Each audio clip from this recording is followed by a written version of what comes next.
Om Swastiastu. Assalamualaikum warahmatullahi wabarakatuh. Salam sejahtera untuk kita semua. Shalom, salam kebajikan, salam harmoni. Good morning, ladies and gentlemen. Welcome to the first International Conference on Language and Arts Across Cultures with the theme Literacy Across Cultures, organized by Language and Art Faculty, Universitas Pendidikan Ganesha. This conference is a transformation of International Conference of English Across Cultures that has been conducted for 8 years by Language and Art Faculty of Universitas Pendidikan Ganesha. This conference is transformed because there was a high demand to include not only language and language education, but also arts and arts education. And hopefully, even though this conference has to be conducted virtually due to the pandemic condition, we do hope that this conference can still embrace the academicians and professionals from these disciplines and provide them an opportunity to present their works and their research on language, arts, and education. Ladies and gentlemen, it's an honor for me to welcome the guests, the Honorable Rector of Universitas Pendidikan Ganesha, who is represented by Vice Rectors of Academic and Relationship Affairs, Vice Directors of Universitas Pendidikan Ganesha, all Deans, the Director of Postgraduate Programs and Head of Bureaus, the Honorable Keynote Speakers, all distinguished guests, all the presenters and participants of the first International Conference on Languages and Arts Across Cultures. Distinguished guests, ladies and gentlemen, now we would like to request you to all rise and sing the national anthem of Republic of Indonesia, Indonesia Raya. Please rise.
Ladies and gentlemen, we would like to invite you to praise the Almighty God who has given us His blessing and mercy so that we are able to attend this conference.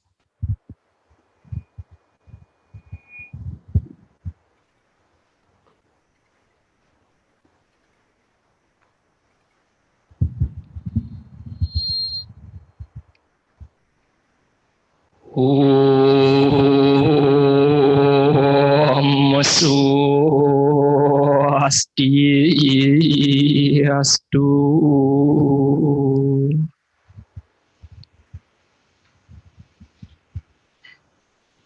Om Bhurrbhuvasuh.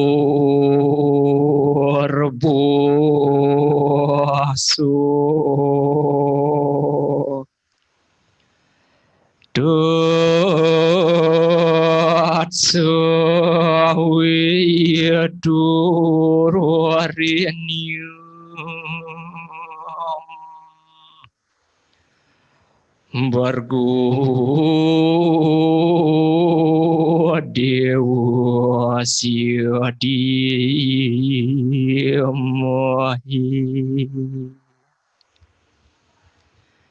Diyona Prascuradayu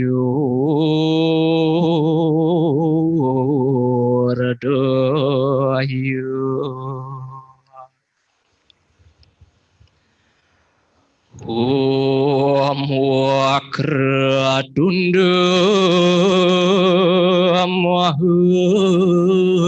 Kayu Suryaku dia samu Prabu Nirwignamku rumidiu Sarwa karya Yesus sarwadu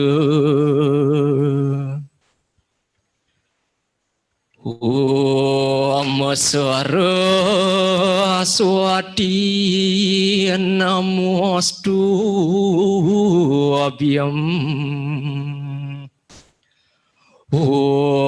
Radhiya kamaru apini Siadir bawan tumi sadu Om anu badra kerdawiantu wiswata Om wignam astu namo sidium.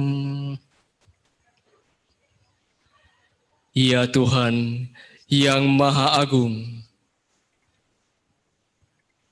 sumber segala cahaya dan segala kehidupan, semoga Engkau berkenan menganugerahi pikiran kami dengan cahayamu yang Maha Suci. Om Hyang Widi yang Maha Bijaksana, kami yakin bahwa tiada sesuatu apapun yang dapat kami laksanakan tanpa perkenan-Mu. Karena Engkaulah Maha Pencipta, Pemelihara, dan Pelebur alam semesta ini. Ya Tuhan yang Maha Penyayang dan Maha Pengampun, mohon berkenan, jauhkanlah kami dari segala halangan dan rintangan, sehingga acara The First International Conference on Languages and Art Across Cultures yang kami laksanakan pada hari ini dapat berlangsung dengan lancar. Ya Tuhan, penguasa segala ilmu pengetahuan, anugerahkanlah kecerdasan pada semua peserta, sehingga mereka selalu dapat menjadi ilmuwan yang mumpuni. Semoga pikiran datang dari segala penjuru. Semoga konferensi ini berjalan dengan lancar. Om Sriyam Bhavantu Sukam Bhavantu Purnam Bhavantu Om Dewa Suksema Parama Cintya Namo Swaha Om Santi Santi Santi Om.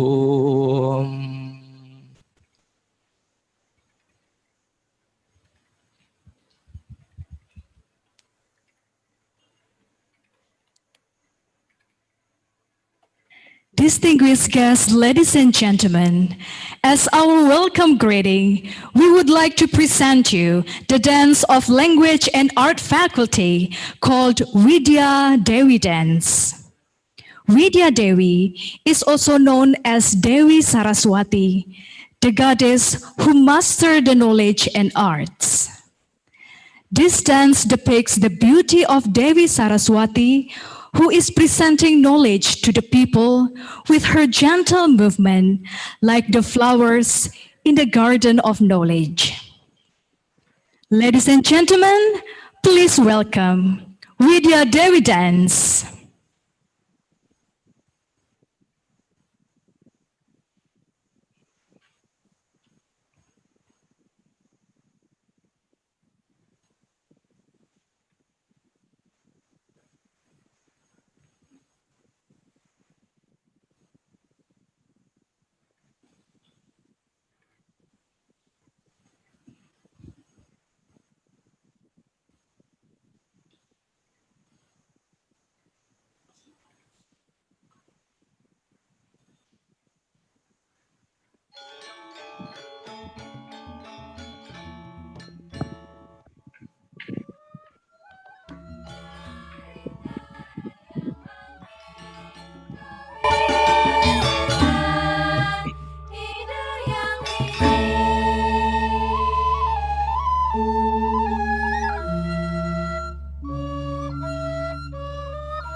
Distinguished guests, ladies and gentlemen, to begin with, I would like to invite the chair of the organizing committee to deliver a welcome address.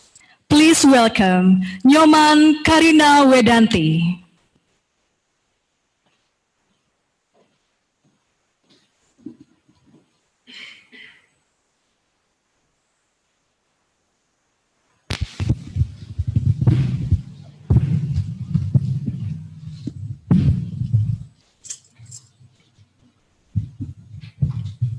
Assalamualaikum warahmatullahi wabarakatuh.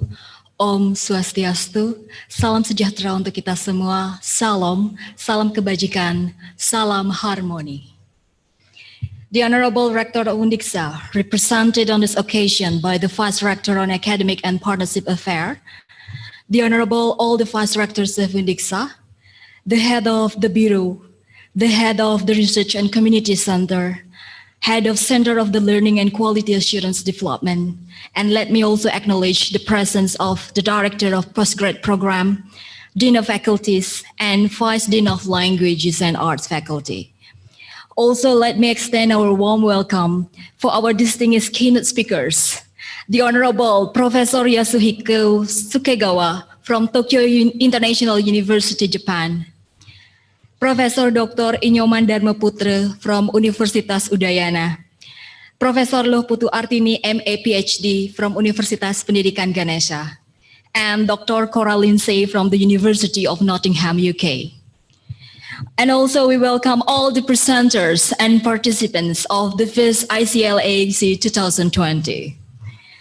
It's my pleasure to walk you through the conference, introduce you to the speakers and delegates that have come from all over the country today to share their knowledge and enhance our mental horizon. Today's conference has about 100 participants participating to share a difference of opinion on different platforms. Ladies and gentlemen, International Conference on Languages and Arts Across Cultures, ICLAAC, is a transformation from ICEAC, International Conference on English Across Cultures, that has been hosted for 8 years by the Language and Art Faculty of Universitas Pendidikan Ganesha, UNDIKSHA. The Language and Art Faculty accommodates over 700, of whom are majoring in English education, Japanese education, Balinese education, Indonesian language education, English for tourism diploma, communication and visual design and arts. These various disciplines trigger the conference transformation. There is a high demand to include not only languages and education issues, but also arts and arts education in the conference. Thus, a big theme is literacy across cultures has been selected to embrace all these disciplines. Ladies and gentlemen, as concerns increase over the spread of the coronavirus in the world, conference organizers canceled the in-person version of the conference this year. ICLAAC 2020 incorporates remote virtual presenters. Today, our keynote speakers' presentations will be streamed online through Zoom webinar. Furthermore, presenters and participants will be accommodated to present and participate remotely. All the presentations have been uploaded by the authors themselves to the ICLAAC official Instagram account, which are publicly open for any questions, comments, and suggestions. This decision is taken due to the COVID-19 coronavirus pandemic and in full support of public authorities in the world in their effort to slow the spread of the disease. Distinguished guests, ladies and gentlemen, I would like to conclude my speech by encouraging the delegates to participate with increasing numbers in all activities and discussions through the digital platform. I wish you to have fruitful and rewarding exchanges today. Thank you. Om Santi, Santi, Santi, Om.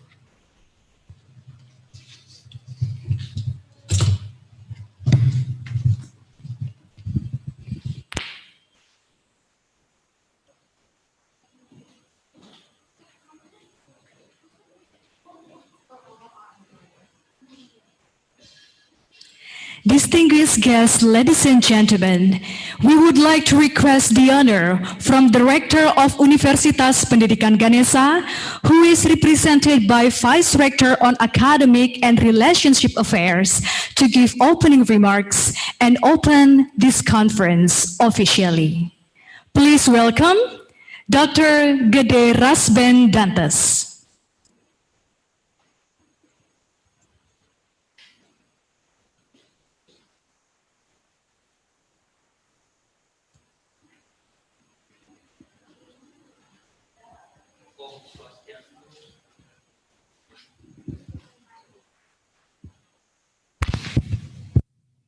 Om Swastiastu, Assalamualaikum warahmatullahi wabarakatuh.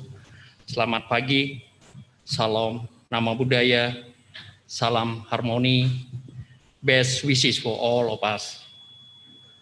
Our Honorable Dean, Director of Postgraduate Program, Vice Dean at Universitas Pendidikan Ganesha, our distinguished keynote speaker, all participants and committee. Good morning and welcome to the first International Conference on Languages and Art Across Culture. And let us all praise God Almighty, Ida Sang Yang Widiwasa, for the blessing that we receive so we can have this conference today, albeit the COVID-19 pandemic. It is gratifying to see that despite the difficulty and restriction brought upon us by the pandemic, scholars and researchers from across the globe still can find ways to share the knowledge through the conference today. Ladies and gentlemen, Nelson Mandela once said, if you talk to a man in a language he understands, that goes to his head. If you talk to him in his language, that goes to his heart. Why is it so? Because speaking to someone is in his language means we are respecting his culture, and with it, his tradition and his identity. Thus, it is very important to note that when we learn a language, we also learn its culture, we also learn its literature, its work of art, its history. This is the only way, unfortunately not a very easy one, to build a cross-cultural understanding. But of course, when a language fails, art always speaks louder because a picture speaks 1,000 words. And with interpretation come in different and diverse way, like Derrida said, then art can always be alternative to bridge intercultural communication. The key to this all is the sincere respect toward difference among language and culture as equal, and that they all command the same level of reference. Honorable speaker, presenter, and participant, International Conference on Languages and Arts Across Culture evolved from the previous International Conference on English Across Culture as a determination to grow and reach wider audience and networking beyond its existing specific scope in English and culture. But the spirit of the conference is retained, that is to bring together researcher, educator, and scholar to exchange and share their knowledge, to share their innovation, and also discuss research. The year theme, Literacy Across Culture, aims to address issues related to languages, art, and culture, and hopefully it will also reach the P21 recommendation of the 4C scale, later developed as the 6C, where conception of literacy for the 21st century should also cover digital literacy, such as information literacy, media literacy, and also ICT literacy. Thus, it is expected to through ICLAAC 2020, we will develop a strong network of researchers and pioneer in language and arts and culture worldwide, akin to state-of-the-art development of our time. Lastly, I would like to thank all the committee and other parties for their cooperation to make the conference happen, and hopefully it will run smoothly. I wish you a very fruitful conference. Thank you and God bless you all. Om Santi, Santi, Santi. Wassalamualaikum warahmatullahi wabarakatuh. We would like to request the honor from Director of Universitas Pendidikan Ganesha or his representative to open this conference officially, accompanied by the Dean and Vice Deans of Language and Art Faculty and the Chair of the Organizing Committee by striking the Balinese gong.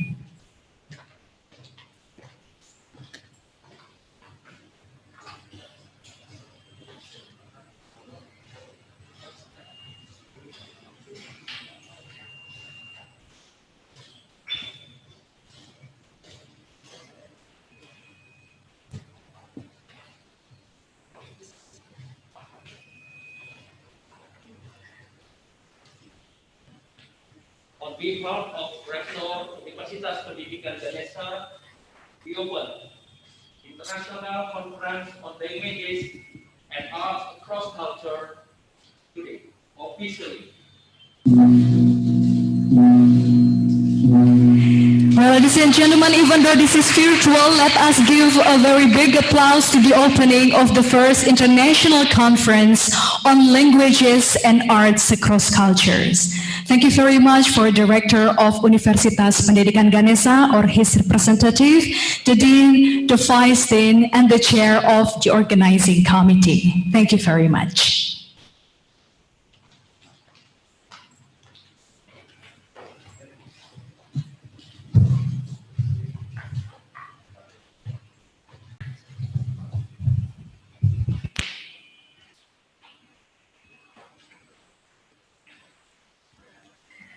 Distinguished guests, ladies and gentlemen, the first International Conference on Languages and Arts Across Cultures has been officially opened.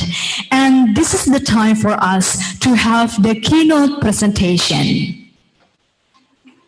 The first session of the presentation will be delivered by Professor Sukegawa Yasuhiko and Professor Inyoman Dharmaputra.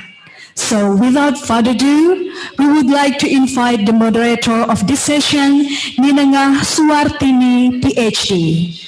The time is yours.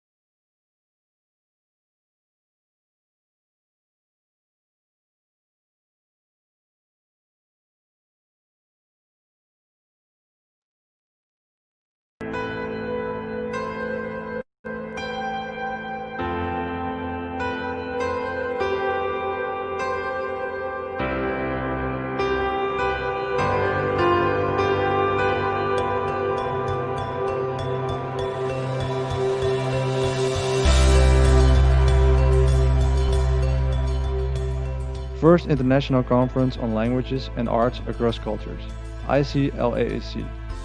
Date of event, 5th of November 2020. Venue, via Zoom webinar and Zoom meeting. International Conference on Languages and Arts Across Cultures, ICLAAC, is a transformation from ICEAC, International Conference on English Across Cultures, that has been hosted for 8 years by the Language and Art Faculty of Universitas, Pendidikan, Ganesha, and UNDIKSHA in Indonesia. The Language and Art Faculty accommodates over 700, of whom are majoring in English education, Japanese education, Balinese education, Indonesian language education, English for tourism diploma, communication, and visual design and arts.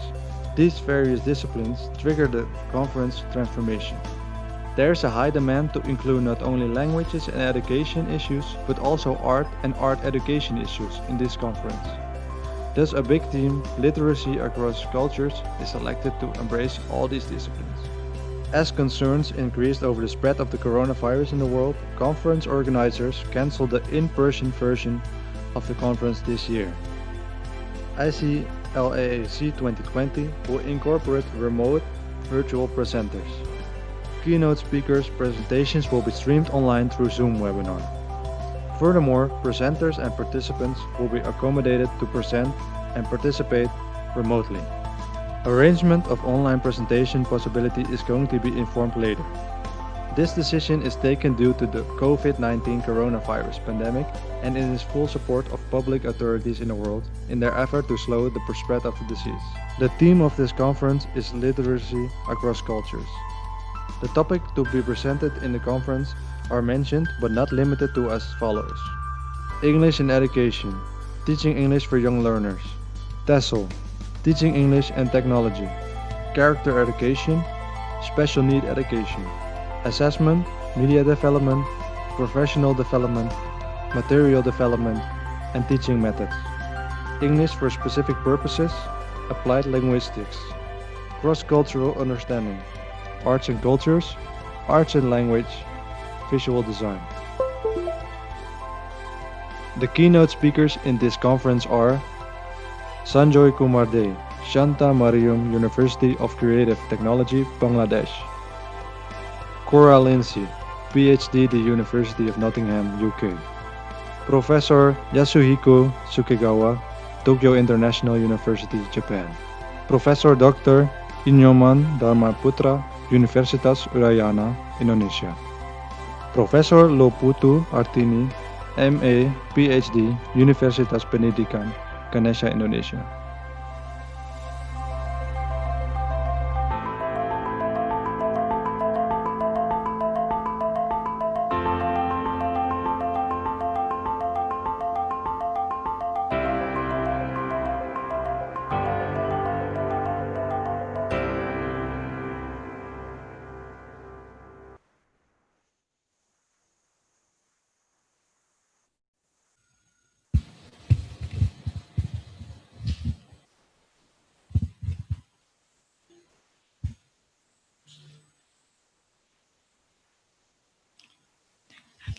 Good morning and welcome to the first International Conference on Languages and Arts across cultures.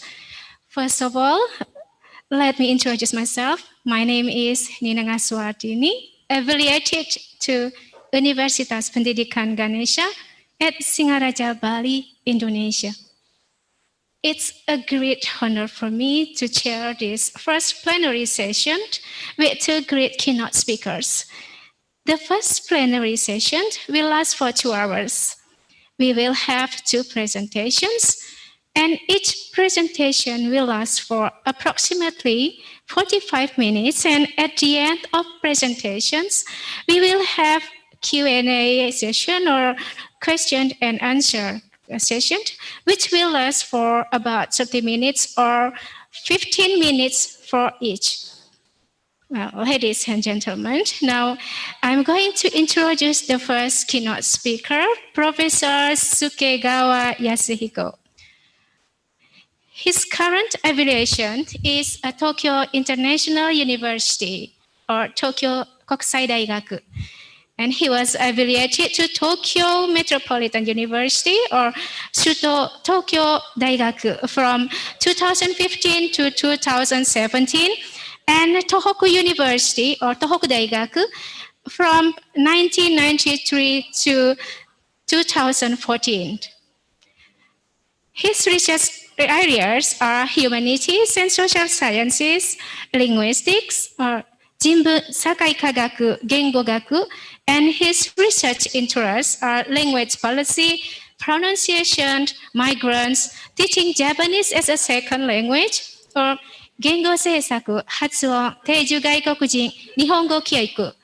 And his professional membership are Japanese Association of the Social-Linguistic Sciences, Japan Association for Language Policy, Japan Association of College English Teachers, the Society for Teaching Japanese as a Foreign Language, Phonetic Society of Japan, Japan Association for Migration, and Intercultural Education Society of Japan, or Sakai Gengo Kagakkai, Nihon Gengo Seisaku Gakkai, Nihongo Kyoiku Gakkai, Nihon Onsei Gakkai, Nihon Imin Gakkai, Ibunka Kan Kyoiku Gakkai. Well, he also got many prestigious research grants for scientific research from GSPS, Japan Society for the Promotion of Science, which is known in Japanese as Nihon Gakujutsu Shinkokai. And he also published so many books, academic papers, and academic seminars papers, which I cannot mention here one by one. But in related to Indonesian community in Japan, here are some academic books that represent his works. First is Tagengo Sakai to Gaikokujin no Gakushu Shien, or Multilingual Society and Educational Support System for Foreigners, published in 2005 by Keio Gijuku Daigaku Spankai. And Nihon no Indonesia Shakai, or Indonesian Community in Japan, which is published in 2009 by Akaishi Shoten.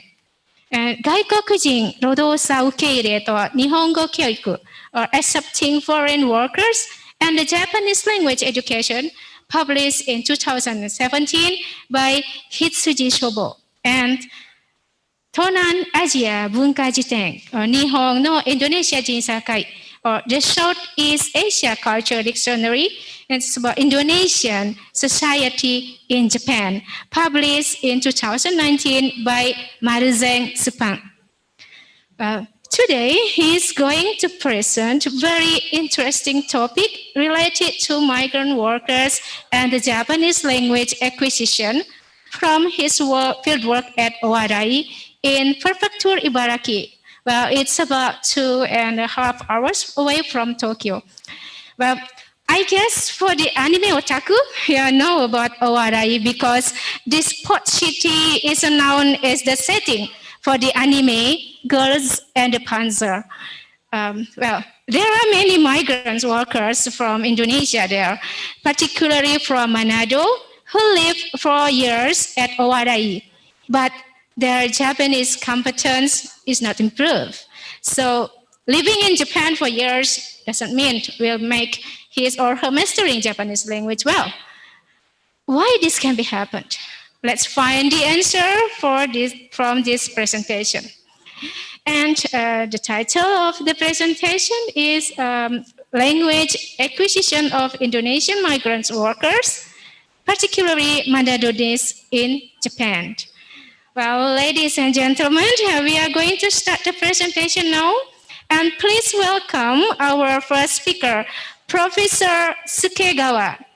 Professor Sukegawa, the screen is yours.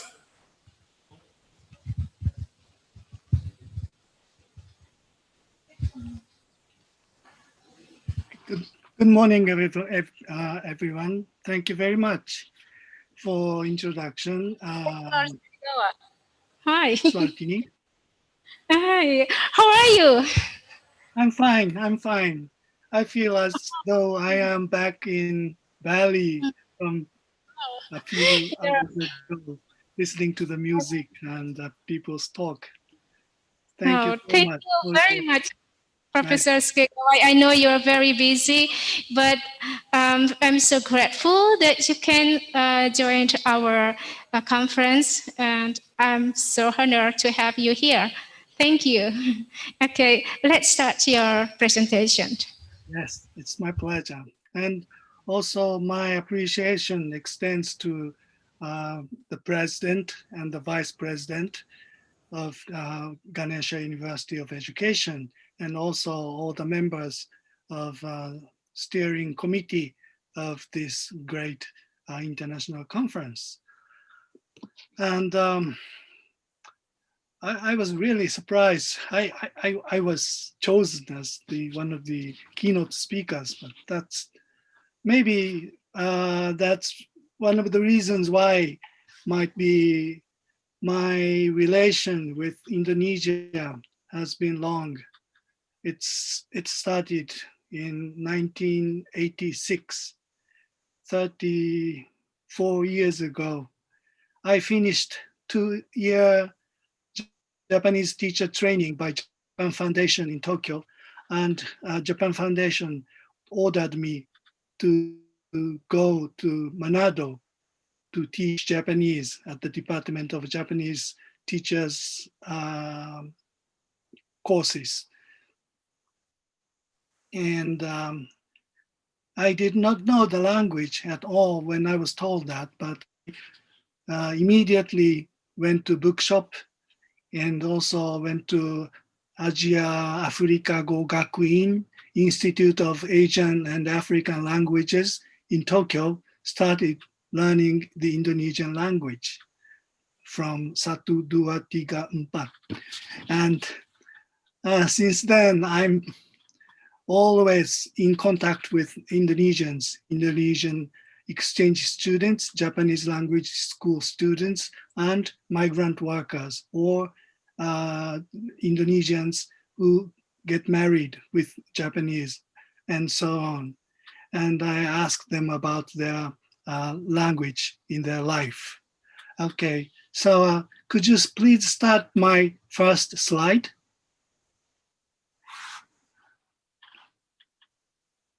Yeah, so could you help, please? Start from the first slide.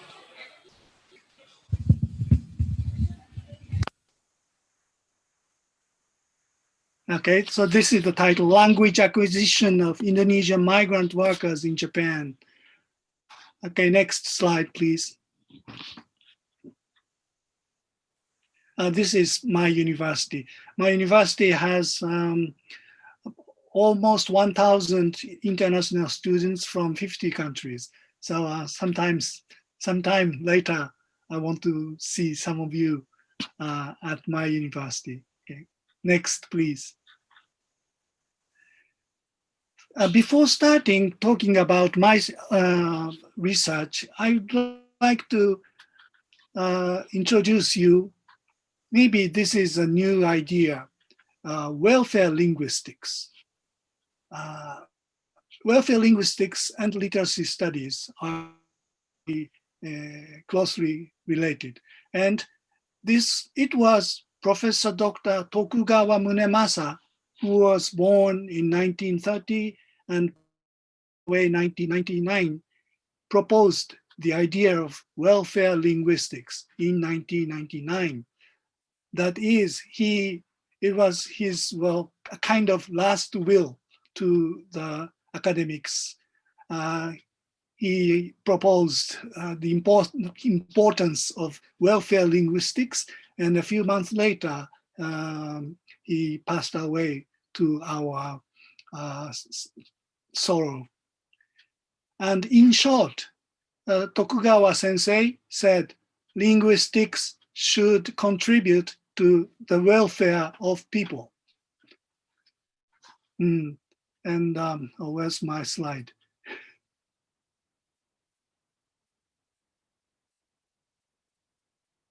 Please go on to the next slide.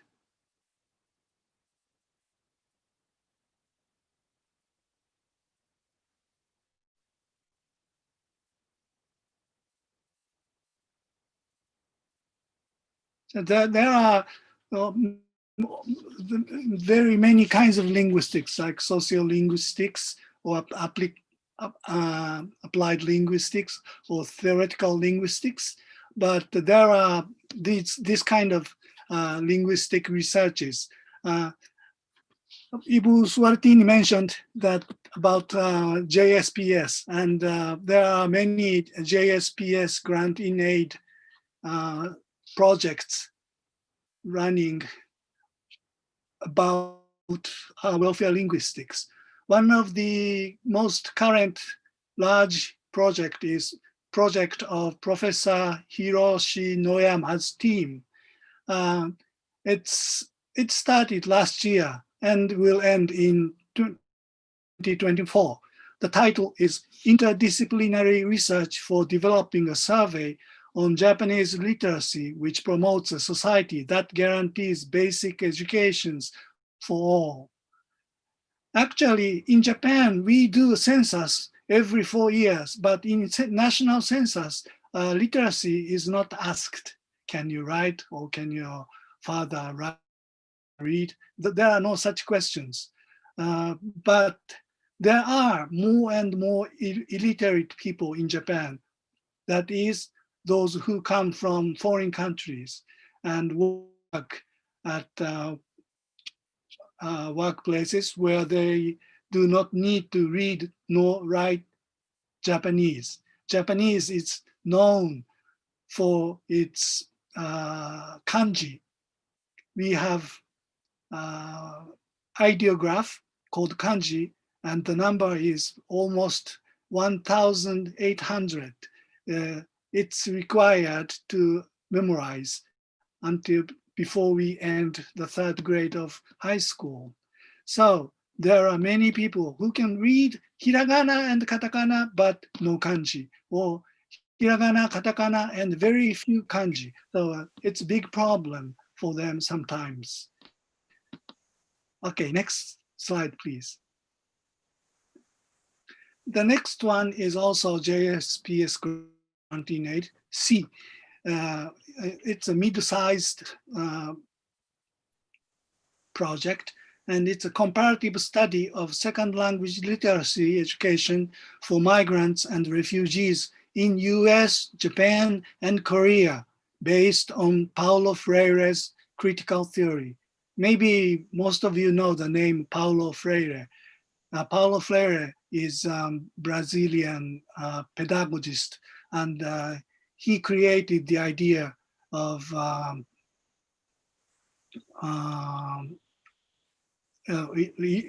illiteracy is one of the most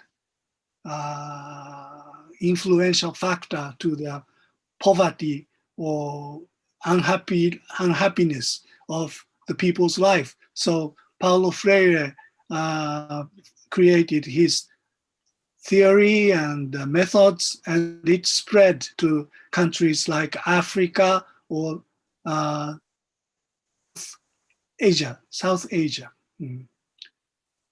Indonesia did not have a problem of illiteracy, but everybody can read and write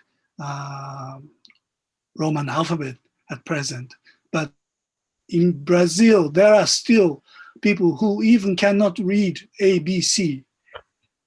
And Mika's group conducting comparative studies in 3 countries. It's also very interesting, and many people are paying attention to. Next, please. And this is mine, and I forgot to write the year. This is from last year, no, this year until next year. Urgent investigation of Japanese competency of specific technique intern trainees in and qualitative methods. Next, please. And this is also about migrant workers. This is my group's study, and started 4 years ago, and it's going to end next spring. Comparative studies of L2 acquisition between Japan's technical intern training program and Korea's employment permit system. I think most of you know about Gino Jishu program, or technical intern program of Japan, and its good size and bad size. And Korea has a special system called employment permit system, and it's very different from other countries' migrant workers acceptance system, but it doesn't cost almost none to go to Korea, except paying some money for Korean language course organized by Korean government in each country.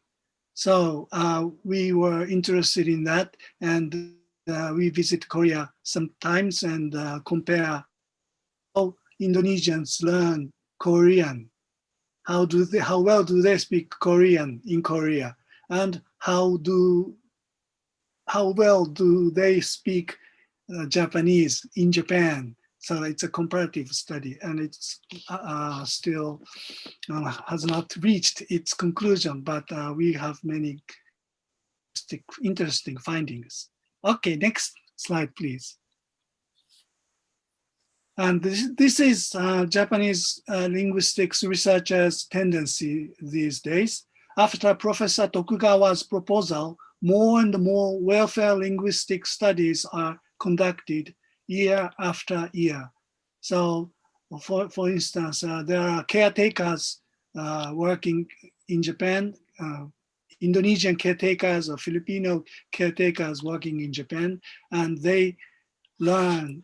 Some of them learn very fast. Some face difficulty. So many Japanese researchers and Japanese teachers are thinking of that problem, because it is for those Indonesian or Filipino caretakers' welfare, as well as the welfare of our elderly people.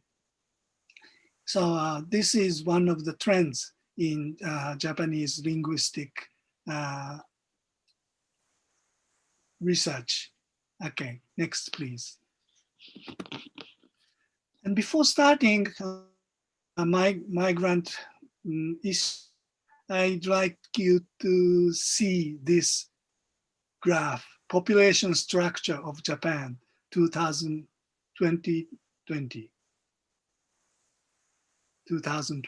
yes. So from the bottom, red and blue lines mean how many babies and kids are. So the younger they are, the less they are. So if this rate goes on another 50 or 100 years, maybe there will be no baby born in Japan. On the contrary, if you pick up your population structure, Indonesia or countries like India or Bangladesh, it's almost like a triangle. So many young babies. So in the future, there will be many workers. But Japan is like this. So many factories or many farmers are in trouble because they don't have younger generation to succeed their job. Okay, next please. Now I'd like to introduce you a particular town called Owarai town, Ibaraki Prefecture. There are about 400 Indonesian workers working in factories. Oh, there are some typos, I'm sorry. And since 2005 until now, continuous research has been conducted. Okay, next please. This is the partial map of Japan. It's the mainland, and in the center you see Tokyo Gulf, and this red cross is the place of location of Owarai. It's about 100 kilometers from central Tokyo, 2 hours by train or 2 hours by long distance bus. Next, please. And this is the present data about the town. Population, 18,300 and 400 Indonesians. And main industry of the town are tourism, fishery, fish processing, and agriculture. So it's not a big town, but a small town. The tallest building is just 4 or 5 floors. Okay, next please. And characteristics of fish processing companies in ORI is like this. Because ORI has port and many fishermen catch lots of fish, and they process the fish and sell to Tokyo and surrounding areas. So fishery and fish processing and agriculture are very active in this town. And in a town, there are about 30 companies, but just small or medium-sized ones. And only part-time workers work. They do not belong to the company like businessmen of big companies. But when the company is very busy, they hire many people. When they are not busy, they do not hire a lot. And they are paid by hour. Minimum wage is different from prefecture to prefecture. I think Ibaraki is just in between. Tokyo is the highest, above 1,000 per hour. And in Ibaraki, minimum wage is 851 yen, which is 111,000, no, 117,000 Indonesian rupiah, which you might think big money, but the life cost in Japan is much more expensive than Jakarta. So we have to live very, very well carefully, not spending too much money if our wage is this much, even we work 8 days, 20 days per week. So most workers are elderly women. Working hours starts very early and sometimes till very late. Here I wrote elderly women. Actually, there are 70-year-old woman or 80-year-old woman come to the fish processing factory and cut fish and arrange fish in the box and process the work. So company needs young, strong people. And there are many Manatonese people working in fish processing factories. Okay, next, please. And Indonesian community in ORI is, most members are from Minahasa, North Sulawesi. And so they are Protestants and Catholics. And very strong bondage through church, hometown, and kinship is observed. Next, please. This, maybe you don't need this map, but yeah, Minahasa is about, well, 1,200 kilometers early, I think. Okay, please.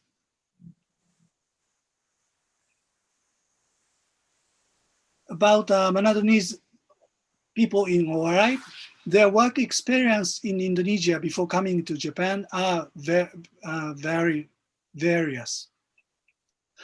Agriculture, fishery, seamen, civil servant, shop clerk, mining, taxi drivers, and so on.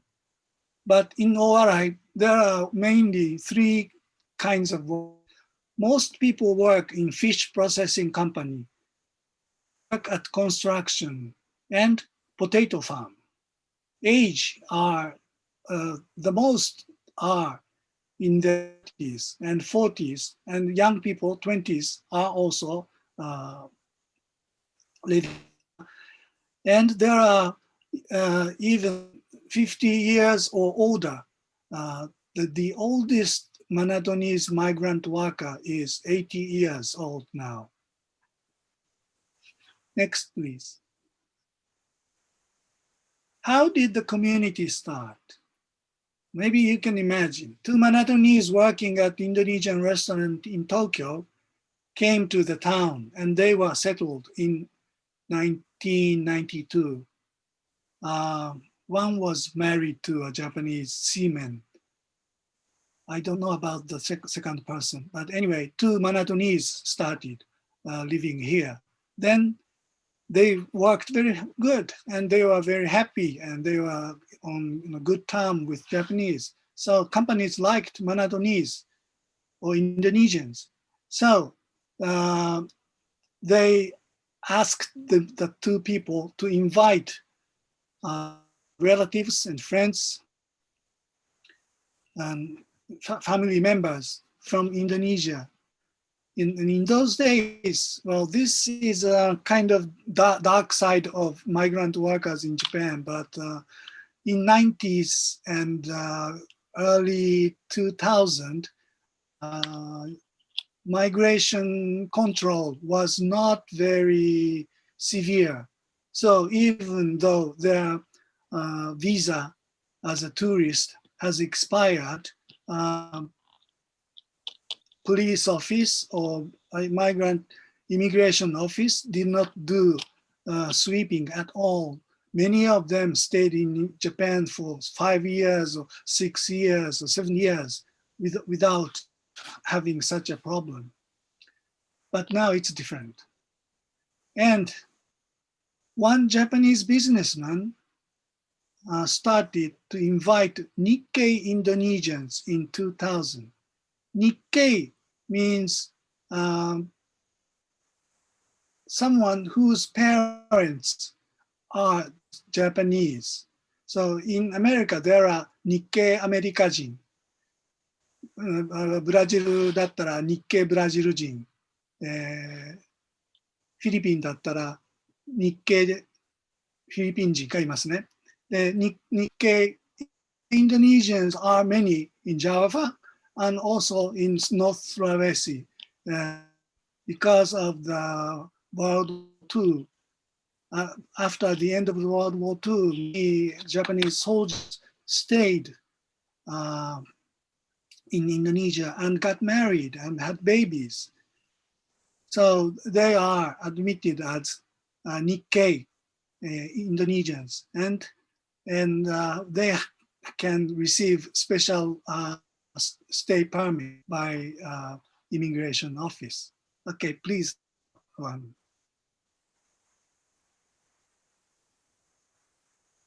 And churches is special thing in ORI. Church is the hub of community. In their reproduction of ethnic culture is done, consultation of life is served, place for communication and entertainment. Church is indispensable. Please.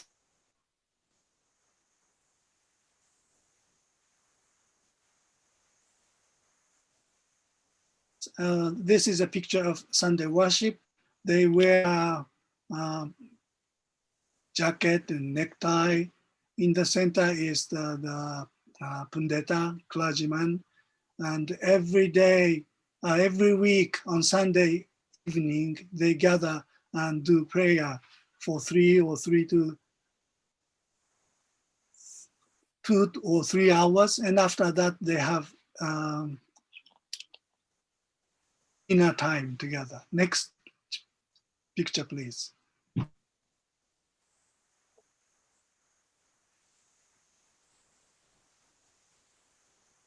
This is a case of a 3-generation family. Grandfather, mother, and grandchildren live together in ORI. Next, please. And it's incredible. They memorize hundreds of, or maybe 1,000 more Korean hymns by heart, without seeing any book or written music. They sing one after another. This is quite. Next, please. And this is food. They cook their own ethnic food. In this picture, they are baking satay babi. Next, please. And also kinds of spicy food like rica-rica and else. Tahu rica-rica, semua rica-rica. Okay, next please. Now about the research. I think I'm going to end in 15 minutes or so. How is the language competency of the people? When they meet difficulties, how do they solve? How do some people learn Japanese successfully? What interferes them to learn Japanese? Well, there is a research question. So when I went to the committee for the time, I found that most of them did not speak Japanese well, although they are in Japan 2 years or 3 years or 5 years, but progress is very slow. So I wanted to learn, do a scientific research in this community. Okay, next page, please.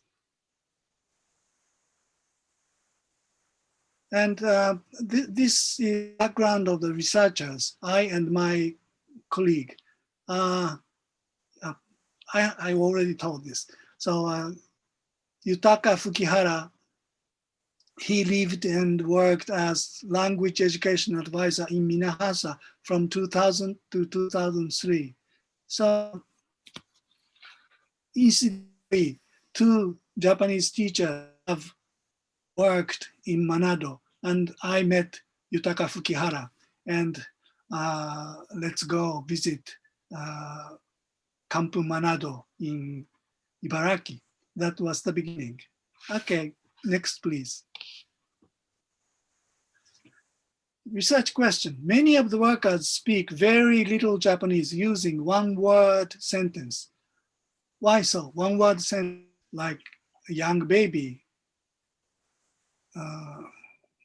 So if they want water, if it's an adult, could you pass me water, or may I have the water? Water, please. But most of them just say mizu, mizu. So one-word sentence is often used by workers. And in order to measure the competence, oral proficiency interview was conducted on 100 subjects. And it has a long story to explain about oral proficiency interview. You can easily find out about oral proficiency internet. So if you are interested in it, please. Oral proficiency interview test is 10 to 30 minutes interview, and we can rate the speaker's competence from to 10. If it's 10, it's native speaker. It's impossible, almost impossible. But if it's 1, his competence is pre-N5, lower than N5.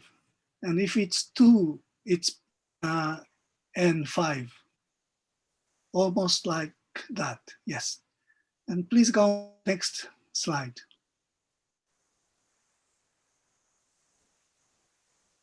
Thank you. So this is the result of OPI on 100 Manadonese workers in ORI. And blue means lowest, red means novice mid, and yellow means novice high.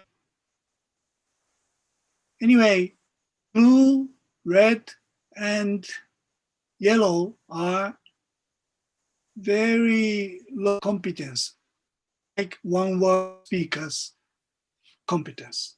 And green, intermediate.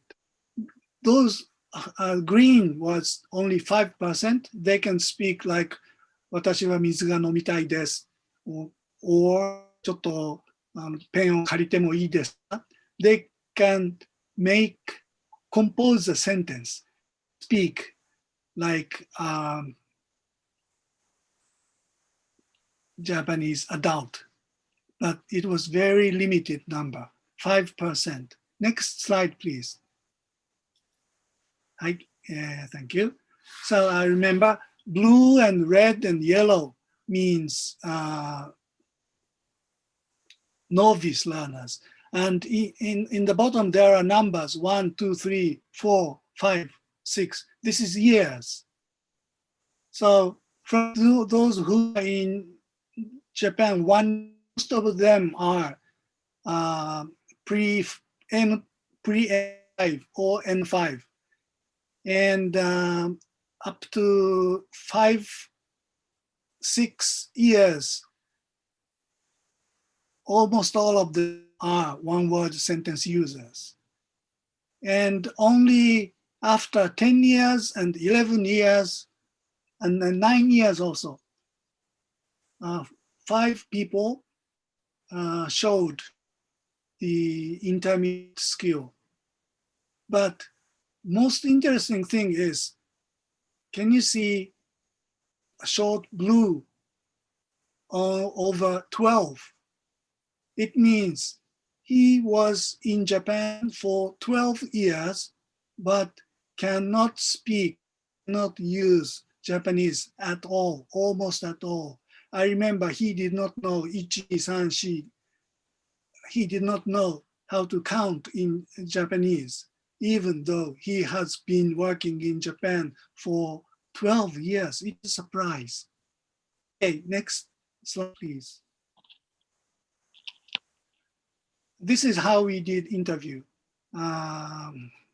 We borrow, this is activity room at City Hall. 次お願いします。Next, please. And this is their apartment, living room. 次お願いします。I'm not driving. This is in a parking area. And this gentleman has 3 children who are so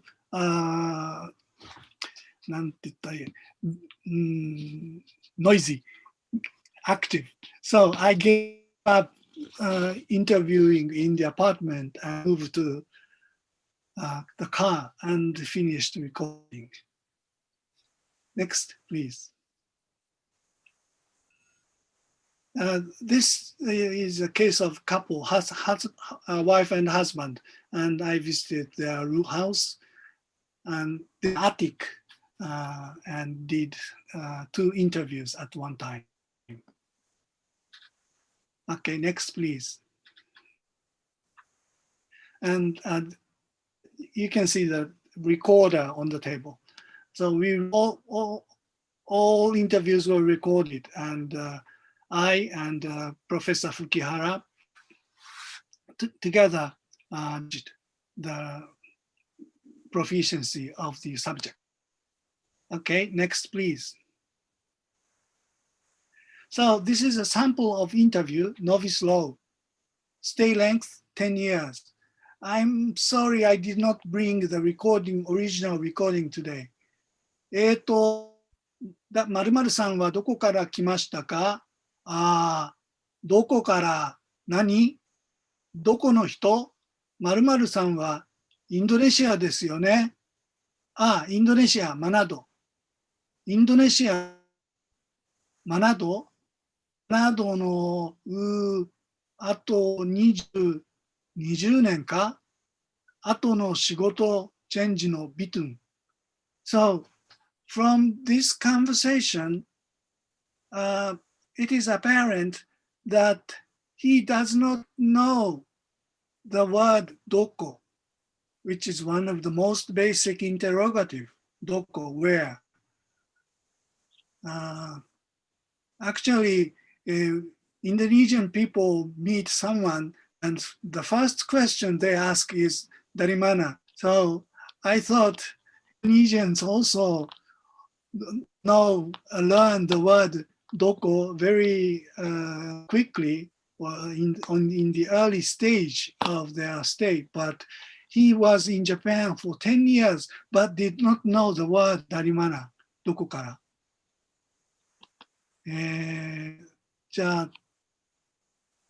And I repeated the Indonesian, repeated the question, Indonesia no doko, manado, and in the last line, he did not understand my question, Indonesia no doko, dari mana di Indonesia? But his answer was 20 nen, ato shigoto change no bitun. So it was apparent he did not know the word mana, doko. Next slide, please. This case is also novice law. Stay length is 6 years. 今は日本で何しますか？仕事。Okay, so far okay. そうですか。どんな仕事ですか？いろいろな仕事。一番面白い仕事は何ですか？一番面白いの仕事はどんな仕事？ So there is communication breakdown. The first question and answer was perfect. 何をしていますか？仕事。But I asked another question. どんな仕事ですか？Kerjaan bagaimana? But he could not answer his job in Japanese. Probably he worked at fish processing company or farm or hotel, but those words does not come out of his mouth. It was a surprise.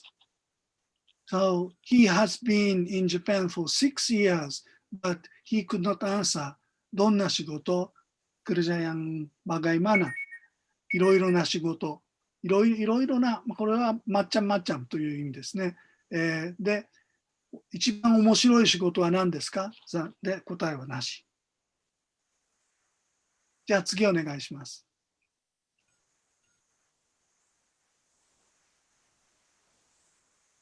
はい。で、もう一度見てください。1年目、2年目、3年目、4年目、5年目、6年目、7年目、8年目、9年目、10年目、11、12年目。Although time passes year after year, Japanese proficiency does not improve in accordance with the time accumulation. Or there is a progress, but the progress is very slow. じゃあ次のスライドお願いします。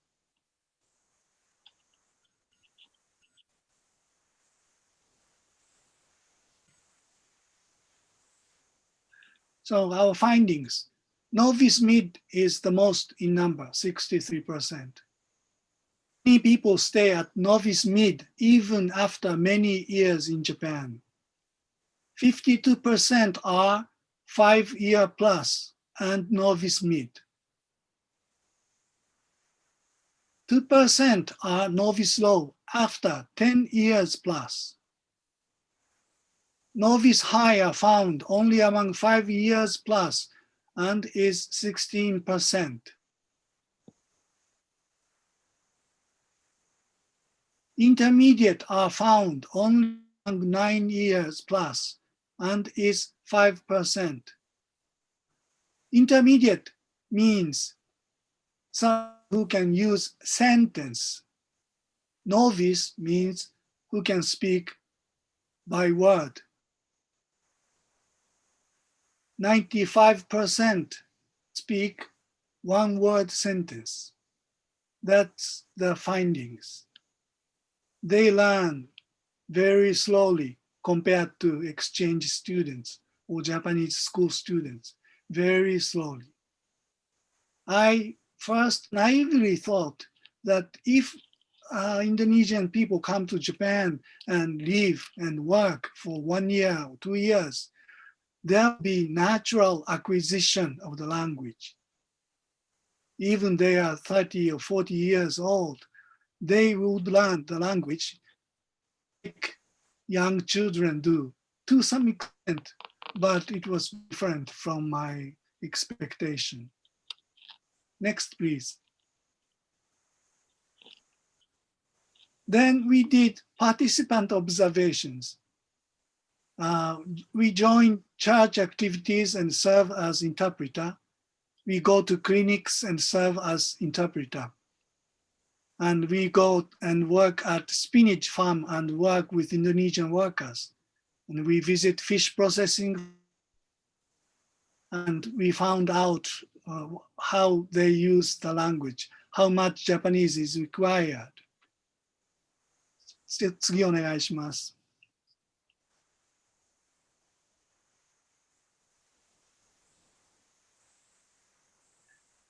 This is spinach farm, Mr. Fukihara. 次お願いします。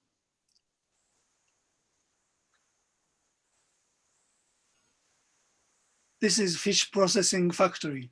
They do not speak any no Japanese. Next, please.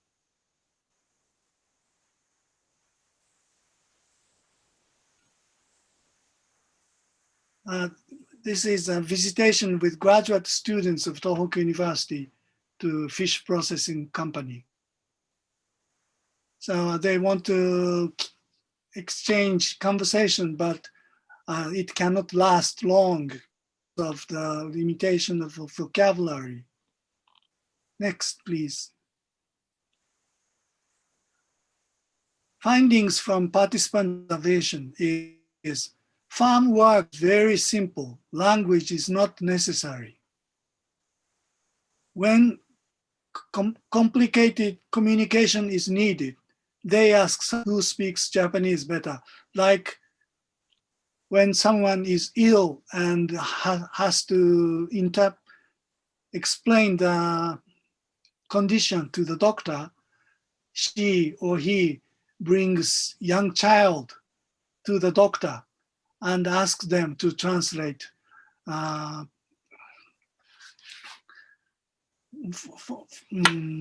For instance, there was a case like her elbow was aching.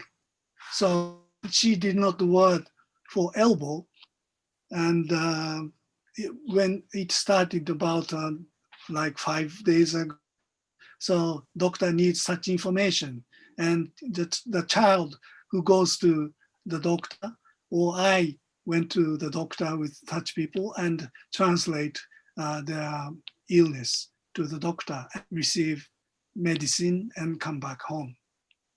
次お願いします。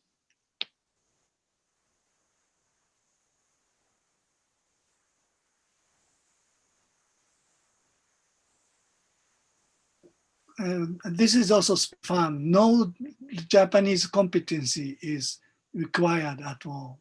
Okay, next, please.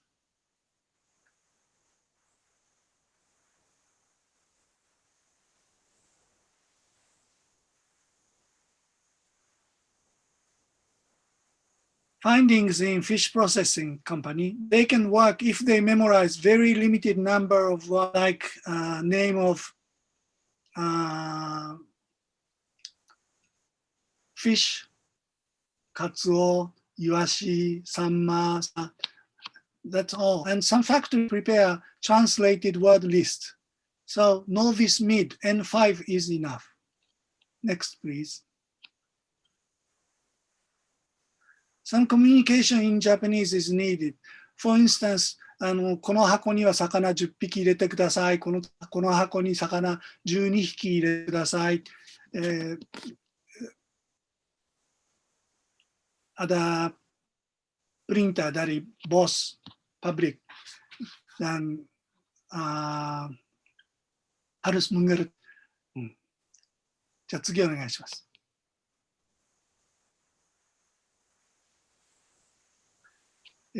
これは魚の名前が書いてあります。そしてその横にいろいろなテープがあって、その魚がわかるんですね。で、白いですから、is in a white box. So after closing, they cannot see what's inside. So in order to tell which fish is in what box, they tape the correct color regarding the fish. じゃあ次お願いします。So this is the last page summary. Indonesian workers do not need to mix the local Japanese people because of the community. Most problems solved with the help of Indonesian. A few of them have Japanese. Due to ICT, they are connected with Indonesia more closely than before. So we are thinking these factors might be reasons why they learn Japanese very slowly. But with Indonesian migrant workers, this is an extremely negative case. And to the contrary, like construction workers learn Japanese quickly. They become fluent in 1 year or less. So we are now still continuing OPI research with the community. Thank you very much for listening. どうもありがとうございました。Thank you very much, Professor Sukegawa. From Professor Sukegawa's presentation, I think we know why in Japan, particularly in Oarai, there's a high demand for foreign workers. This is because of the declining birth rate and the aging population in Japan, and which is known in Japanese as Shoshi Koreika Shakai. And to live and work in Japan, it will be much beneficial if the foreign workers to have competence in the Japanese language. But unfortunately, the migrant workers from Indonesia, particularly from Manado here, had limited competence in Japanese language, despite of they have been living and working in Japan for years. So they have a strong, the reason is, they have a strong bond as an ethnic community, so they can live as they do in their home country. And language barrier in the communication with the Japanese can be solved because there is always some help from others. And church has important role in their social life in Japan. And also, in this case, the acceleration of ICT and the popularization of social networking services make them easily to communicate to each other anywhere, anytime. So they feel that a language barrier is not a problem, they can solve it. Well, thank you very much, Professor Sukegawa. And now the time is rushing. We will move to the second presentation. Our second presenter is Professor Nyoman Dharmaputra. His affiliation is University of Udayana, and he is an expert in Indonesian literature. His research field are tourism studies, cultural studies, Balinese literature, and Indonesian literature. Honorary professor in the School of Languages and Culture, University of Queensland, Australia, and he also experienced many scholarship visiting programs and research fellows overseas, such as Japan, France, Australia, Switzerland, Netherlands, and many other countries. And he published so many books, book chapter, edited book, academic papers, and academic seminar papers, which I cannot mention them all due to the limitation of time. And his current research progress are Affinity Tourism, Cultural Identity and Globalism, the Garuda Wisnu Kencana Park, and Chinese and Indian tourists in Bali, funded by University of Udayana Research Center in 2019. And the second is Peluang Tantangan Penerbitan Buku Sastra Bali Modern Dewasa Ini, or opportunities and challenges in the publication of modern literature in the Balinese language, funded by University of Udayana Research Center in 2019. Today, he is going to present another very interesting topic in the relation with tourism, romance, literature, and the Balinese identities. And with the title, Negotiating Identities, Cross-Cultural Interaction in Literary Works by the Balinese Writers. So, ladies and gentlemen, please welcome Professor Nyoman Dharmaputra. Professor Nyoman Dharmaputra, the screen is yours. Thank you very much, moderator. First of all, I would like to express my deepest appreciation to the conference committee for organizing a well conference, and also to the participants who also supporting the successful of this wonderful conference. Today, I would like to share my recent interest on the Balinese identity, which is discussed against the context of tourism development. So my area interest, as just been mentioned, is on tourism, Balinese culture, and also literature. Before starting, let me take your attention to the photograph, the illustration of my slide cover. It is a wedding ritual between a Balinese woman and a foreigners. We don't know where the foreigner come from, but in general in Bali, almost every single foreigner often called as a tourist, although they are not tourists, they already married, they still call tourists. The importance of this photo illustration is really related to my main argumentation, that is in Balinese literary works, mixed marriage between Balinese and foreigners often prohibited. So Balinese writer reluctant to write story with the ending Balinese and Westerners who love each other, been together for some time, they are not end up into a marriage. While in the reality, the mixed marriage is something common. Probably hundreds, if not thousands of Balinese people or other people who live in Bali perform a mixed marriage. And from then on, I would like to discuss or examine why Balinese writer didn't allow or didn't want to or didn't keen to see the character that they represented in their literary works to be a happy couple. The scope of my presentation is quite long, but I try to use the time effectively.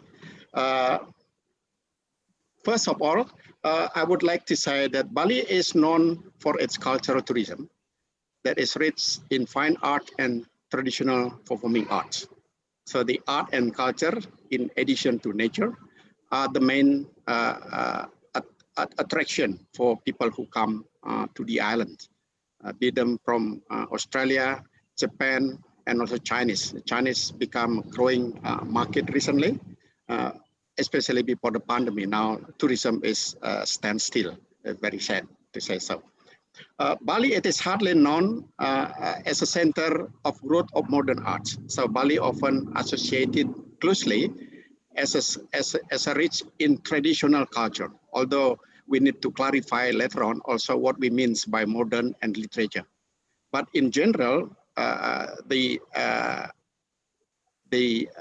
label given to Bali is where society successfully maintain the traditional culture, although the label is given in the context of modern era or globalization. So traditional things highly associated to Balinese, to Bali and Balinese people in general. In reality, Bali has also contributed many writers to the world of Indonesian literature. Even some of them has received prestigious national and regional Asian award, such as Southeast Asia Award. So one of the younger writer from Bali, named Oko Rusmini, awarded Southeast Asia Award by Kingdom of Thailand a couple of years ago. So Bali also where modern literature, modern art, theater also flourish, not only traditional kind of art. I also like to mention also the Ubud Writer and Reader Festival, where a discussion of modern literature, various literary genre, and contemporary art and creative industry often taking place. Even in this pandemic era, the festival is still organized, still being run. They don't stop it, although they do it online like what we are doing now. So in my presentation, I would like to discuss modern literature by Balinese writer by choosing themes on cross-culture relation and to what extent this interaction are used to show how Balinese people negotiate their identities. So I try to match my presentation with the main theme of this conference, literacy across culture. Let me start with the research gap so far, why this presentation is important in the study of Balinese identities, culture change, and modernization.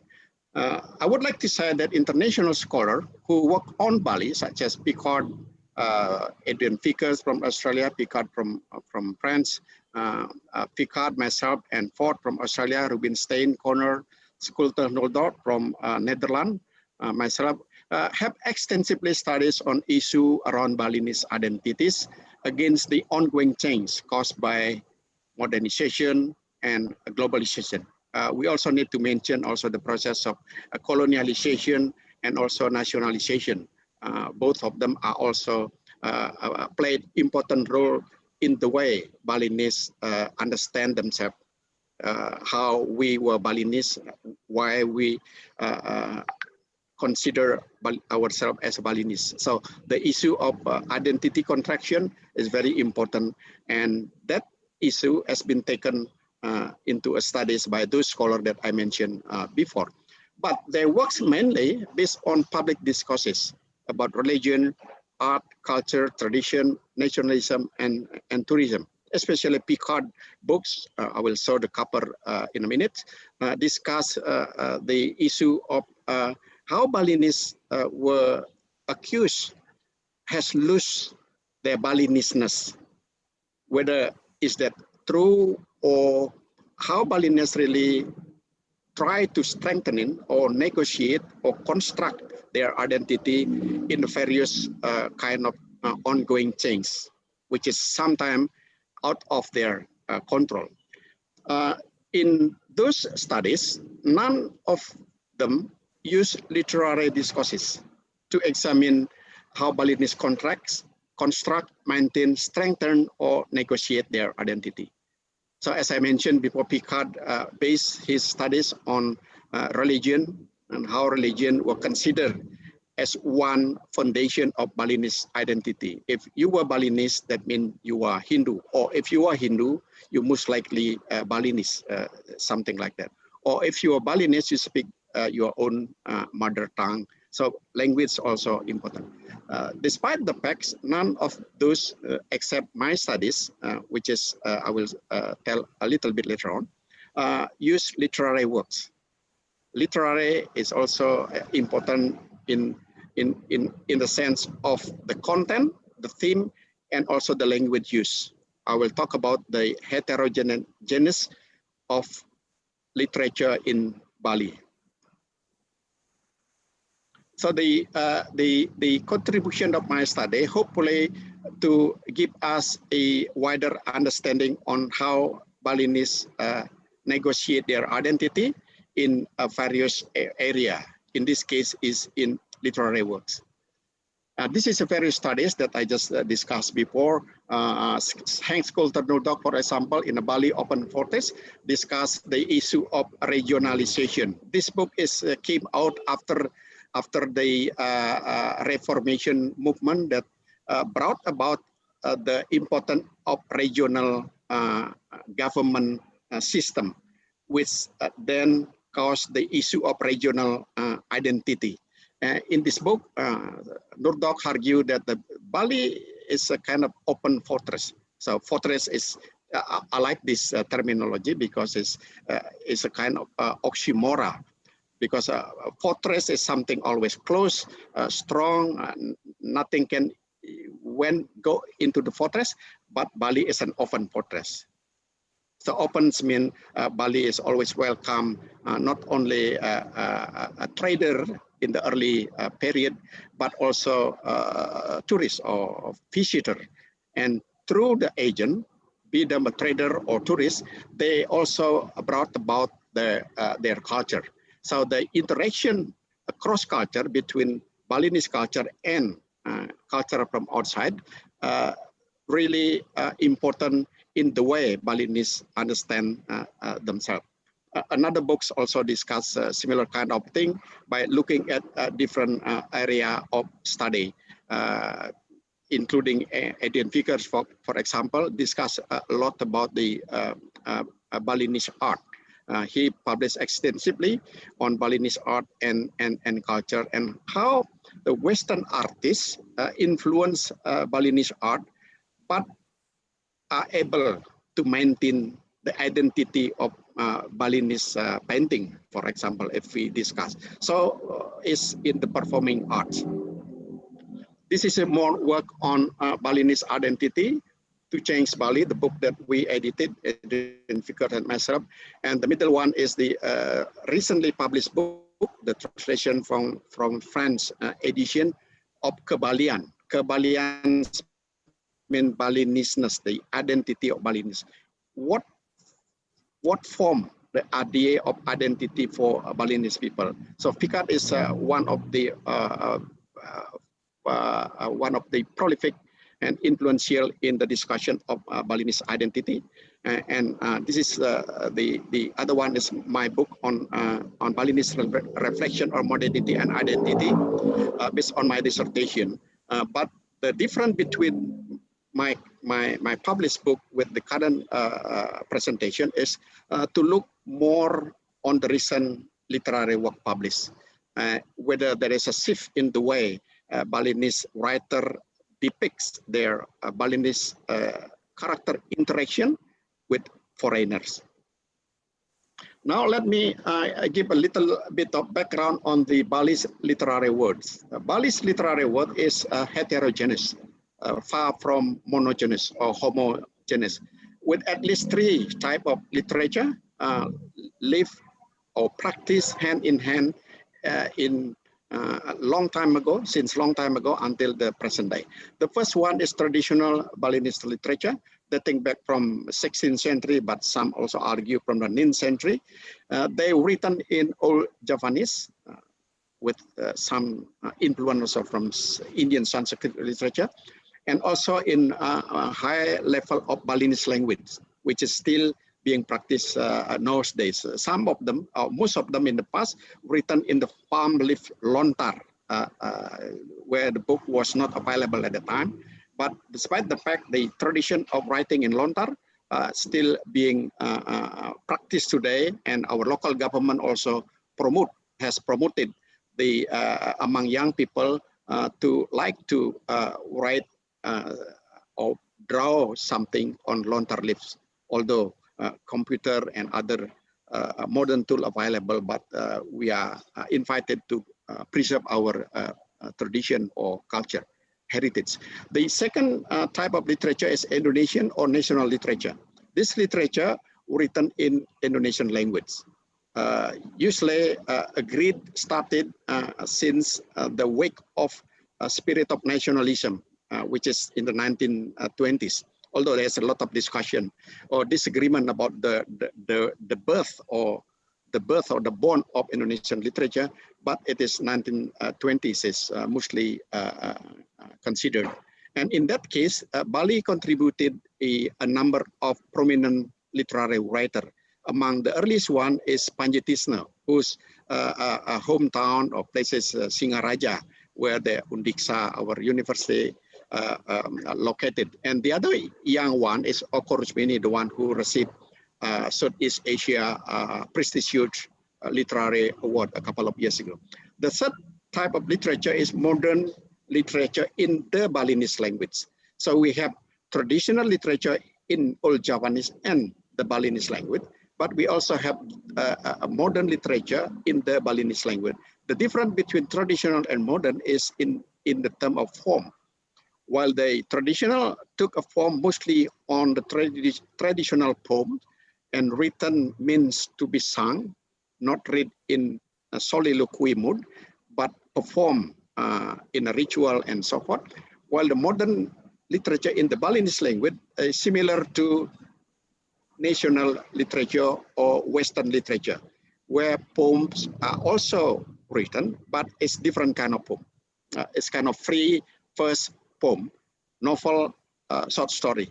In the traditional Balinese literature, we don't have a terminology on novel and the like. So modern Indonesian literature started, as I mentioned before. Now in this, before start to show some work that become the object of my studies, I would like to define the who are the Balinese writers, and this is important to be described, but we have to come to the reality, which is it is hard to get a satisfaction definition. Balinese writer, it is often defined by ethnicity. It means that those who were born as Balinese, regardless of where they live in Indonesia. A writer like Putu Wijaya, who was born in Tabanan, a district in the central south of Bali, but he spent most of his time in Yogyakarta and then in Jakarta. So he's still considered or often considered and accept to be considered as a Balinese writer, although he's also considered as a national or Indonesian writer.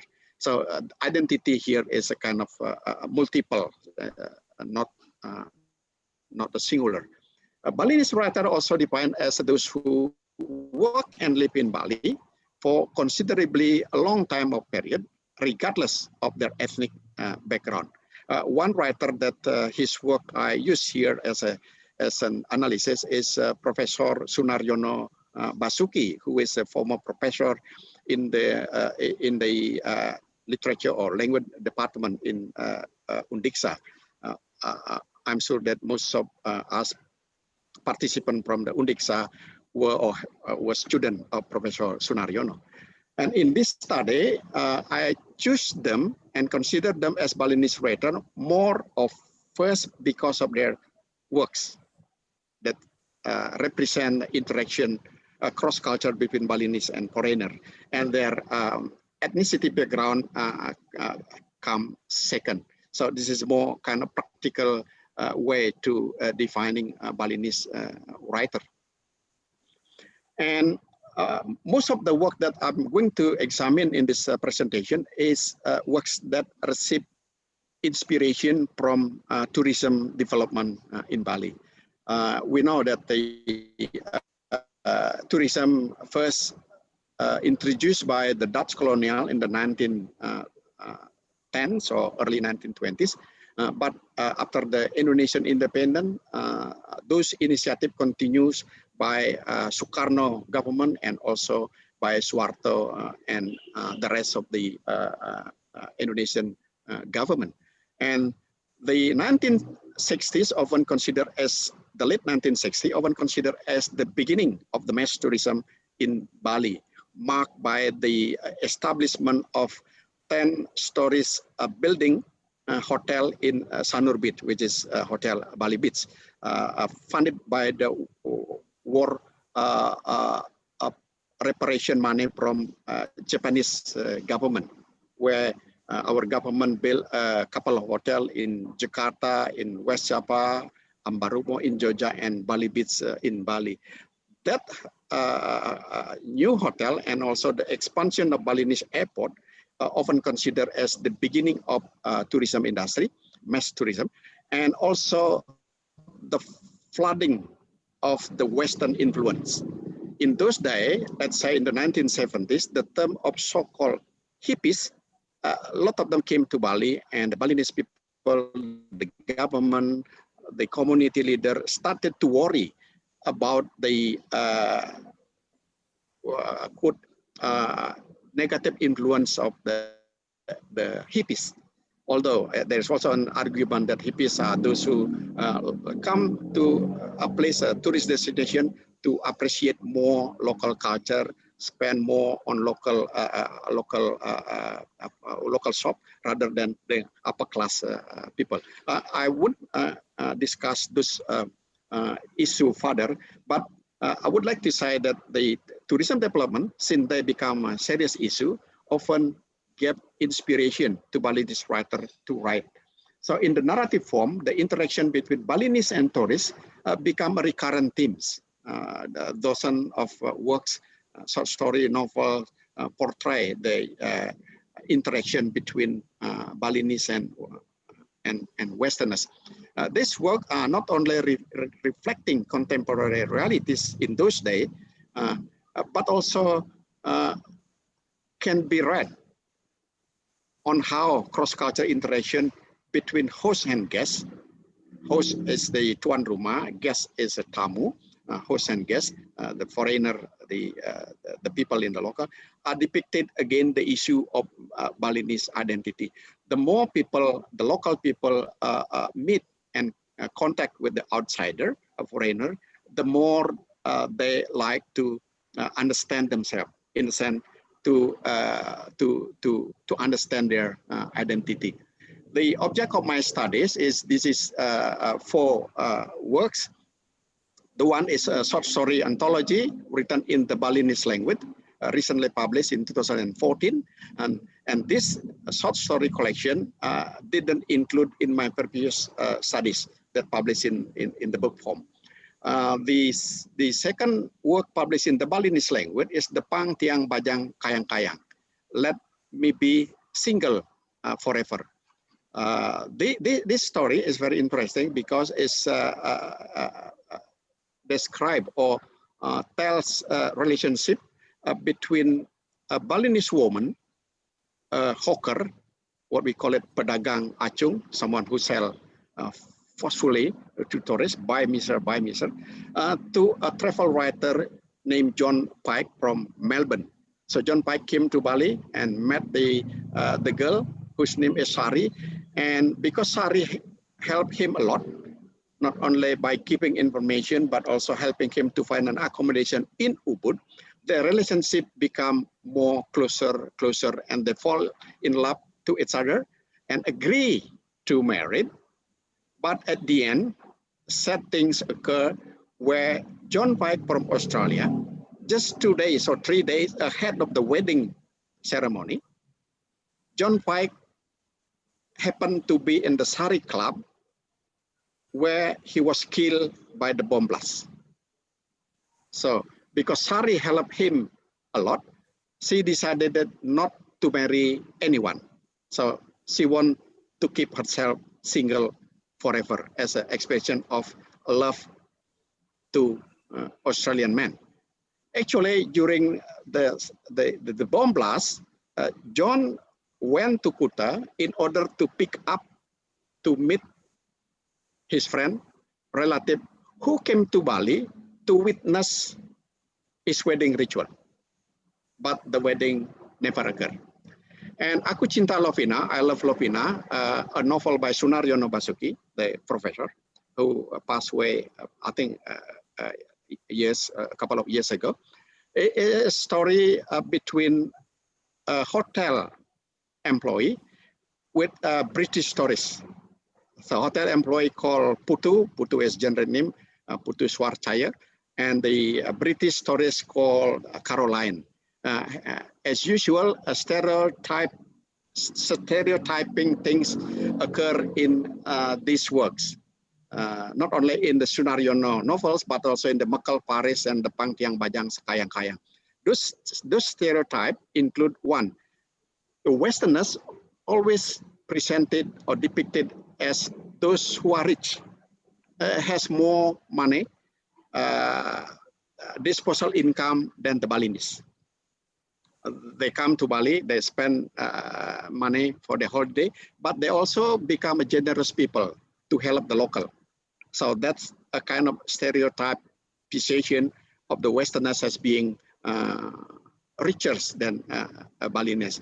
And if we look at the terminology that introduced by Professor Sukagawa in the beginning of his presentation on the issue of welfare linguistic, and here also the interaction between Balinese and Westerners involve a kind of welfare literature, in the sense that the Westerners come to help the local people. And in this story, the Aku Cinta Lovina, the story actually involved a lot of romance between the Balinese man, Putu, and Caroline. They met in a room, they kiss each other, but there's not a sexual contact. But there's a romance between the two. The relationship between Balinese and British here, again, didn't end up into a marriage. The story end up with how Westerners who, from the financial point of view, have more income, at the end invited Putu's sister to study overseas until she got her PhD degree. And Putu, his mother and his father all were invited to the graduation ceremony in the UK. So this is a very interesting how the economic gap, literary welfare, if we would like to follow this term, will play in the literary work by Balinese writer. The last work is very interesting too. Is Wanita America, an American woman killed in Ubud, and this story against stereotype how the Westerners have more disposable income than the local people. The character of this story is Susan from United States came to Bali and met by Bram, a Balinese man, in a cremation ritual. As we know that the cremation, one of Balinese tradition, often became a tourist attraction. So tourists who come to Bali often like to see how Balinese cremation is done. And Bram and Susan quickly love each other.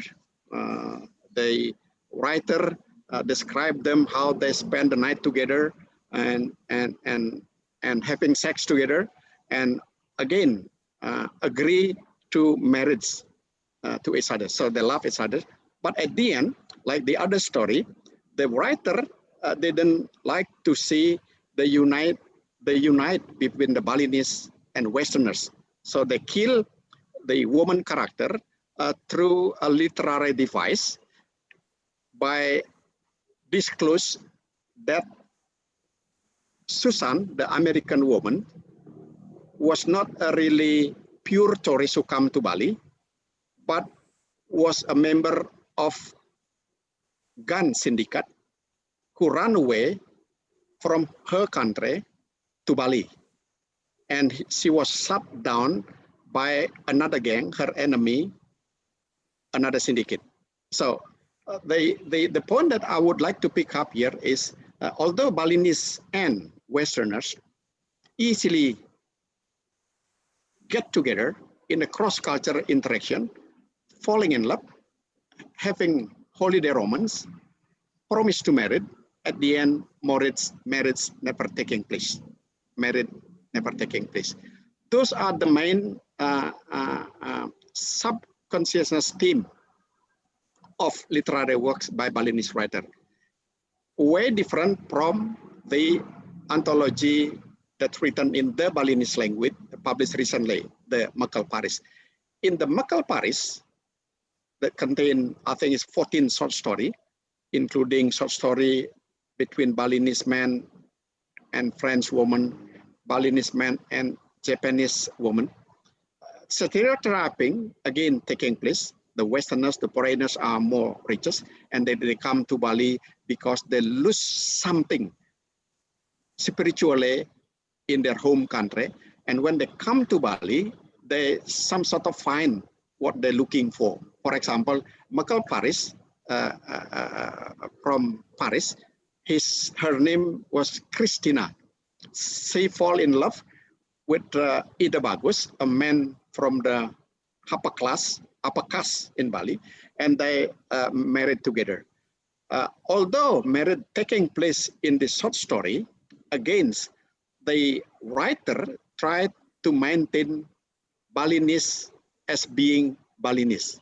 I mean, in their marriage, the writer depict how the foreigners like to become Balinese rather than the Balinese become Westerners. So this is, I interpret as a way, or perhaps some subconscious way of Balinese people not to let Balinese to become Westerners or their culture become Westernized, but make the outsider to become Balinese. And here in the Mekal Paris or Madame Paris, Christina like to become a Hindu. A detailed ritual of how non-Hindu become a Hindu is explained in this short story, in the ritual called Sudi Wedani. So it's the story about a Balinese man with a Japanese girl called Takamura. Although a Balinese man spent some time in Japan, in Tokyo, and enjoy all the kind of advanced and cosmopolitan Tokyo, at the end, they agreed to live as a Balinese. Not only the Balinese character, but also Takamura herself. Even their name also changed into Balinese. So this is a kind of, what kind of identity negotiated by Balinese writer in their literary works. Yeah, I have discussed those far, and let me quote how those story are presented in their work. So in the novelette, a novelette is not a novel because it's a novel, an American woman killed in Ubud. This is how the holiday romance developed between Balinese and Westerners. So his hand slide under my shirt. This is where Bram, the Balinese man, and Susan, the American woman, spent the night in Ubud after roaming around Bali as a tourist. So his hand slide under my shirt, rubbing my chest, his finger played, stretching instantly, slowly. Bram, he whispered, I'm sorry, the translation is wrong here, must be she. Her hand slide under my shirt, rubbing my chest, her fingers played, stretching instantly, slowly. Bram, she whispered near my ear, are you sleeping? I pretended to stretch for a moment. The silence again. Susan kissed the nape of my neck. So this is the romance incident took place in a villa in Ubud, which then developed into a sexual contact between the American woman and the Balinese man. This story ends with a very interesting way in terms of the plot structures. In the beginning of the story, the Balinese man met the American woman in a cremation ritual. Likewise, the story ended up in a ritual, cremation ritual. But this time, the one who cremated was the American woman, because she left a will. Bram, when she left a will in her family back in the United States. She wanted to be cremated in the Balinese way. Again, someone, a foreigner or non-Hindu, can only perform a Hindu ritual after they transform to a Hindu people.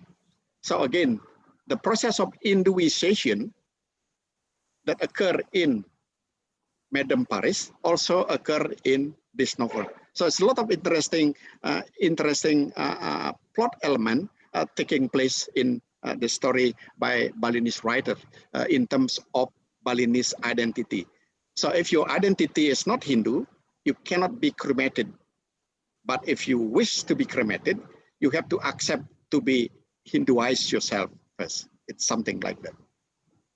So this is the story from the I Love Lopina by Sunaryono, how the story also describe the romance and intimacy between Balinese and the British. Please.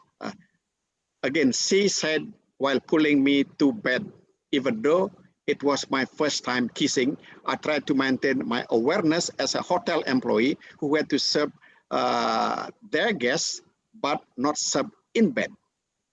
Please stay with me. So the British woman begged the Balinese hotel employee to have the night with her. So another stereotyping things in Balinese representation of cross-cultural interaction between Balinese and Westerners are the fact that sexually Westerners are often more easily to approach. So it is the Westerners who show more a kind of interest to having romance or sexual contact first. Although the reality is much more complex than that. In almost every single stories that depict the relationship between Balinese man and Western girl, or Westerners man and Balinese girl, the Westerners girl often stereotyped as someone who is thirst on more on sexual rather than Balinese character. So very interesting thing. And this is the story in the Let Me Be Single Forever. John is getting married in Balinese. Yes, Wayan, said John innocently. Will John be Balinese? Wayan mother asked very seriously. That is my choice, Wayan. So again, it is not the Balinese who become Westerners in the mixed marriage, but Balinese writer do it the other way around. The Westerners become Balinese. That is the clear message that the Balinese writer didn't want their character, the Balinese people, to become Westernized or to become Western people, but do the other way around by describing it is better for them to become us rather than us to become them. This is the short story in Madame Paris. Madame Paris loves studying, learning Balinese, making offerings, learning the meaning of offering. So if you are Balinese, you're supposed to know about tradition, about culture. And this description suggested how a writer tried to Balinize their Western character, not to Westernize Balinese character.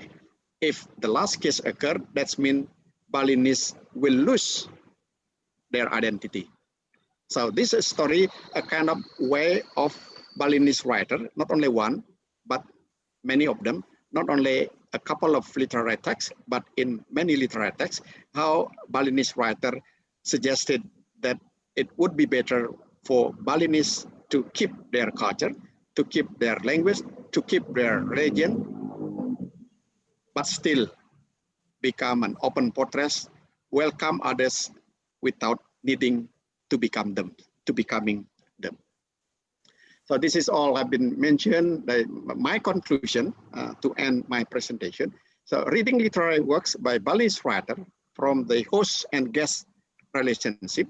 This is a really anthropological theory of studying tourism proposed by Smith and others from the 1970s. It is clear that Balinese people saw an outgoing attitude in cross-cultural interaction. So foreigners were depicted as people who love Bali and sexually easier to approach. This is, I need to mention this because it's appear recurrently in Balinese work. So despite closeness and intimacy, marriage is always prevented between Balinese and foreigner, a kind of subconsciousness of Balinese writer that suggests the need of Balinese to keep their identity, not to become Westerner. Although marriage took place, as many occur in real life and also in the story Made in Paris, the writer shows the willingness of foreigner to become Balinese rather than the other way around. Shortly, Balinese literature is an arena for Balinese writer to negotiate Balinese identity, a discourse fit to what we call Ajak Bali, to keep Bali, remain Bali. I should end my presentation here. It probably can be continue in the question and answer later on. Thank you very much. Time, yours, moderator.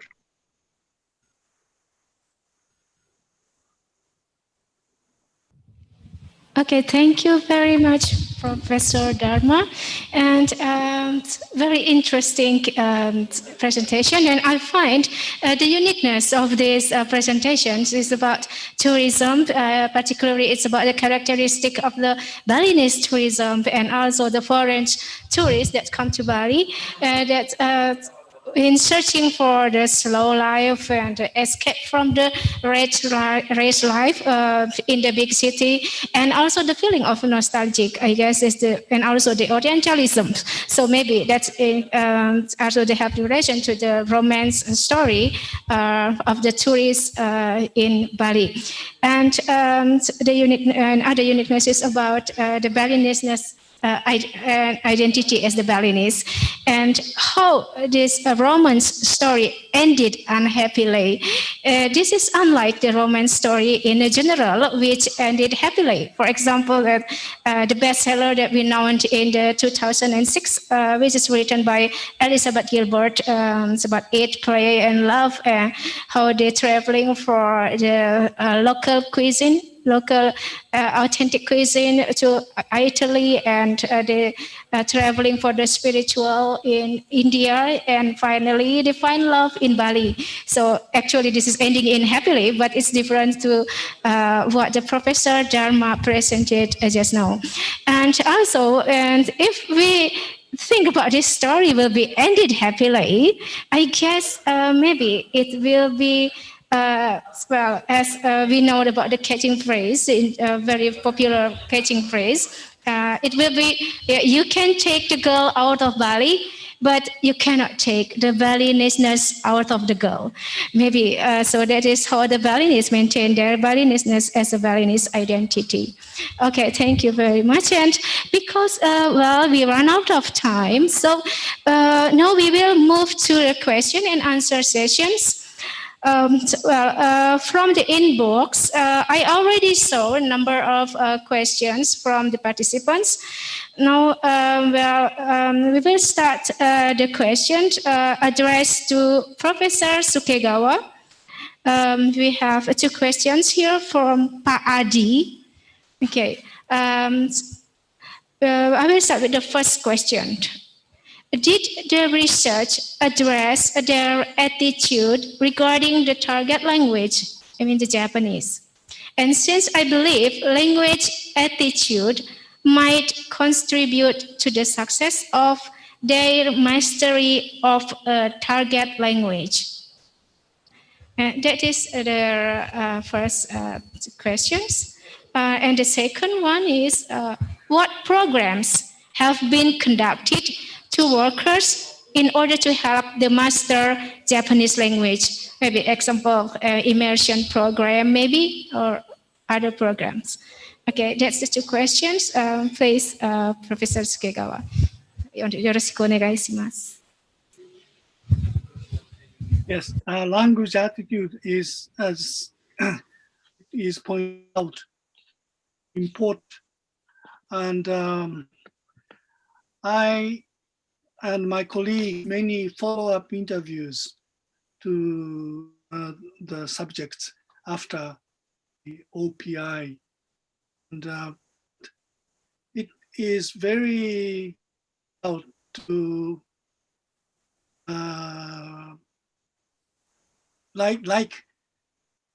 what happened in American presidential election 2 days ago. The mass communications expectation was totally denied by the reality. Because, so my question is, do you want to learn Japanese? Do you wish to become fluent Japanese speaker? All the people say yes. But in reality, they are very tired after work, or they already have Japanese, Indonesian friends, so they are not really interested in learning Japanese. So it's very difficult to measure attitude science, but we are still trying to. And but we become very closely related. People tell us the real words. Like someone told me, I don't like to be a part of Japanese. I don't like to be Japanized because Japan does not have God. Nobody believes in Christianity or Muslim or Hindu, Shinto or Buddhism. They just go to Buddhism temple for ceremony only on the day of. So I don't think the Japanese people are people without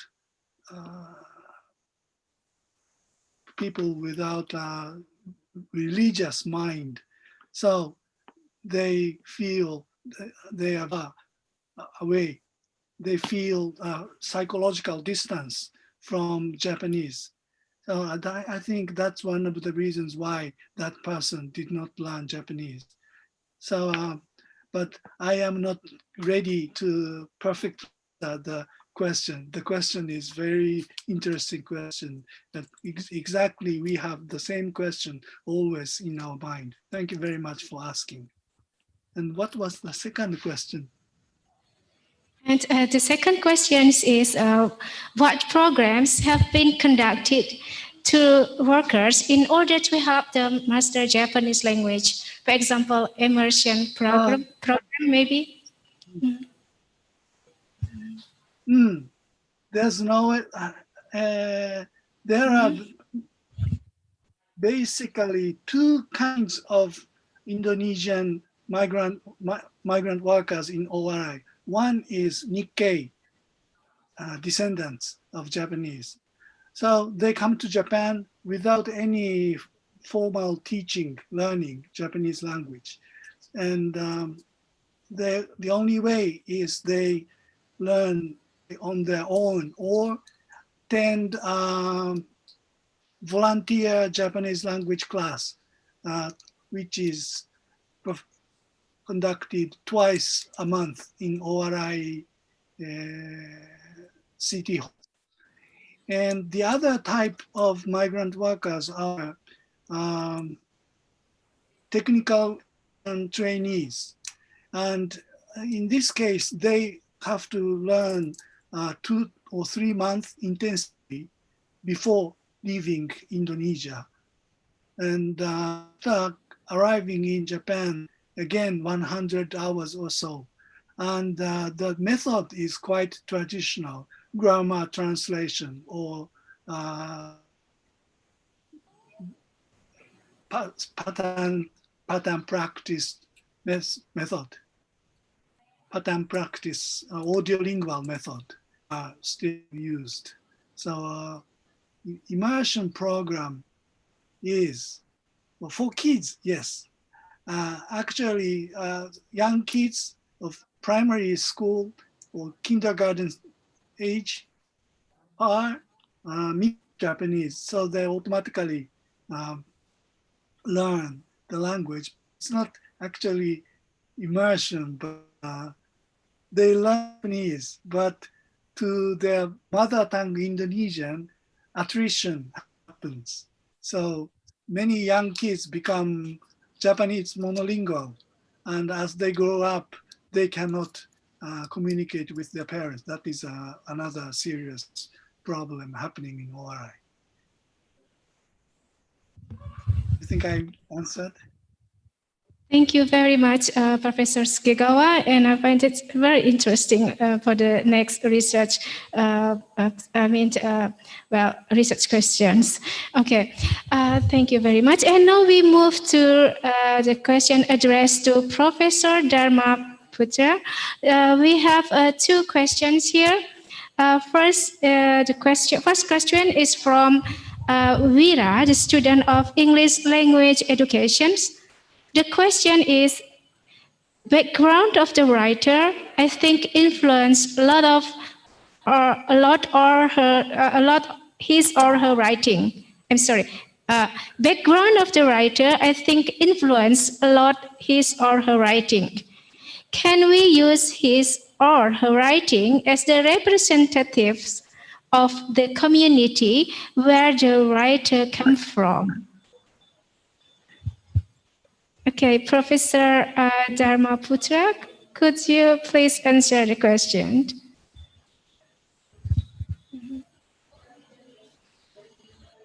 Yeah, thank you, moderator, and also thank you to Wira for your question.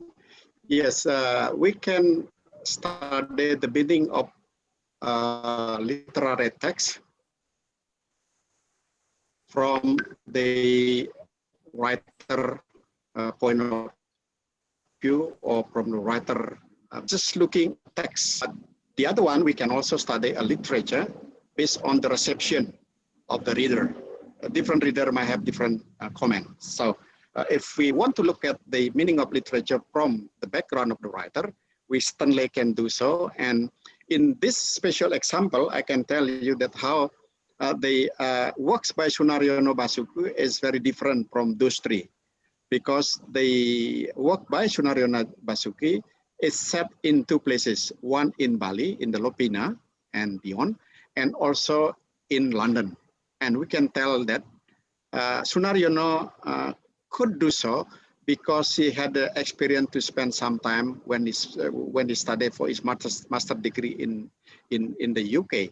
So other writers never been overseas, so hardly to see any description of the story overseas. Most of them are written based on what their experience, their idea on the local place. Interesting information a little bit for Ide Bagus Widyaso Kenneton, the writer of the Makal Paris. He wrote and published a short story before he went overseas. Suddenly, 1 year after the publication, he is a teacher, graduated from the UNDIKSHA. He got a scholarship to do a comparative studies study bonding in Europe. And he went to the place that he has written in this book, but nothing must influence back to what he has written because it's already done. That is my response to your question, Vira. Thank you. Thank you very much, Professor Dharma. And now we move to the last questions addressed to Professor Dharma. And this is the last question for this session. The question is from Agus, student from English Language Education. And his question is, the narrative produced influenced by the tourism development. What is your prediction on the narrative produced in this tourism situation? I mean, in this pandemic era. Okay, please, Professor Dharma. Yeah, thank you, Agus. This is a very interesting question. There is a short story collection against by Ida Bagus Widya Sakenetan, written in the Balinese language and contain around 12 short story and all about pandemic COVID. The title of his short story collection is Wuhan.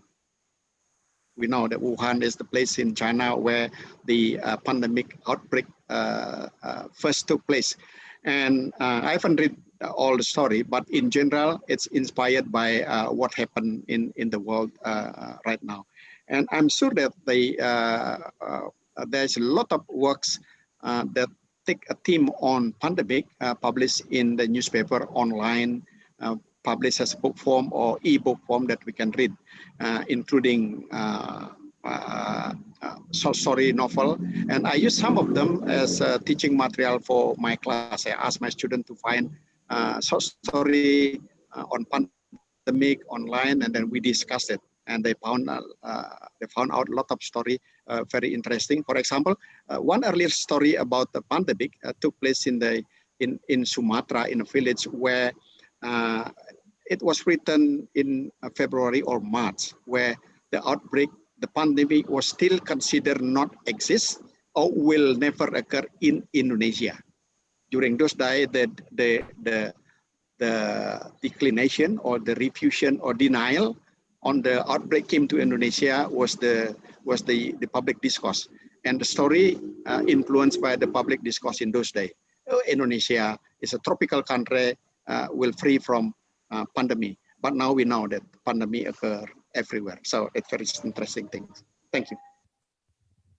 Thank you very much, Professor Dharma. It's a very clear and easy to understand about the answer. Okay, because we are, time is rushing, so that's all for the discussion in this first plenary session. Because our schedule is will be end at 12, and we will have a lunch break from 12 to 12:30. So, I'm so happy to host this plenary session, and I believe that we have a fruitful discussion here, and we learned much about linguistic welfare, Japanese language acquisition among the Indonesian migrant workers at ORI from Professor Sukegawa, and we also learn about tourism, literature, romance, and the Balinese identity from Professor Dharma Putra. Lastly, I would like to thank you, Professor Sukegawa and Professor Dharma Putra, for sharing your research and your academic works and all the participants in this session. So please give all the a big applause to our great keynote speakers.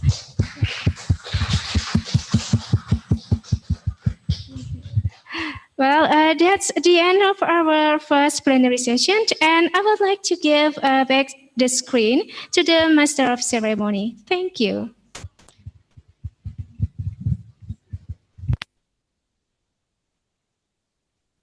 Terima kasih Pak Prof. Nyoman. So thank you very much, Professor Sukegawa and Professor Dharma, for the insightful presentation and the sharing. Ladies and gentlemen, before we have the second session of the keynote presentation, we are going to have a lunch break for 30 minutes.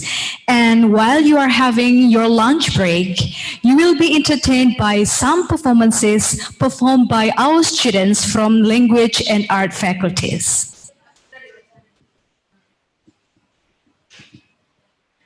The first performance will be a Balinese traditional dance called Taruna Jaya Dance. Tarunajaya dance is one of the most famous Balinese dances, which was composed and choreographed by one of the choreographer from Buleleng, North Bali. Even though this dance is always performed by a Balinese dancer and a female dancer, this dance depicts a moody character of a young man featuring a powerful expression full of emotion and acts to attract the attention of a woman. Ladies and gentlemen, please welcome Tarunajaya dance.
Well, that was Taruna Jaya dance, and we do hope that you enjoyed the dance. Ladies and gentlemen, the second performance will be a music performance. You will be accompanied by Balinese, Indonesian, and English songs, which will be performed by our students from Language and Art Faculty, Universitas Pendidikan Ganesha. Please enjoy.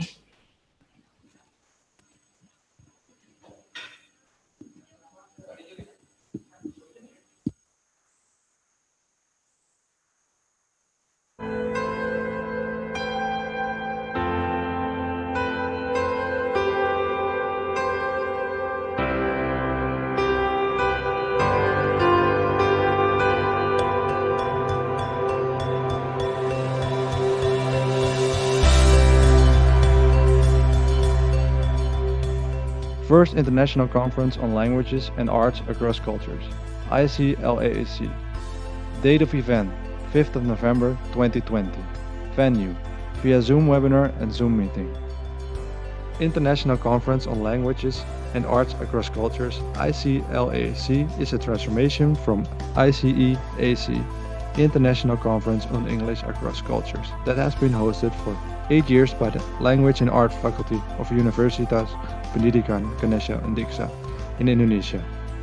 The Language and Art Faculty accommodates over 700, of whom are majoring in English education, Japanese education, Balinese education, Indonesian language education, English for tourism diploma, communication, and visual design and arts. These various disciplines trigger the conference transformation. There is a high demand to include not only languages and education issues, but also art and art education issues in this conference. Thus, a big theme, literacy across cultures, is selected to embrace all these disciplines. As concerns increased over the spread of the coronavirus in the world, conference organizers canceled the in-person version of the conference this year. ICLAAC 2020 will incorporate remote virtual presenters.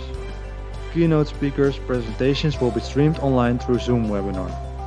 Furthermore, presenters and participants will be accommodated to present and participate remotely.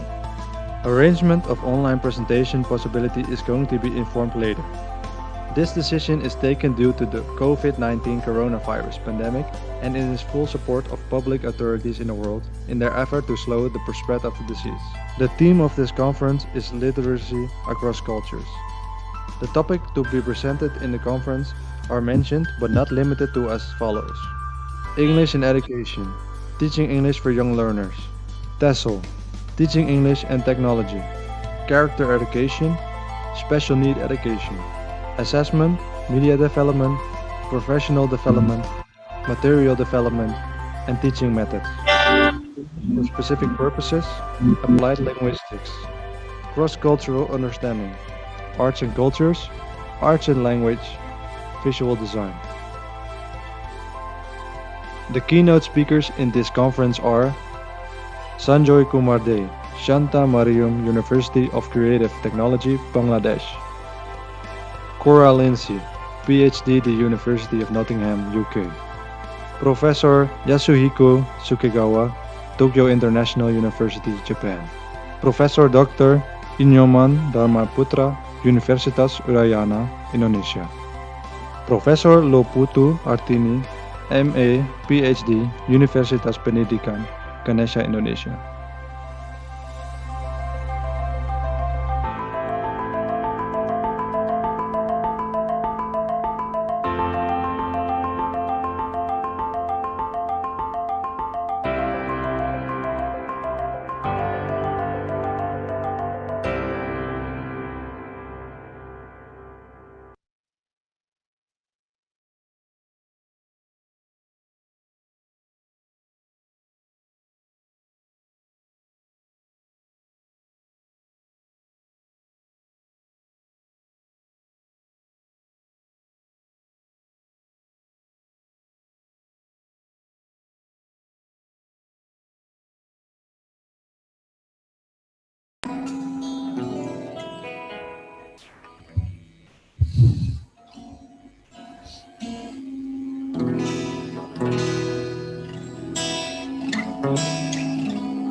Cukup. Penting sana mas.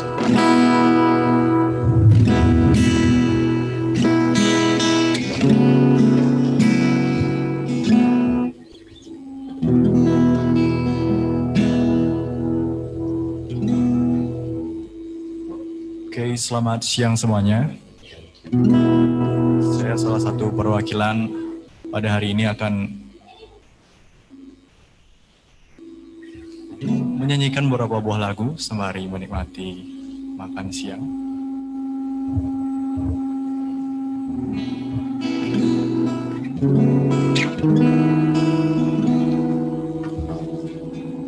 Oke, langsung saja.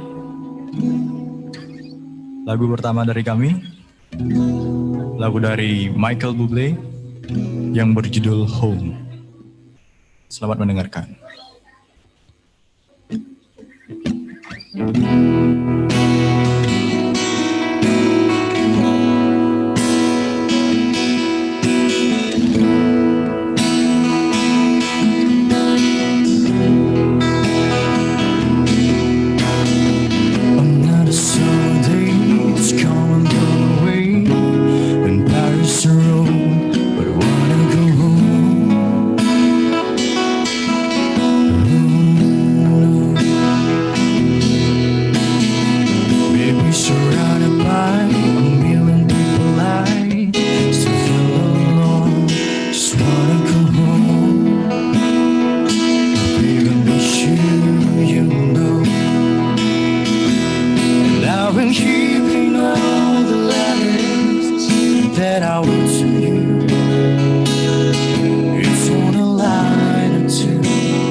It's cold on fly, and you so more.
step outside when everything is going right. And I know that's why I cannot come along with me. The days were not your dream, but you always believe in me. Another winter day has come, go away. Even Paris around, but wanna go home. Let me go. Hey, I'm surrounded by a million people. I still feel alone, but let me go. Let me go. So let me go home.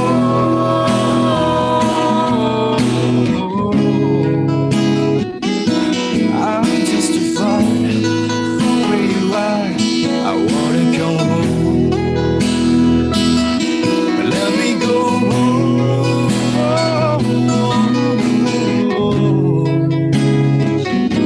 You will be alright. I'll be home tonight. I'm coming back home.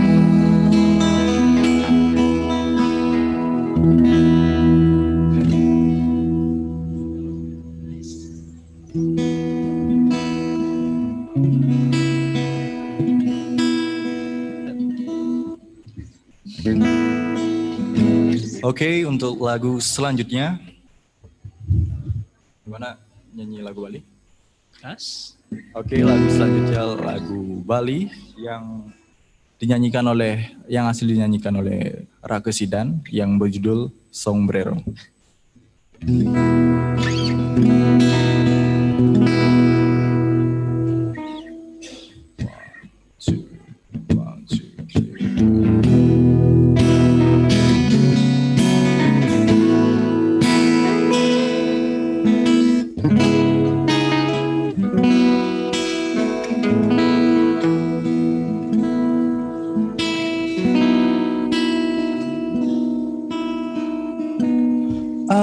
Ampura cerita niki jadi-jadi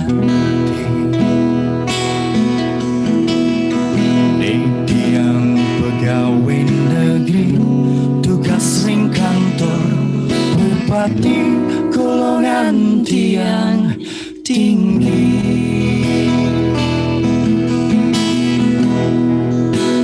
Yen untuk gaji pantasnya tiang bersugih, malahan lebih mensampingan di sisi yang luwih panah pepesan yang merpati walau telah nit yang sengerti. Ampura buka protein beren gaji telah disepiri, batin tanah telah di kafe kurenan wawa wewe.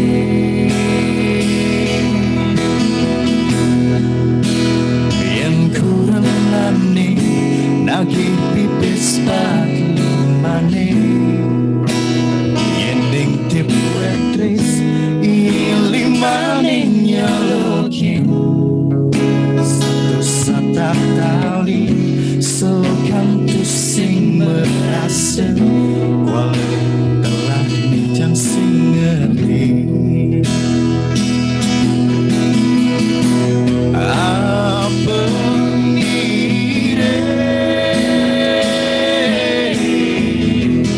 lintang bubune bolong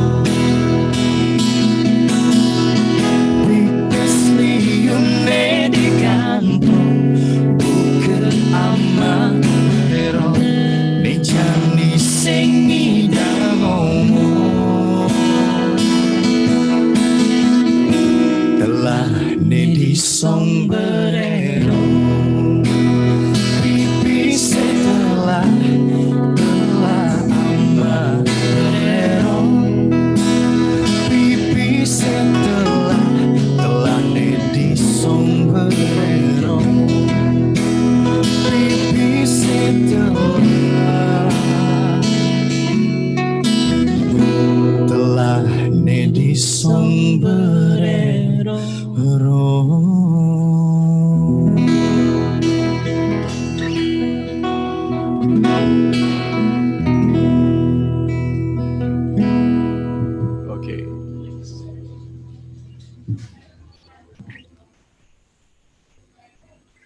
Alfonso.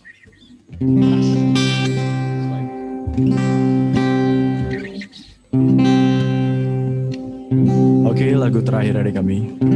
Lagu dari Frank Sinatra yang berjudul Fly Me to the Moon.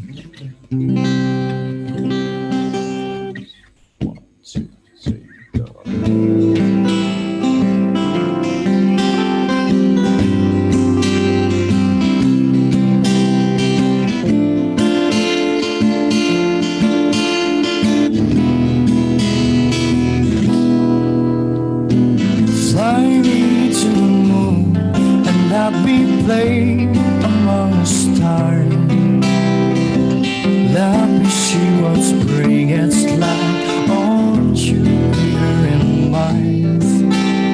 In other words, hold my hand. In other words, darling, kiss me. Fill my heart with song and let me sing forevermore. You are all I want, for all I worship and adore. In other words, please be true.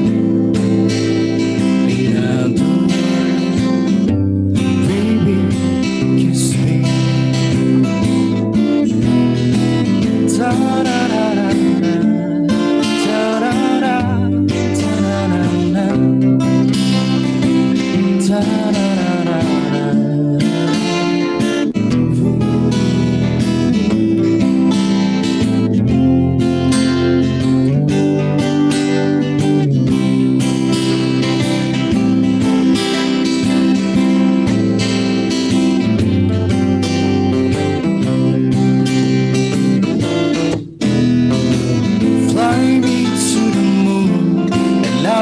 Play among stars.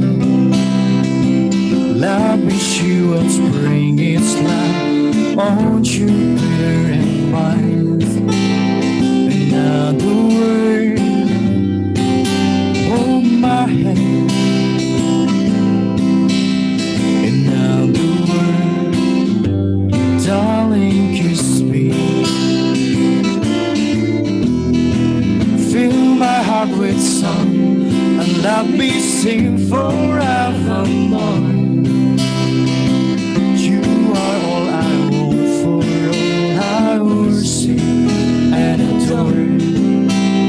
In other words, please be true. In other words, I love you.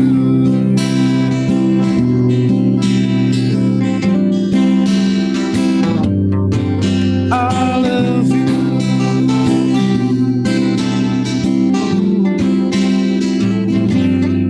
I love you.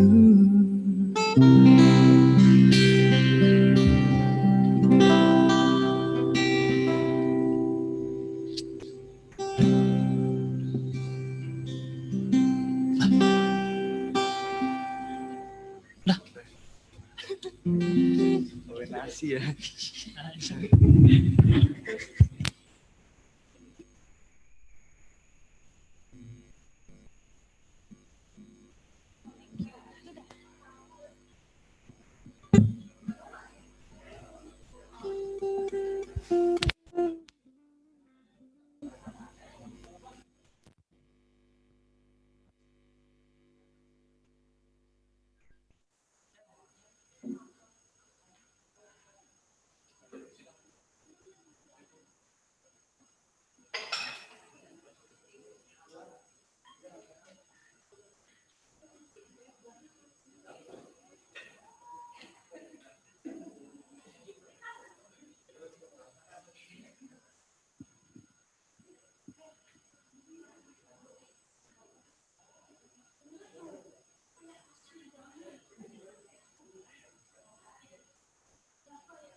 Ladies and gentlemen, this is the time for us to have the second session of keynote presentation. In this session, the presentation will be delivered by Professor Lohputu Artini and Dr. Cora Lindsay, and will be chaired by Made Astawa Kusuma Mandala. Without further ado, for the moderator, the time is yours. Thank you for the time. My name is Mandala, and I will be the moderator for the last two sessions. We will move to the first session now. People say that our true character is revealed when we think that nobody sees us. To impart good characters, the purpose of education has been reshaped by our government. Many have been done to achieve that objective. One of them is through local stories. However, can we use our local stories to bring an impact to the development of global competencies?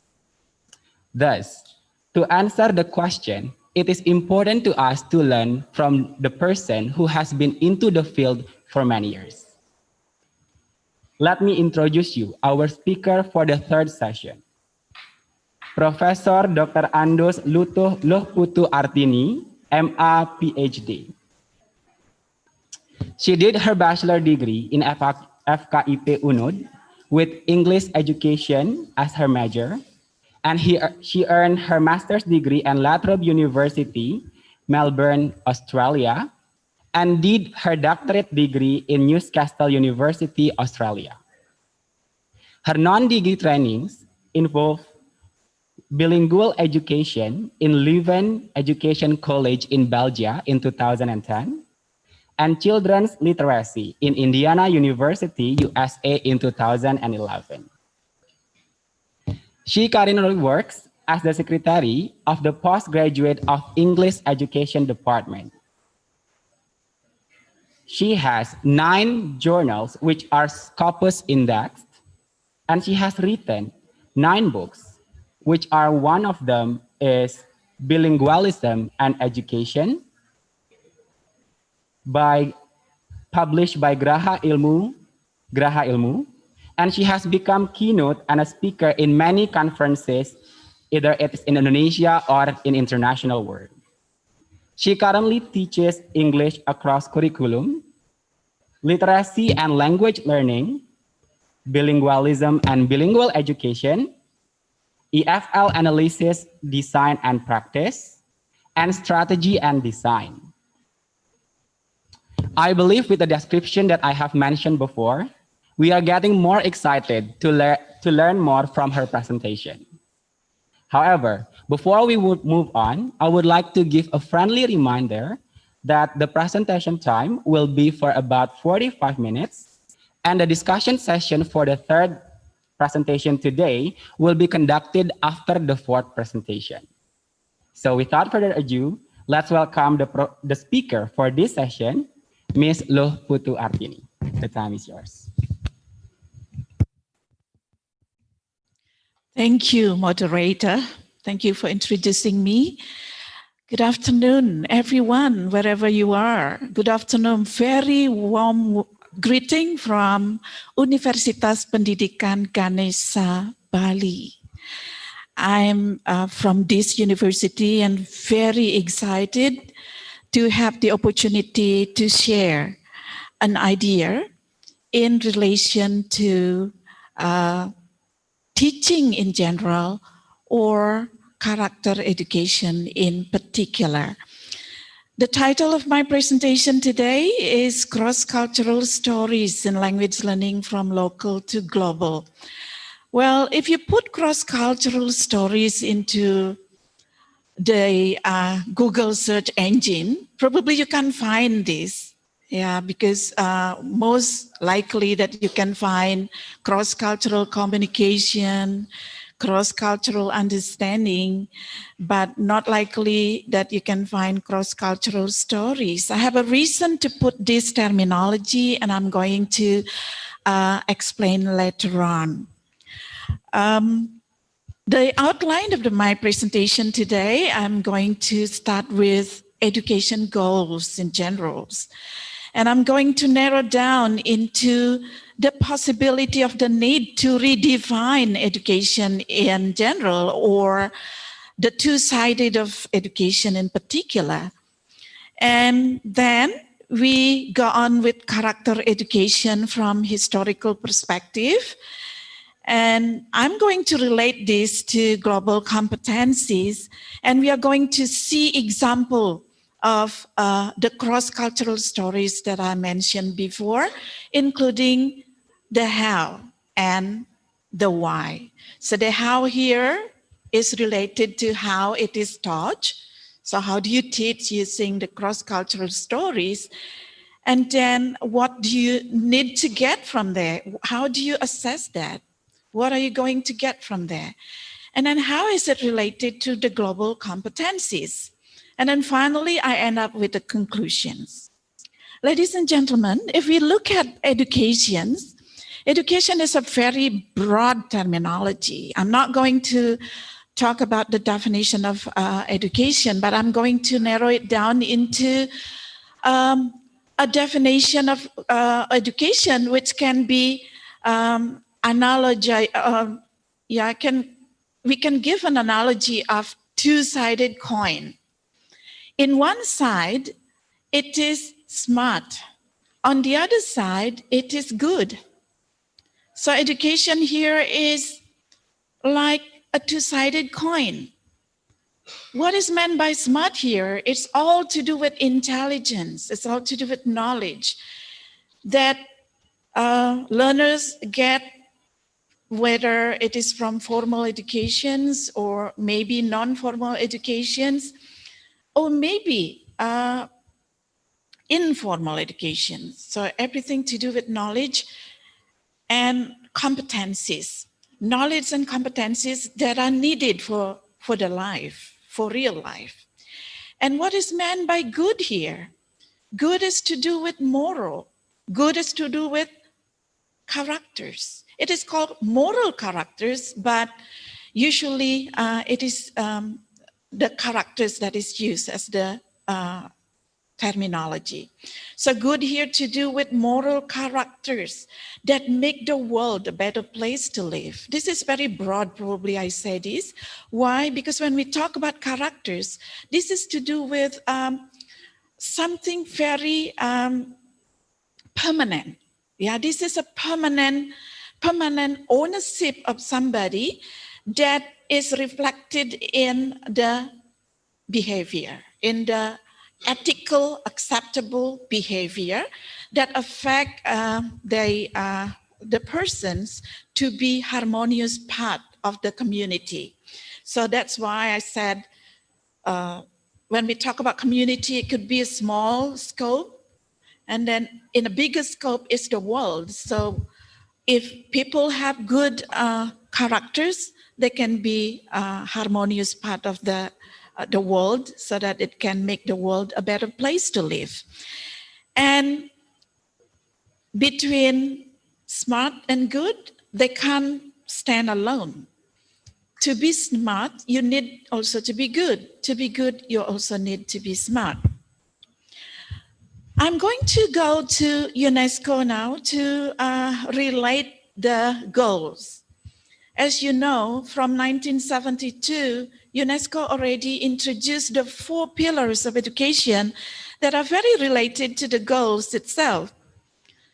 Education is for the learners or the student or the young generation to learn to know, and also to learn to do. To learn to know, to learn to do is something related to be smart. So this is related to cognitive part of education, to do with the competencies. And if we break that up into good, so good here start from learning to be.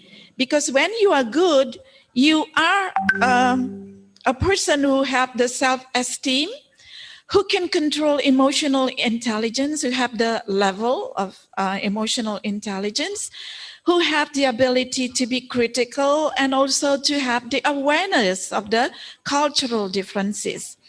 And to live together means that you have the communication skills, you have the ability to to do conflict resolutions, and also you have the cultural sensitivity, and also become a multilingual. Yeah, this is to live together is the main point that we are going to address today. So when we talk about smart, then we talk about the knowledge. To be smart means to be knowledgeable and also skillful. And this has been governed by the updated curriculum and regulated by a very clear system, have clear standard and decide learning goals, and supported by massive advancement of information technology. So this is very well off, if I may say, because everything has been taken by the policies, which is translated into the education programs in schools, and then it's keep updated by the trends and also advancement of technology. But when we talk about good, how about it? Is there any updated trend in moral education? Can we redefine what is meant by good? Can we redefine what is meant by, for example, tolerant? So this is the things that we are going to discuss.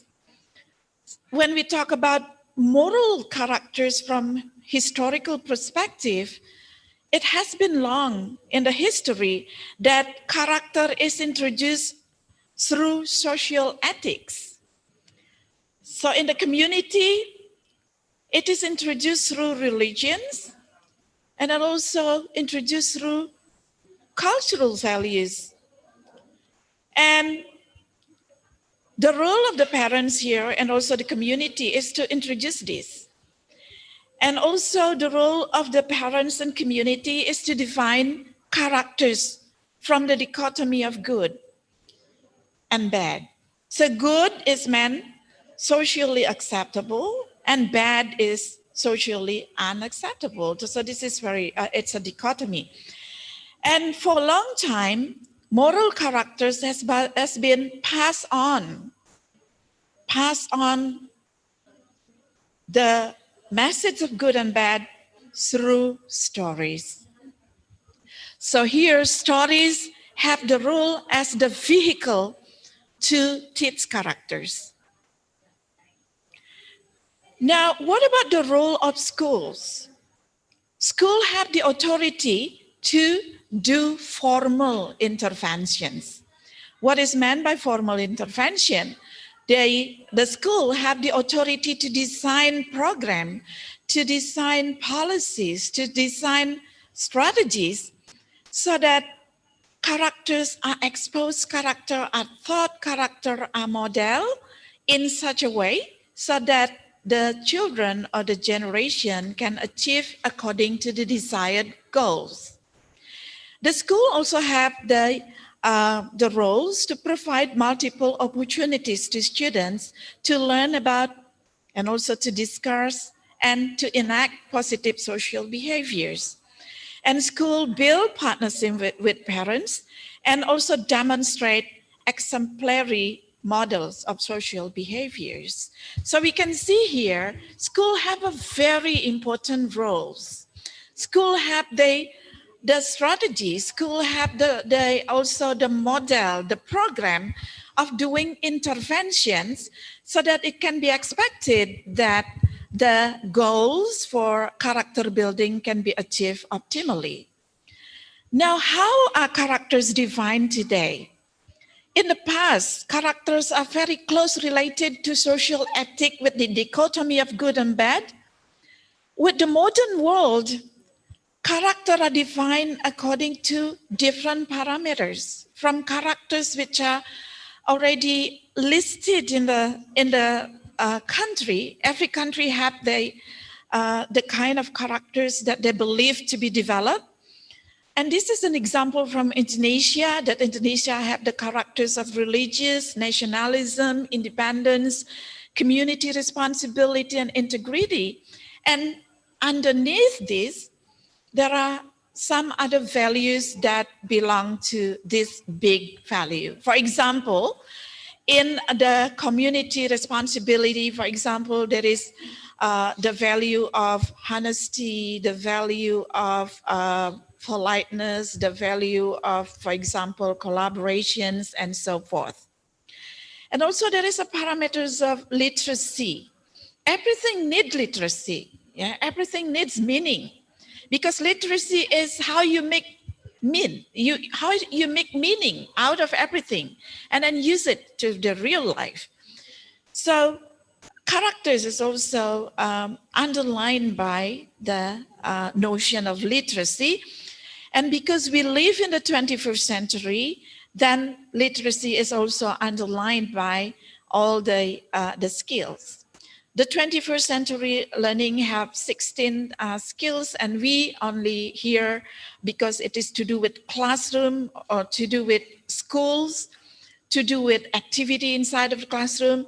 I take the 4 C's, which are the core of the 21st century skills that comprises critical thinking, creativity, communication, and collaborations. I'm going to relate this now to the global competencies. Everything that you do, everything that we do in the classroom, whether it is to do with the knowledge, the skills, and then also the good being, they are all directed toward the achievement of the global competencies. So global competencies is a big thing that actually being there for equipping the generation to be ready to be part of the world. So global competencies consisted of also 16 competencies, but I'm going to take only this part, which is to do with to live together. So as you are aware that there are 4 pillars of education according to the UNESCO: learning to know, learning to do, learning to be, learning to live together. And to learn to live together is really need the value of good. It needs the characters. And some of the characters here are to do with culture. So to do with understanding and appreciate different cultures, and also examine local and global intercultural issues. And this is also to do with engage in open, appropriate, and effective interaction across cultures, and also take action for collective well-being and sustainable development. So this is one of the big issue in global competencies, in which we have to understand our own culture, we have to understand other people's culture, we have to appreciate other people's cultures, so that there is a mutual understanding of more cultural, there is a cultural, cross-cultural understanding. Now, let's go on to character education today. So when we talk about character education today, with all the underlying parameters that I mentioned before, character education today should maintain tradition in one way, but at the same way also adapt the modernizations. So the advancement in technology nowadays doesn't mean that we are okay to live our traditions. We have to we have to still maintain our tradition, but at the same time, we adapt the modernization. We also have to be able to anticipate rapid changes. And we develop literacy and we achieve global competencies. So we are in the area of this era now, in which we keep on with the advancement of technology. We keep on with the advancement with the modernization, but we also have to maintain our traditions. How do you do this? I suggest that we use what is called as a cross-cultural stories, the teaching using cross-cultural stories. what is meant by stories here? Because stories that reflect moral and characters are usually the original stories from countries all over the world. So all countries all over the world, they have the folklores. They have their local stories. All local stories from all countries usually have the cultures and also have the characters. Now we are going to use cross-cultural stories. It means that stories, folklores, taken from different countries. And we can, yes, we can classify the stories, because when I search the stories from many countries around Asia, it seems that there are some similar big themes of the stories all over the countries.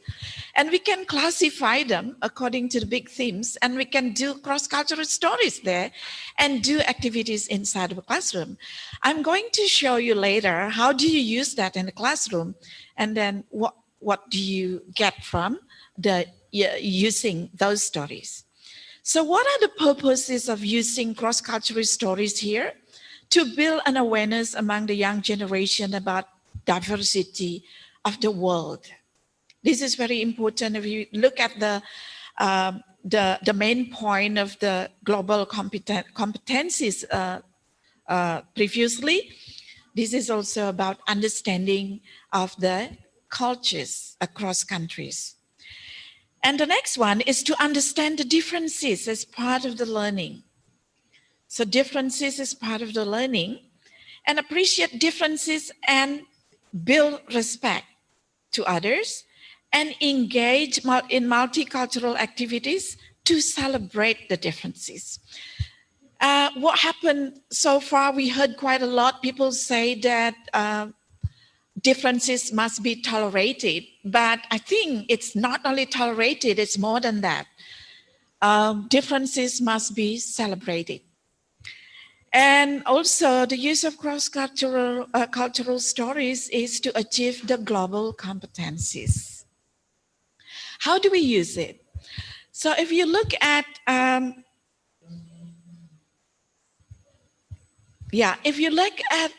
the website that have the folklores and moral characters, you can see there are so many stories. Yeah, I just give some pictures here that the stories are so interesting, very, very interesting in not only the theme, but also if you look at the stories, they have pictures that right away can attract attention of our students.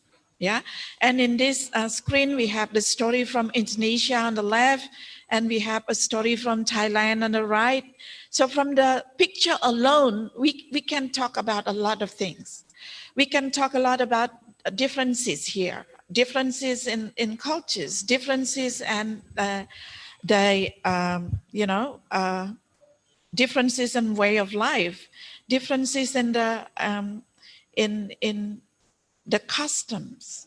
Yeah, look at the outfit. It's very interesting differences. And we can also see here difference. Next, please. Next, please.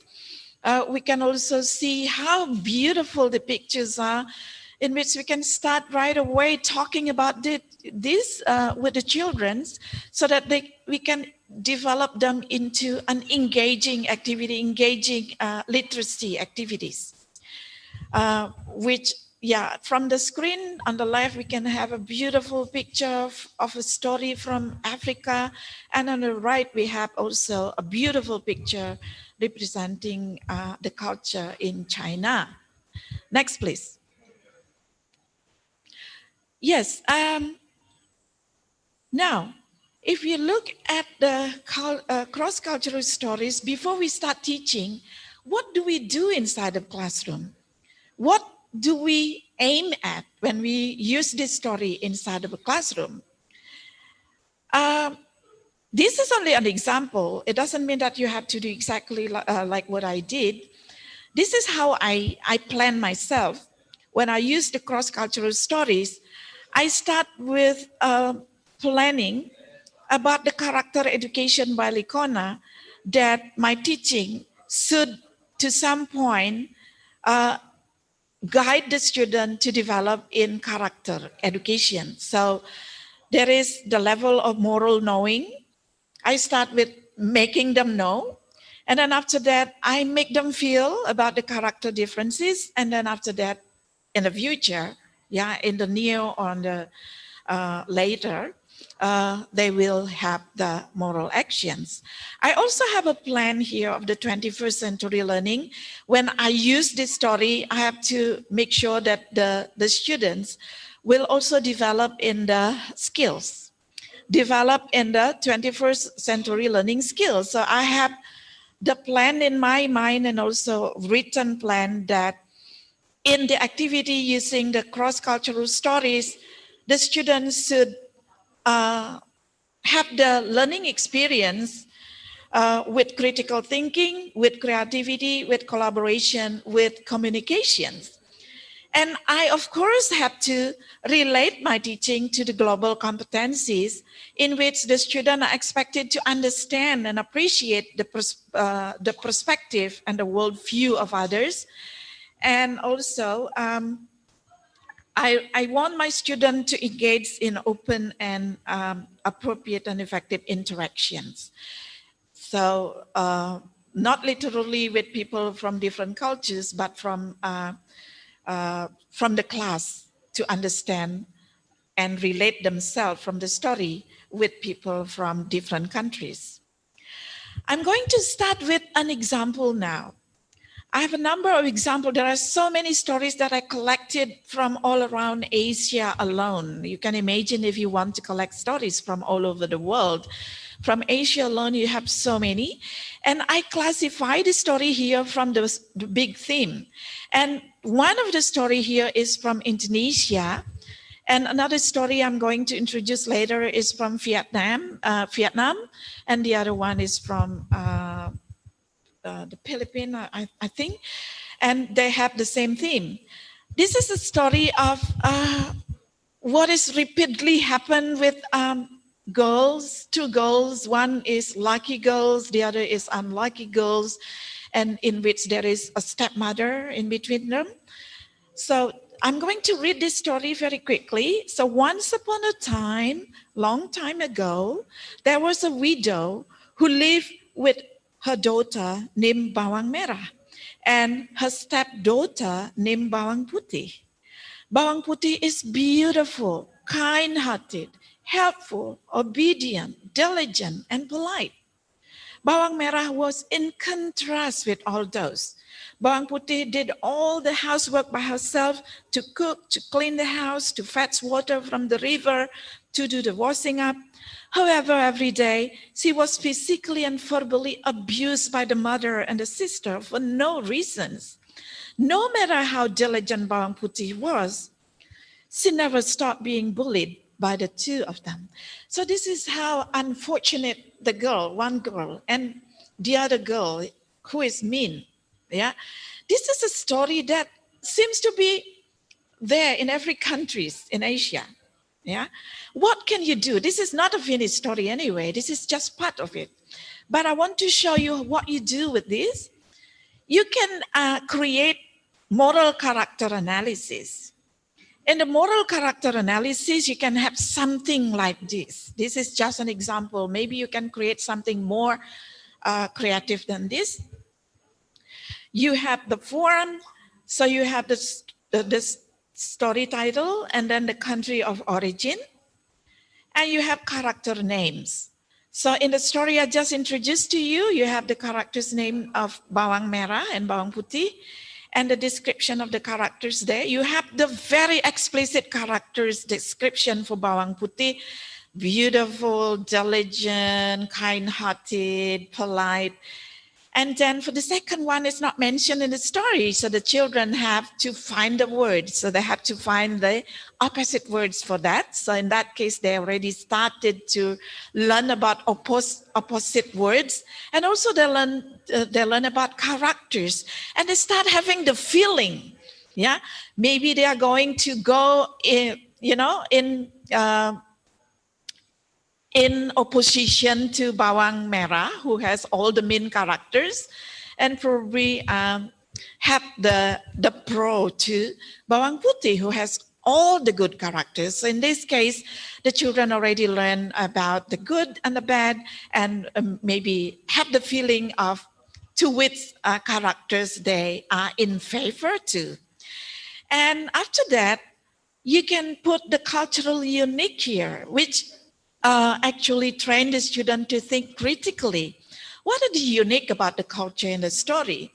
And how these fit into today's world? Is there anything like that occur in the world nowadays? Why not? Why not? Or is there anything like that probably in other part of the world or in other part of the country? That's really raised a big discussion, a big exploration, a big inquiry learning, discovery learning for the student to learn more. And then later on, also, the student have to put my personal note on the moral characters here. Yeah, next, please. Yeah, for the cultural unique, for example, this is just in my perspective. Of course, it's going to be very rich inside of the classroom because you are dealing with many students with different interests, with different perspective of thinking. You will raise so many interesting points here. But this is only example. Maybe in a cultural unique, somebody will come up with the idea that in today's world, people do not fetch water from the river. Yeah. Or maybe some others will say, well, in some countryside, people still fetch water from the river, or maybe from some villages, people still doing that. So this raised a lot of discussion. And maybe also an issue that every country has law of justice and will definitely stop the citizen to be mean to the other people. Yeah. This is a higher level of critical thinking. And maybe also something like this come up. The names are not common in today's world. People don't use name of spices for naming their children. Or maybe no one in today's world will have the endurance like Bawang Putih, who didn't protest to the intimidation and discrimination. So there are so many things that can be done from the perspective of literacy, from the perspective of the 21st century learning, from the perspective also from character education. Okay, next please. 5 minutes? 15 minutes, it's still a long time. Thank you. Thank you. And after that, you can do so many activities, yeah? Those activities that I mentioned before will take a lot of time. So it's you as a teacher, you can decide on which to be emphasized, which to be probably raised as the main point of your teaching. And with the follow-up activities, you can even have more, which not only to do with critical thinking, but it is also to do with the creative thinking. So this is to do with creativity, a lot of creativity. Yeah. For example, in today's world, the follow-up activity, for example, reconstruct the story into the context of current real life. So the student can reconstruct the story and put it in the modern world, yeah, with the same characters. There is a stepmother, there is a stepsister with the same name. What can you do with this when you reconstruct the story into modern? So you keep the characters. One is a mean girl, the other is a good girl. Yeah, and the stepmother is also a mean stepmother. How do you put that into a modern world?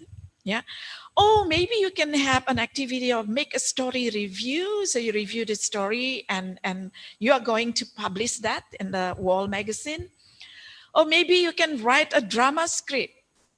Write a drama script out of this. Yeah. And then also do storytelling activities. Yeah, with the improvisation. So you can put the student into a collaborative team to create something so that there is also an activity of 21st century learning. So you see, this is the example. You can see there is a character development in one point of character knowing. They can identify which one is good, which one is bad, why they are good, why they are bad, which one they are in favor with.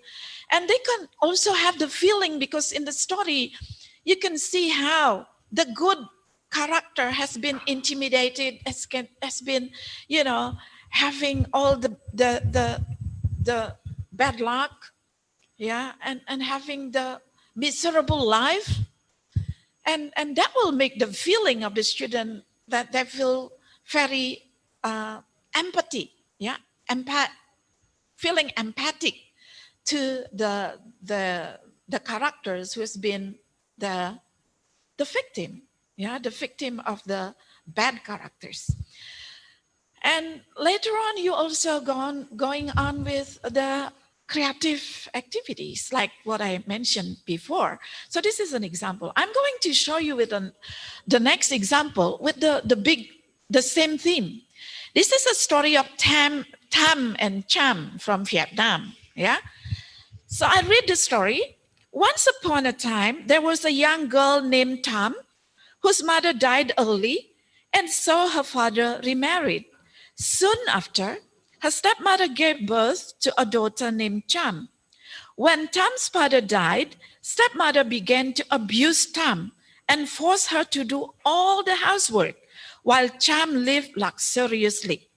Stepmother's hatred of Tam was intensified by the fact that Tam was much more beautiful and fair than her own daughter Cham, even though Tam was forced to do all the laboring under the sun, and so forth. So you can see the story is quite similar, but there are differences.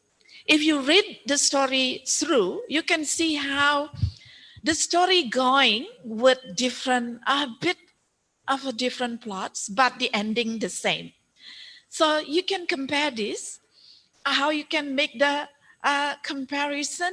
Then you see the differences. You can learn about different cultures. Yeah, I'm going to go straight ahead with story 3, Pickle Tong from Thailand. Yeah. And I'm going to read so that you can have the feeling how they are similar and different. Once upon a time, there was a beautiful woman named Pickle. She was said to have not only physical beauty, but good behavior as well. Her mother died while she was very young, so she was looked after by her stepmother, who also had a daughter named Mali. It was very unfortunate that both the mother and the daughter were wicked women. They forced Pickle to work hard every day. One day, after the job of pounding rice was finished, Pickle went to fetch water from a stream, which was not far from home. On the way back, an old woman suddenly appeared, blah, blah, blah. So you can see the story here very similar. Yeah, the story starts in the same way. The story also builds the scene in the same way. How the story starts by revealing the two girls, one fortunate girl, one unfortunate girl. Yeah, and also there is the presence of stepmother. Yeah, and how the story ends is quite similar. I think it's not very similar with the story of Thailand. Yeah, but ending with a happy ending. Yeah, not quite similar. I mean, in the length, so it's very long to get to the final, to the ending. I mean, okay, so there, as I mentioned before, there are so many activities that you can do, and there are also alternative activities such after you compare the story, you can have the activity of comparing here. How is the story similar to or different from the previous story from Indonesia?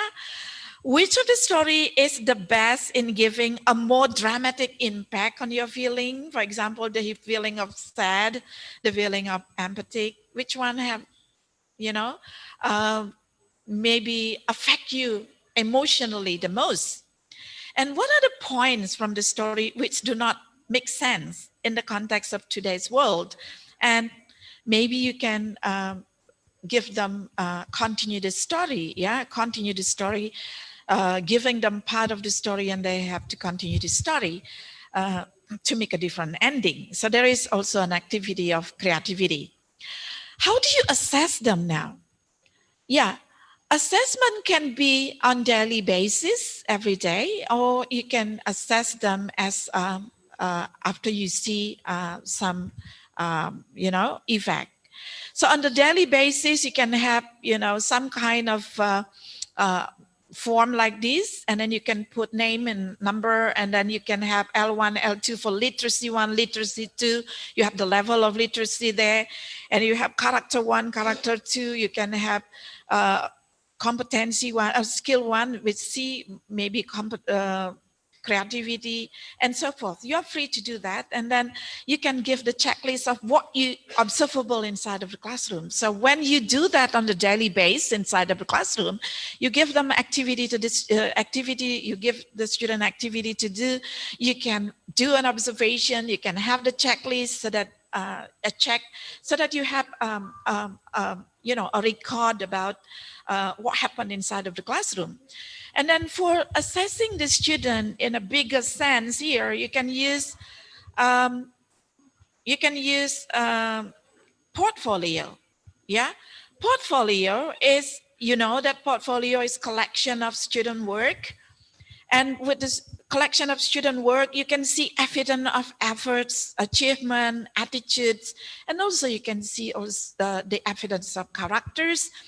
And with portfolio, it enables teacher to diagnose student problems and allows students to move toward progress step by step and encourage students to become more autonomous in their learning. So you can use this. I know that everybody have been familiar with this. Am I done? I mean, yeah, okay. Thank you for that.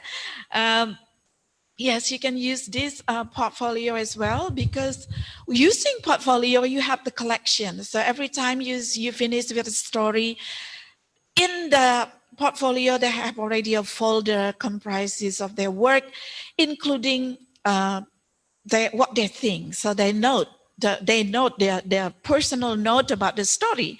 So in the personal note about the story, as I mentioned before, the students have freedom to express themselves about the story. They can write anything. Yeah, they can express their feeling.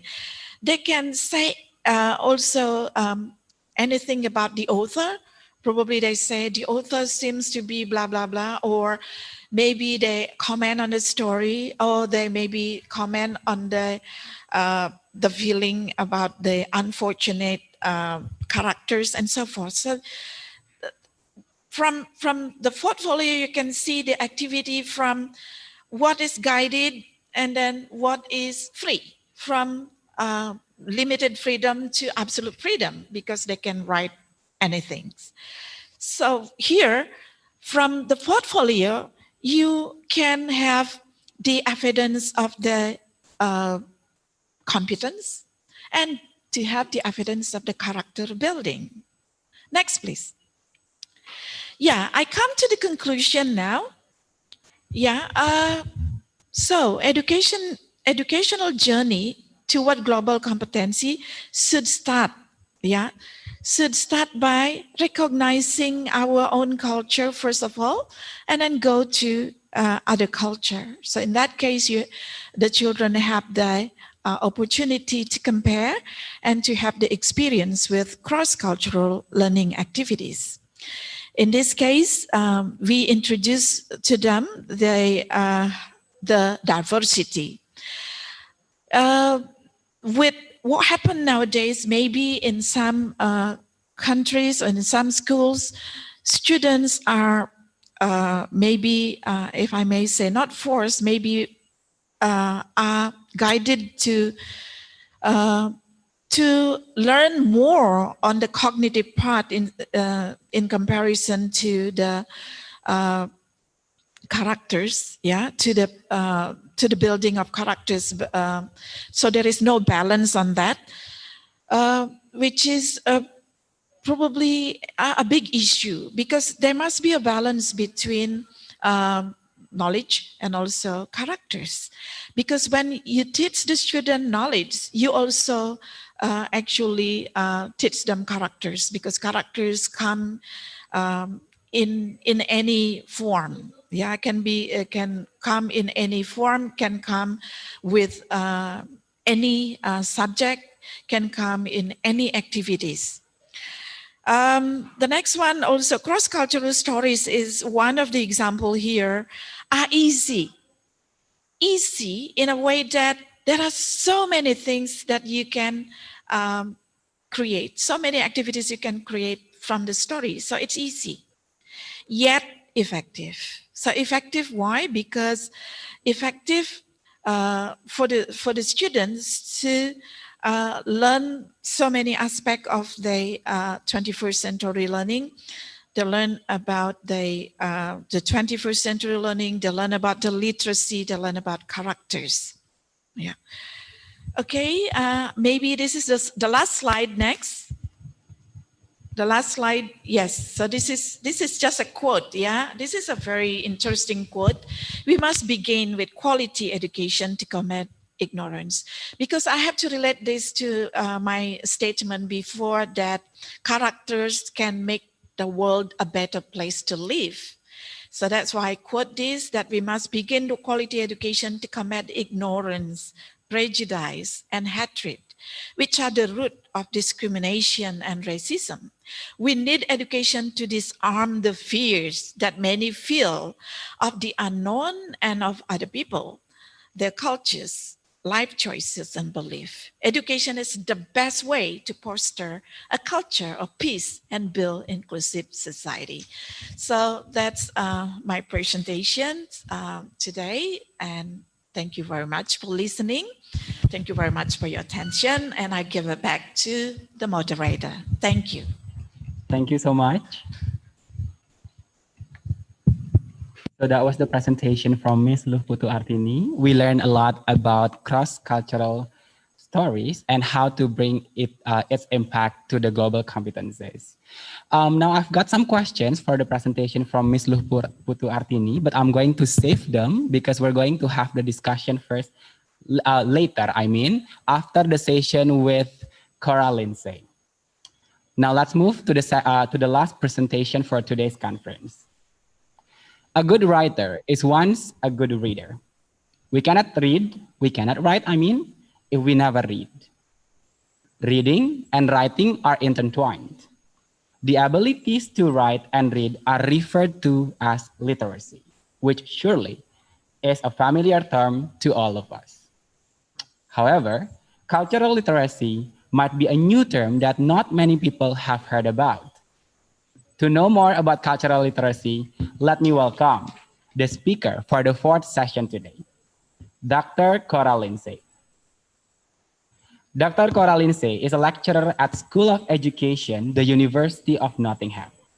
She has been teaching English language and literature, academic literacy, and cultural studies for many years. She has taught in universities in Italy, the former Yugoslavia, Hungary, Slovakia, and Romania. She worked for 7 years at the Open University in the UK and is currently assistant professor at the University of Nottingham. She also teaches master's program for teachers of English to speakers of other languages. Her publications and research include work on code switching and wills, her work with the refugee community in the UK, and a teacher training volume published by Oxford University Press. Now I can see the excitement is growing now.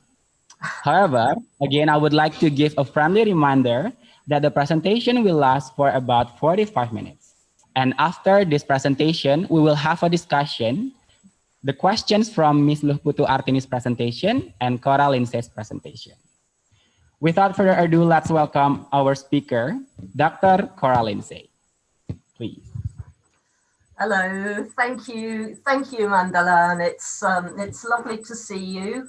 And thank you to everyone for inviting me to this conference.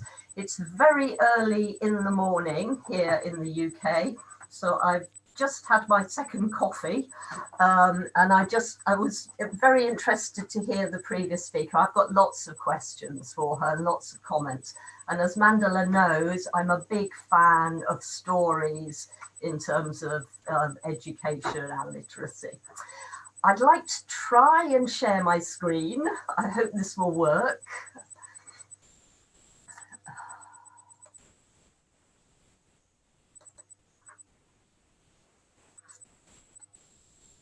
Now, can anyone tell me if you can see my screen?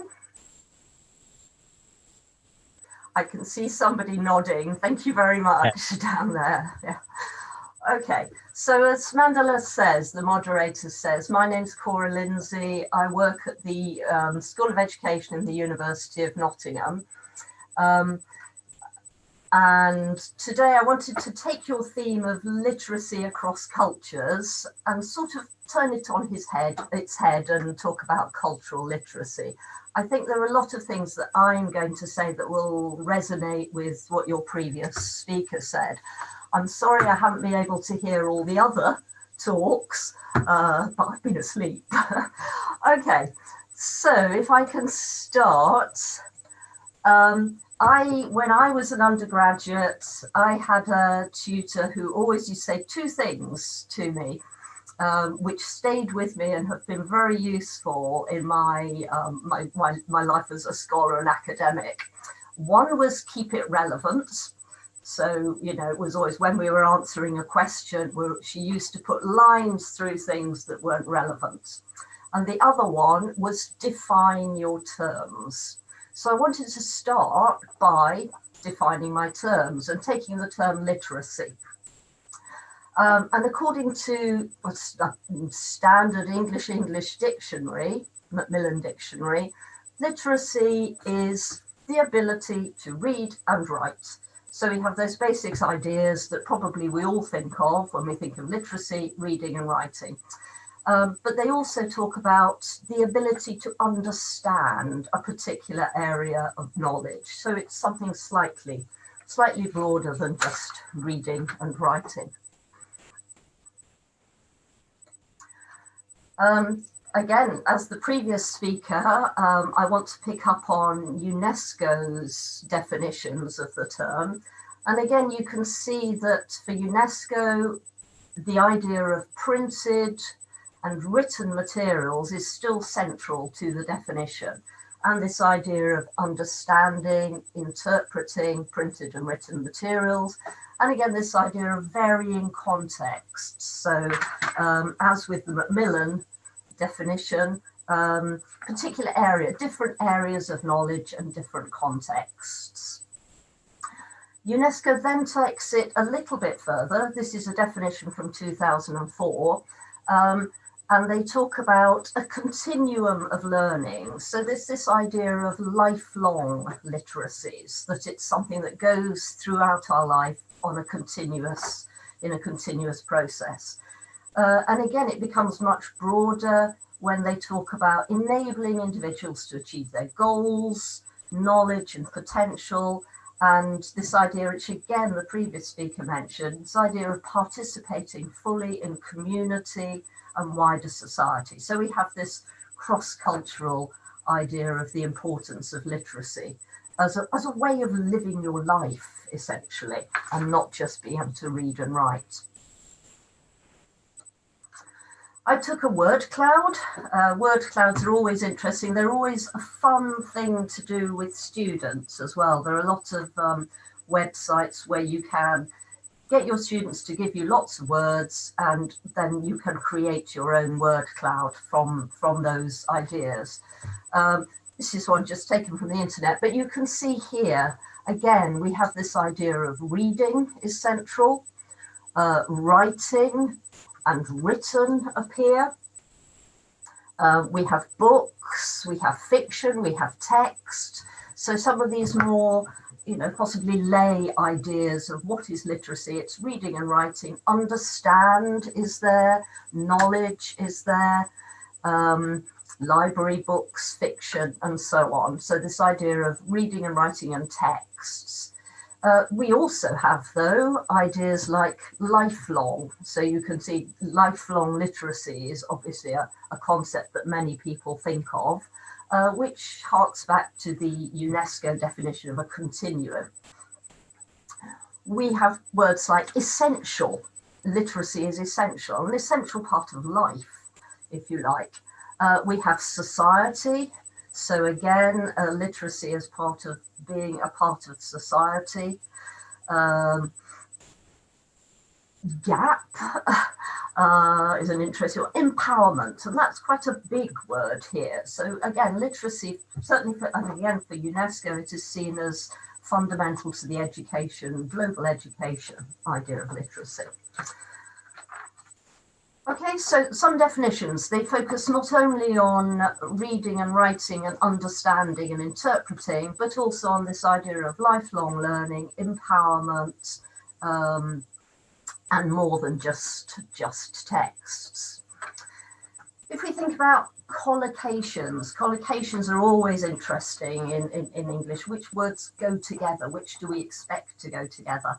And again, from a standard English definition, we can see here we have adjectives: cultural, digital, emotional, basic, universal, so on. So these are all things that we collocate with literacy. So quite a broad range here.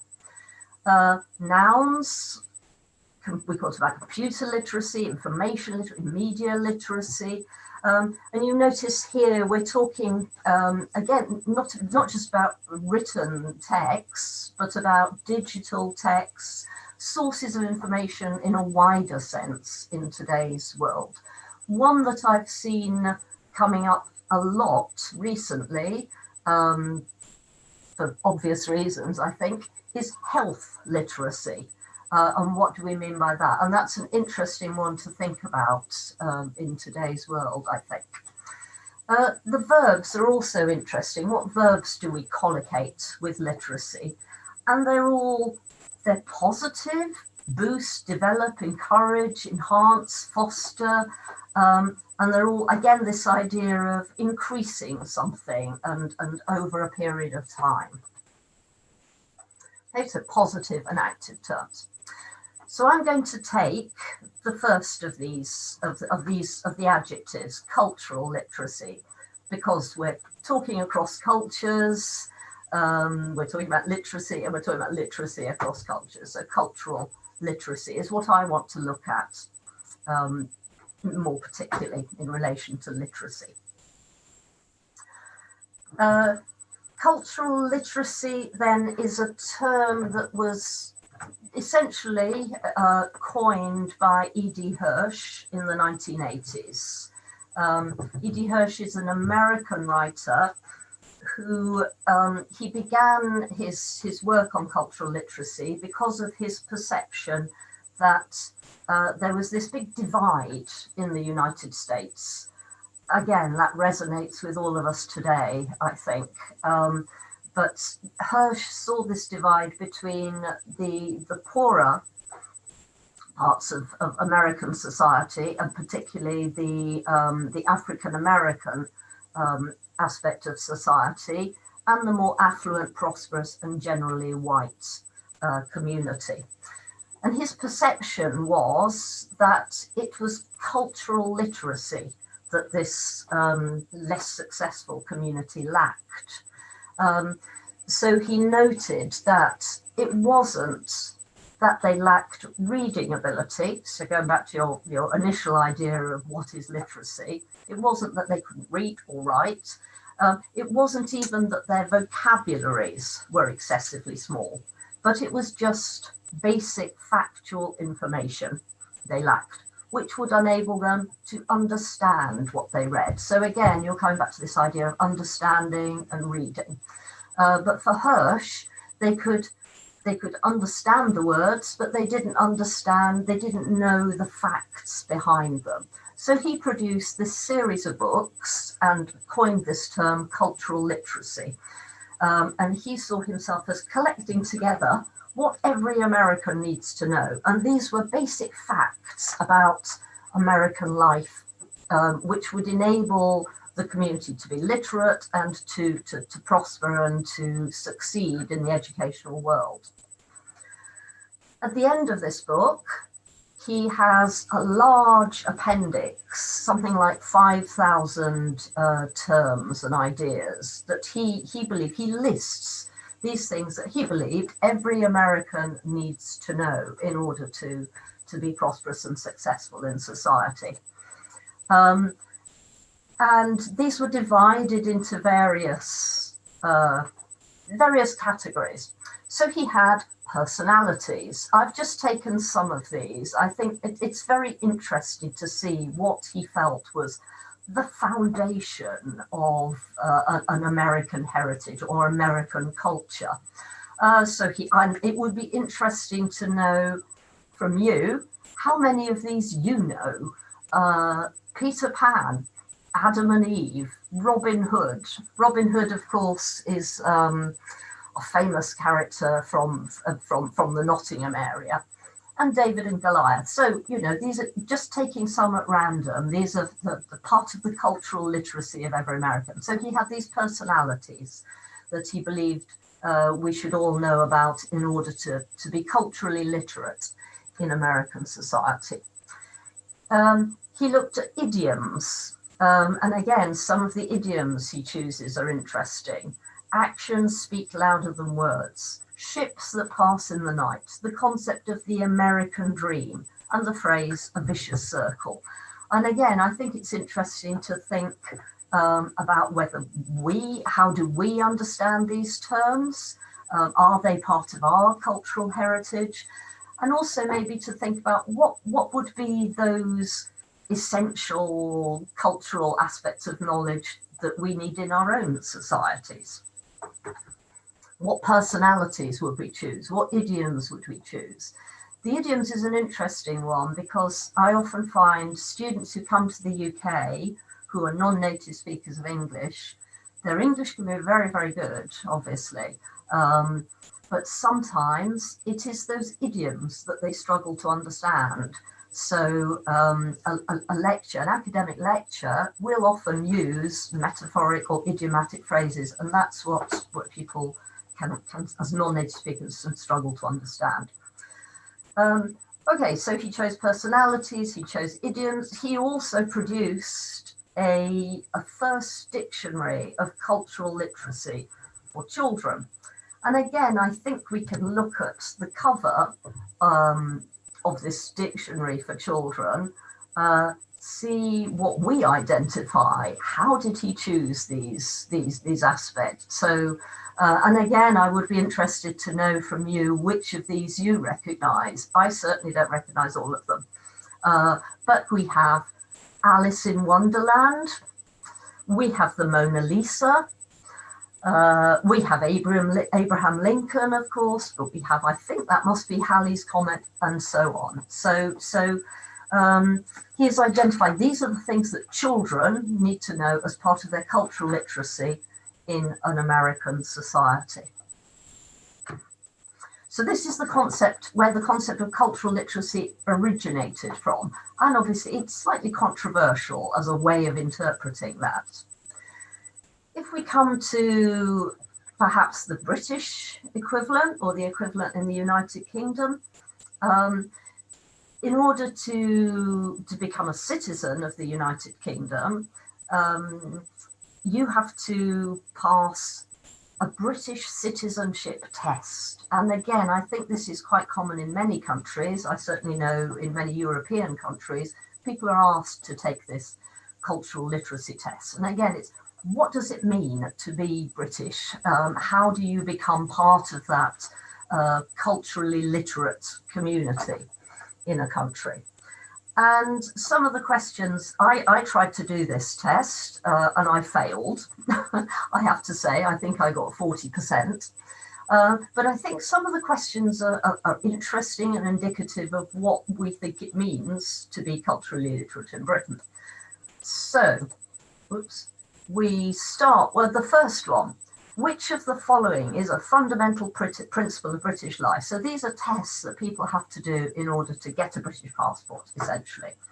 And it's a multiple choice test. So you look at these and you choose,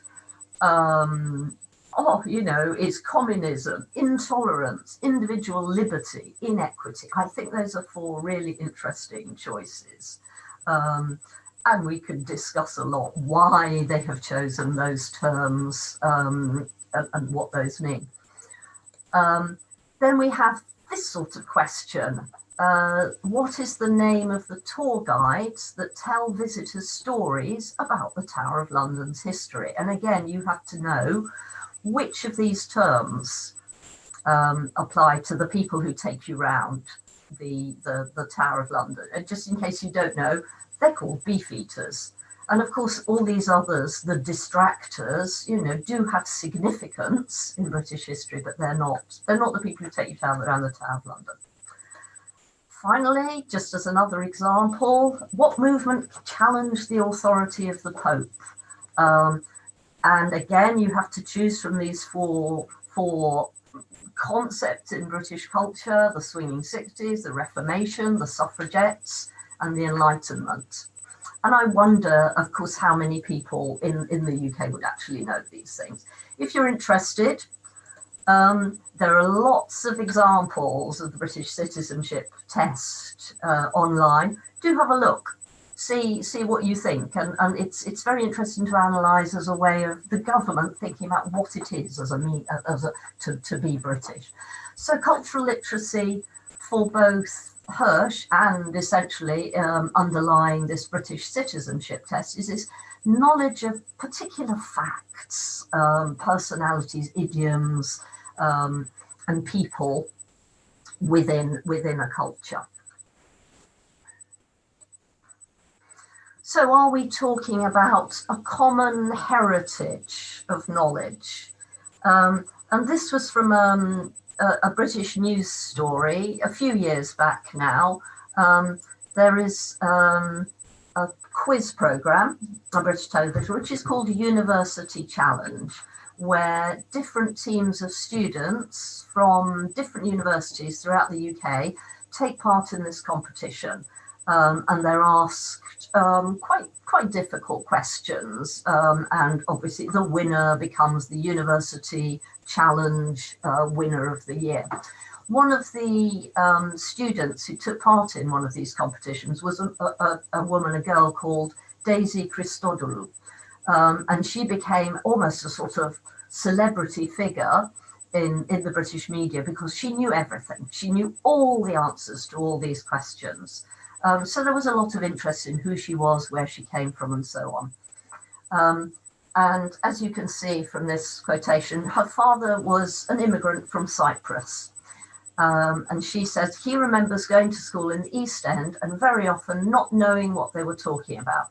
And I think immediately here, I would be interested to know, what do you understand by the East End?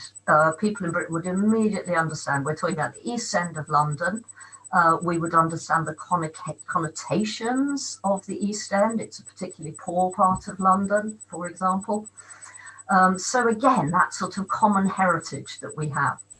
And she talks about, so her father going to school and not knowing what they were talking about. And this is, again, going back to Hirsch's idea. It wasn't about language. It wasn't about vocabulary. It was about knowing the facts. So she talks about similar ideas that Hirsch is talking. There is a common heritage of knowledge every pupil, every citizen has a right to share in that knowledge. So that knowledge should be accessible and available and part of education to all. So again, she's looking at facts, personalities, things you know just almost by living in a country. So is this cultural literacy? Thinking about, again, defining our terms, we have to think, what do we mean by culture? It's a huge term, isn't it? And a diagram like this will take all sorts of aspects. It will take food, language, customs, rituals, all these things that perhaps conventionally we teach when we're teaching culture, the culture of the language that we're teaching. But it also encompasses much bigger things like attitudes and beliefs, behavior. It's often seen as this idea of the iceberg. So Woodgate and Jones, who have a very interesting article about teaching culture to younger learners, they talk about this iceberg approach to culture. And there immediately we have one of those idioms, metaphors, if you like, that are they a reflection of culture in language? So you have at the top, easy to see, or what Woodgate and Jones describe as the superficial, more obvious reflections of culture, things that are visible above the surface. But below the surface, 9/10 of culture remains hidden. So these beliefs and assumptions, values, ideals, they also have things like here, biases, what prejudices do we have? And I think that goes back again to what the previous speaker was saying about educating ourselves to understand those biases and cultures and ideas from different cultures. Body language, again, that's always a popular one to think about and teach, and how those things differ from one culture to another.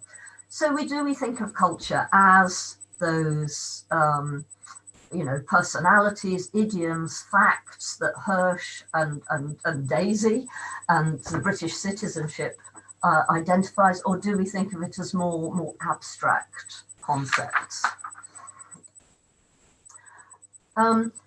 Cultural literacy is within the modern languages curriculum in the UK. It's a central element of the curriculum. So we're not just teaching language, we are teaching cultural literacy within teaching the language. And the Department for Education looks at cultural literacy in a broader term. So we're going back to that broader UNESCO definition, moving away maybe from Hirsch's idea of facts and heritage. So it's a greater understanding of their own lives, this cross-cultural, intercultural understanding, greater understanding of their own lives in the context of exploring the lives of others. Again, that cross-cultural awareness. Learn to look at things from another's perspective, insight into the people, culture, and traditions of other cultures. Children, this is talking about schools, obviously, more aware of the similarities and difference between peoples, their daily lives, beliefs, and values. So we're taking a broad view of culture here. So what is, Hirsch again talks about common cultural literacy. The common cultural aspects that everybody knows in his view. But of course, and he collects this book or makes this list, but we're always thinking about what knowledge is it? What knowledge is it that is part of your culture, that makes you part of your culture? What is your common heritage? So what is that knowledge, and who decides?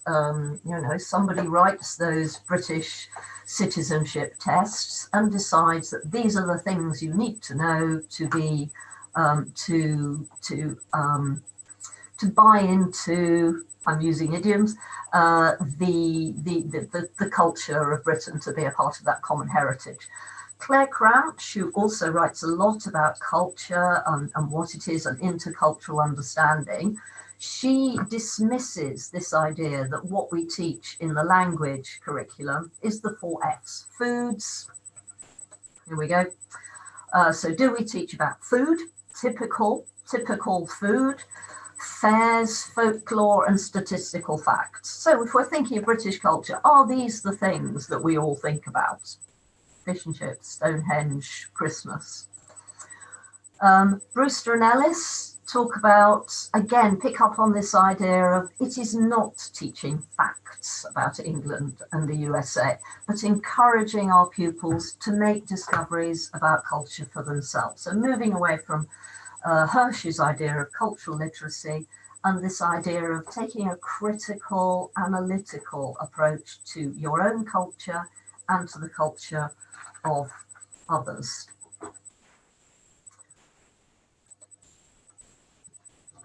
Michael Byram, you may have come across. Michael Byram is one of the first people to write about what he calls intercultural competencies. So again, picking up on the previous speakers talking about global competencies, we're not just thinking about language, communicative competencies, but as part of global and communicative competencies, Michael Byram talks about this intercultural awareness, understanding of cultures. And again, he's noting this idea that it is more useful to teach students to become independent culture learners, to teach students how to observe and analyze other cultures in order to gain cultural understanding. Interrogating cultural, this is what cultural literacy means for Byram. Driscoll and Simpson also talk about developing an awareness of the forces which have such a powerful effect on one's identity and the identity of others. And think about the strength of that feeling of what is culture in your country. It is an affective, it is an emotional aspect as well. And being able to understand that enables you to be culturally literate. So they note it's an important step in self-discovery, again, awareness of your own culture and yourself, and understanding of the community. Again, this idea of literacy as being part of society and living within society.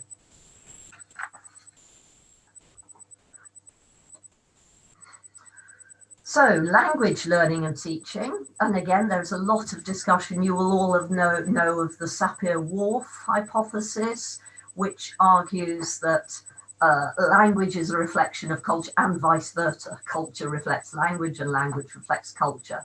I mean, many people would disagree with that. But there is an aspect of language and language learning and teaching, speaking a language, which has an element of intercultural communication. And learning and teaching another language is a means of coming into contact with teachers and learners of diverse personal histories, experiences, and outlooks. Even back in 2016, this was either face-to-face or virtually. So think about the media images we get of other countries and cultures, you know, whether from films or the news or whatever. We can also pick up on this idea of cultural aspects of language and speaking to people. So Driscoll and Cable note misunderstandings may occur when speaking to people from countries where the language is spoken without an understanding of the cultural rules governing interaction. So here it's not just understanding who are the people that we're talking about, who is Peter Pan, or what is Alice in Wonderland, or what do we mean by the idiom ships passing in the night, but also understanding the rules governing interaction. And one of the things I often, I know Mandela will remember, I'm sure, I often talk to my students about is this idea of back-channeling, what we call back-channeling, the way that when we speak in a British Anglo-Saxon culture, silence is something we are very uncomfortable with. So interaction, as you can see from this cartoon, interaction is made up of a lot of noises. Yes, really. indicating that you are interacting, listening with that person. So something like back channeling is a cultural part of the language, and different cultures have different ways of back channeling. People have done whole PhD theses on the idea of, for example, back channeling in Japan, the sounds people make, how they do it, and what it means to interact in another language in this way. Okay, so cultural literacy as facts, cultural literacy as an awareness of much broader aspects of a culture, cultural literacy as a way of how we communicate too.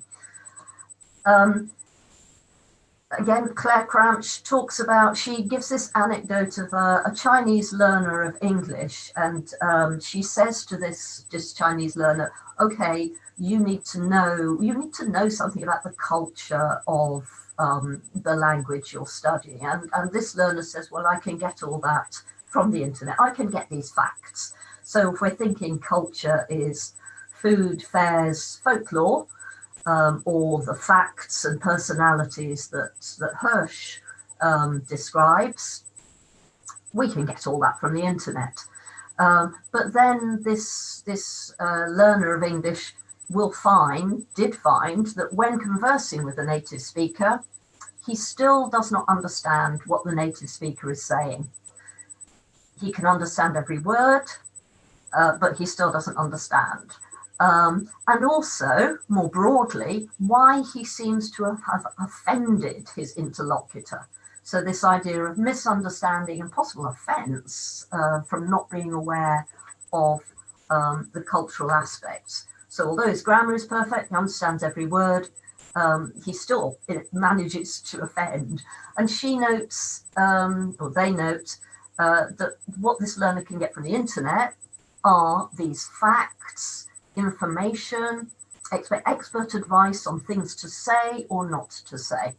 But what you cannot get from the internet is the why. Why are people offended? Why did they get so upset? Why do they attach so much importance to particular things? And think how different that is from one culture to another. So it is not enough to understand people's words, opinions, and feelings. One has to understand their intensity. You have to understand the feeling, the emotion, the emotional value that lies behind the culture. And that is all part of cultural literacy, we could argue. So this is the sort of thing that we often talk about when we're talking about cultural literacy and interaction across culture. This idea that culture is socially shared, we all understand it within our society, taken for granted, we don't question these things. System of rules which guide and control social behavior, which are strongly held, so again, this emotional idea, subconsciously almost. And we can think about, this cartoon picks up on these things like, for example, the use of silence. So this idea of different cultures use silence differently. As I say, the Anglo-Saxon culture is quite uncomfortable with silence. So we do tend to do a lot of yes, and so on. Personal space. What are the differences in different cultures between that? Eye contact, responses to emotions, non-verbal communication. All these things are part of our cultural literacy.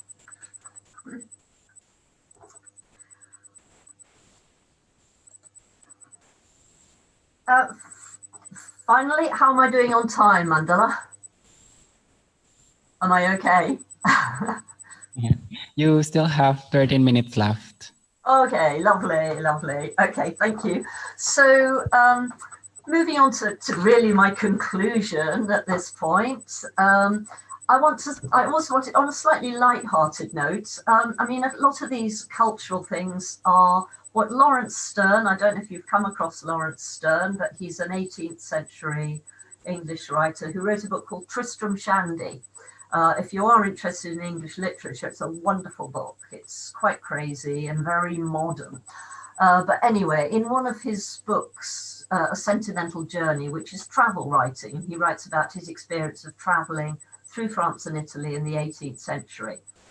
And he notes, I like this quotation very much, one can see the precise and distinguishing features of national characters more in those nonsensical minutiae, sorry, typing error, than in the most important matters of state. So it's often the little things in a different culture that give us an understanding of that culture.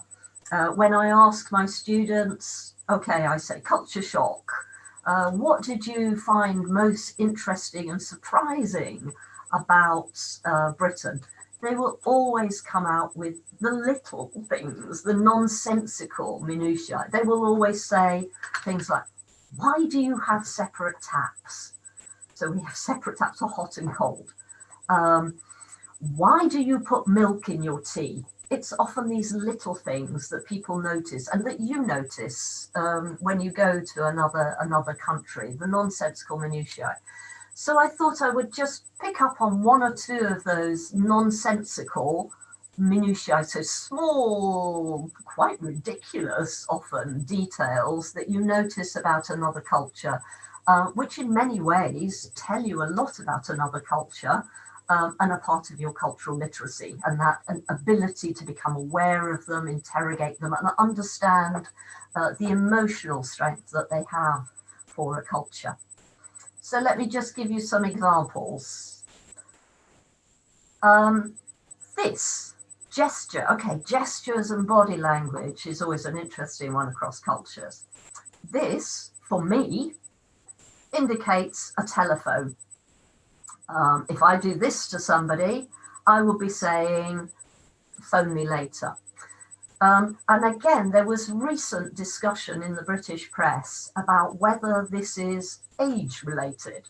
Would somebody in their 20s or 30s actually use that? Because actually a phone doesn't look like that anymore, does it? It looks like that. It's flat. So you know, this gesture for the telephone for me. But then I noticed when I was talking to my Chinese students and I was handing out handouts in the days when you could, and saying to them, okay, how many of you are on this table? They would do that. They would use this gesture. And I had no idea what they meant. And that for them was 6. That was the symbol for 6. And I would be interested to know, you know, counting in any culture is very different. It's interesting. So that was one thing in terms of nonsensical minutiae. As Mandela said, I published a long time ago now, but I published a teacher training book for beginner teachers, it is. And we had a lot of discussion when publishing this book about what we would put on the cover. And we chose this image of a book and an apple. And it was only much later. This is a, you know, OUP, international publisher. And when I said to my students this book, and they all said, why the apple? And it had actually never occurred to me that it was this, for us, is a sort of international, or it is a symbol of the teacher. And if you look at cartoons of teachers or images, you'll often see an apple somewhere, because traditionally it was something that children brought to school. Oh, we're taking an apple for the teacher. That was a traditional gift that children brought to school. And I suppose I didn't think really that this was not, you know, universal. So there's a cultural literacy aspect there. I was also, after that, I thought I should have told my students something else, because they did keep bringing me apples to class every time they came to class. I thought I should have said it was chocolate. Anyway, okay, so the apple, the gestures. You probably can't see mine, but at this time of year in the UK, we all wear a poppy. And again, cultural literacy, cultural awareness. I'm sure you all recognize this person, probably one of the most famous women in the world. This is the Queen of the United Kingdom, head of state, wearing the poppy. And again, how many people that is not an international symbol, but you'll see if you watch any British media at the moment, politicians, everybody, they're wearing the poppy, and it's I won't go into it now, but it's to indicate remembrance of people who've lost their lives in war. Okay, again, go back to the previous speakers, talk about stories, which I think are so important in raising cultural awareness. Picture books. Picture books are a great way of increasing multiple literacies in children. And just looking at one of the images, from one of these books, this was a picture of a picnic. It's a learning to read book for native speaker English children. And again, I thought it was interesting that you could, I don't know what an Indonesian picnic is like. Is it similar to this? Is it different?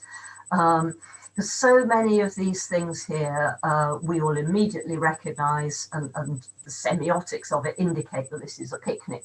The vocabulary we choose, again, is interesting from that. You can see quite a lot about the landscape, environment from it, these nonsensical minutiae. Today is the 5th of November. That is a very significant day, popularly in the United Kingdom. It is the 5th of November is what we call Guy Fawkes Night, Bonfire Night. And again, there's a historical tradition behind it. But tonight, everybody will be setting off fireworks and having a bonfire in their house. And, you know, if you were living in the UK, as many of my students, I wonder why? What is the reason for that? So interrogating that is all part of cultural literacy. So from nonsensical minutiae to end, going back to UNESCO and their definition of literacy, and encouraging, promoting, again, going back to those positive and active verbs that we use with literacy. UNESCO's most recent definition of literacy is quite broad, isn't it? All-encompassing. It looks at literacy as an intrinsic part of the right to education. So again, the previous speaker was talking about education as a moral force, as a force for all sorts. And literacy, cultural literacy, is an essential part of that. The multiplier effect, so this idea of multiple literacies, it empowers people. We're going back to that idea of empowerment, lifelong. Participate fully in society as a central part of being part of a community. And beyond its conventional concept as a set of reading, writing, and counting skills, so not just reading and writing, literacy is now understood as a means of identification, understanding, interpretation, creation, and communication in an increasingly digital, text-mediated, information-rich and fast-changing world. We are a global society, we're a global community.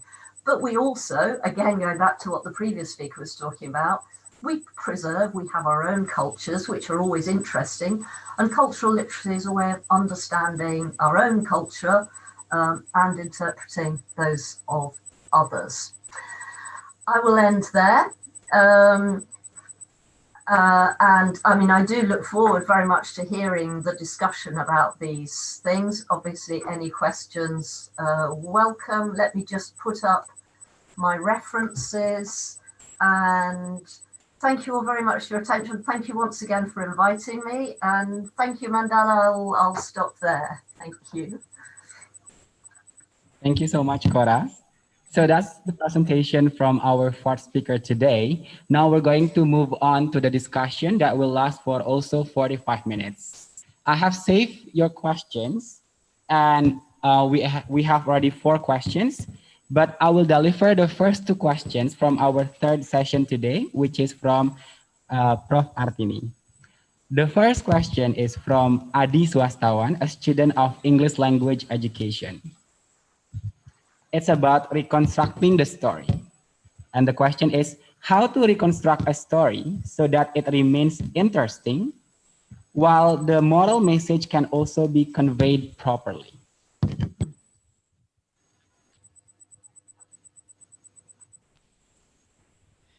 Thank you, Adi Swastawan. Yeah, thank you for the question. How do you reconstruct the story? Well, this is actually one of the activities. Yeah, the activities is usually there is a connection between reading and writing.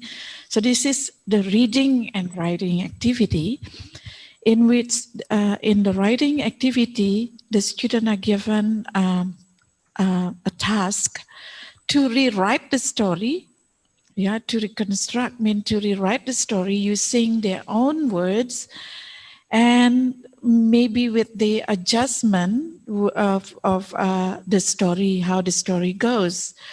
But they have to still maintain the characters. For example, if one of the characters is mean, the other characters is good, still good and mean, but the story is made different. It's just an activity of creativity. So this is a creativity in writing. There is, if you say, how do you maintain the characters? What is it? Reconstruct a story so that it remains interesting. Oh, still interesting. So this is creativity, yeah.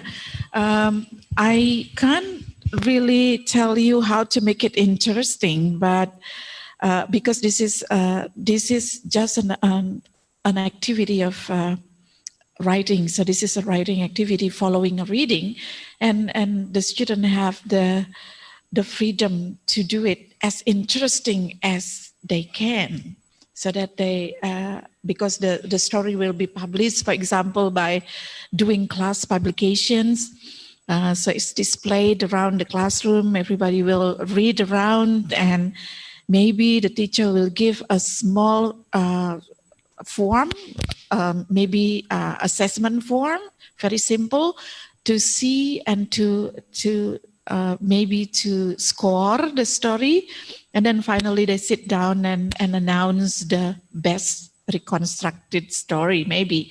So that's just an activity. So how to make it interesting, the teacher probably can explain the requirement. The story is going to be scored by peers. So they will make it as interesting as possible. It's of course depend on the student level, language level, yeah. Some students are really good at writing, but not all students good at writing. But you really give the chance for them to express their creativity. So that's the point. The point here is that. Thank you. Thank you so much. So the second question. Oh, sorry. The second question is. Sorry. Okay. That's okay. Could I add something? Oh yeah, okay, yeah, please. Yeah. Yeah. Sorry, I just thought it's a really interesting question, and yeah, it's really great to get learners to reinterpret. One of the things I've done as a stepmother myself. And it's interesting that the stepmother is always the evil character, isn't she? And one of the things I've asked my students to do is to take a different perspective. Tell the story from the point of view of the stepmother. For example, you know, imagine you're the stepmother. How do you feel about your stepdaughter and all the rest of it? Anyway, sorry to interrupt. I just wanted to say. Thank you so much. Yeah, that's also, yes, an idea. It's really an idea that you can write from different perspective to make it interesting. Or maybe write like a diary. Yeah, like sometimes I like to assign student also to write a diary. So pretend to be one of the character and then write a diary, today I feel so bad, or just, anything can be written down anyway to make it creative. Thank you. Now we will move to the second question from Ms. Artini. The question is from Santi. How to teach students to maintain traditions while adapting with the modernization at the same time? Can we achieve that with stories too? Thank you so much. This is a very interesting question. Yeah, how do you keep or maintain the tradition, but at the same time also learn about modernizations? Well, this is, we are talking in the area of language here. I mean, I teach language, and then what I suggest in the strategy before is actually the experience of using the language.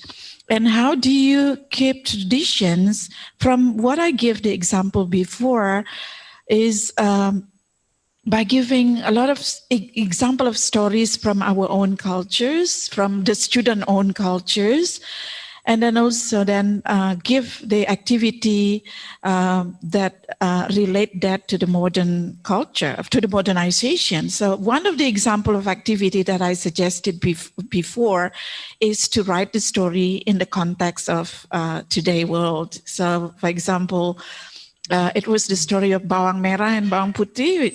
It's actually a Balinese story, and that with a very maybe old era of Bali. So this is really the oldest part of Bali, in which the children must be very, very obedient to the parents. They have to help the parents around. They have to go to the river to get some water for the house, and that sort of things. And now in the context of modernizations, they have to rewrite the story in the context of modern setting. So in that case, probably they have to, the setting is now not in the village in which they have to fetch water, but maybe in the town in which they go shopping to the shopping mall and something like that. So in this case, they can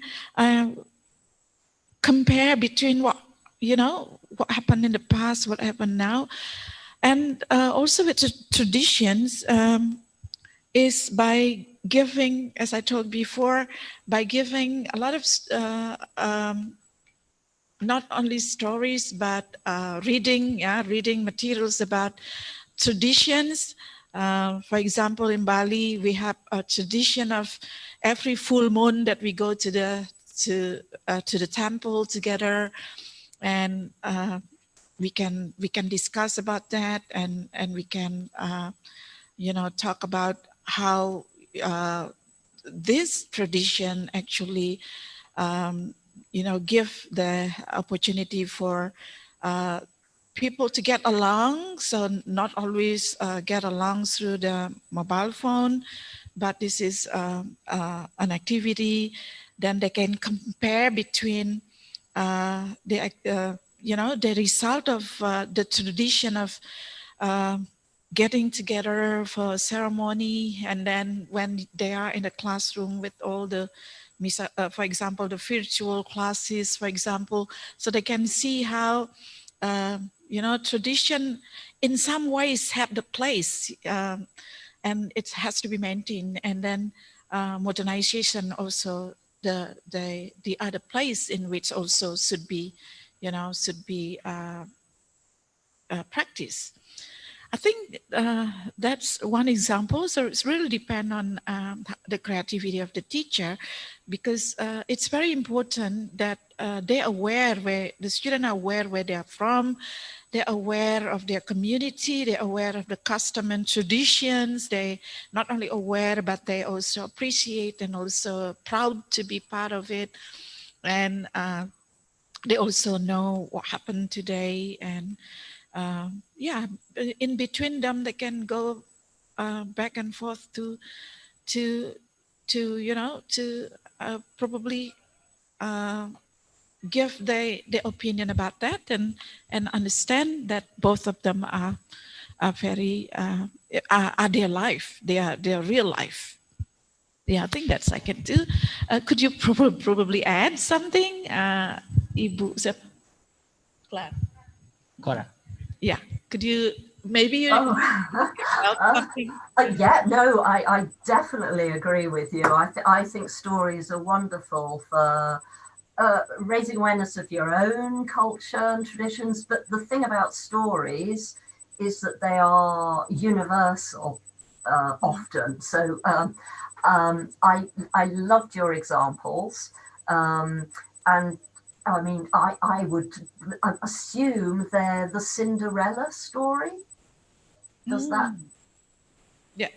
The story of, so I mean, we would call the title character would be called Cinderella, and she has similar names in European languages. And cinders is somebody who cinders are the ashes that are left at the end of the fire. So it's this idea of coming out of the ashes, coming to life almost, which is a sort of universal concept, I think. And I did wonder if the names in those stories from Vietnam and Indonesia that you mentioned, I wondered if the names had a particular meaning in those languages. Do they? No, I mean, sorry, can you repeat the last question? Is the name? No, I mean, echoing in this room because we are in a big room here and then the sound is a bit echoing. I didn't see from my laptop, but from a big screen. I know, no, it's difficult. Technology and communication. So the stories that you were telling are similar to the stories that we know as Cinderella. The main character would be called Cinderella, which is this idea of someone coming up from the ashes of a fire, and almost this idea of resurrection. And I just wondered if the names, I'm sorry, I can't remember, Bawang Putih? Yes, if the names had any meaning in those languages. Yes, thank you.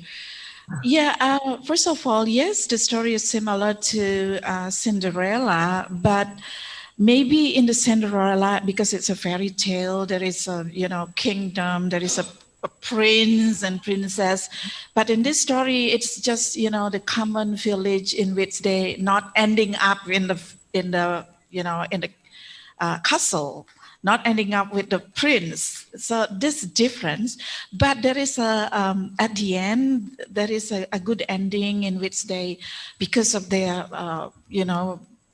good being, good manner, and then finally they met, like a fairy godmother, similar, but it's not called fairy godmother, who gave them something which turned out to be a big fortune. Yeah. For example,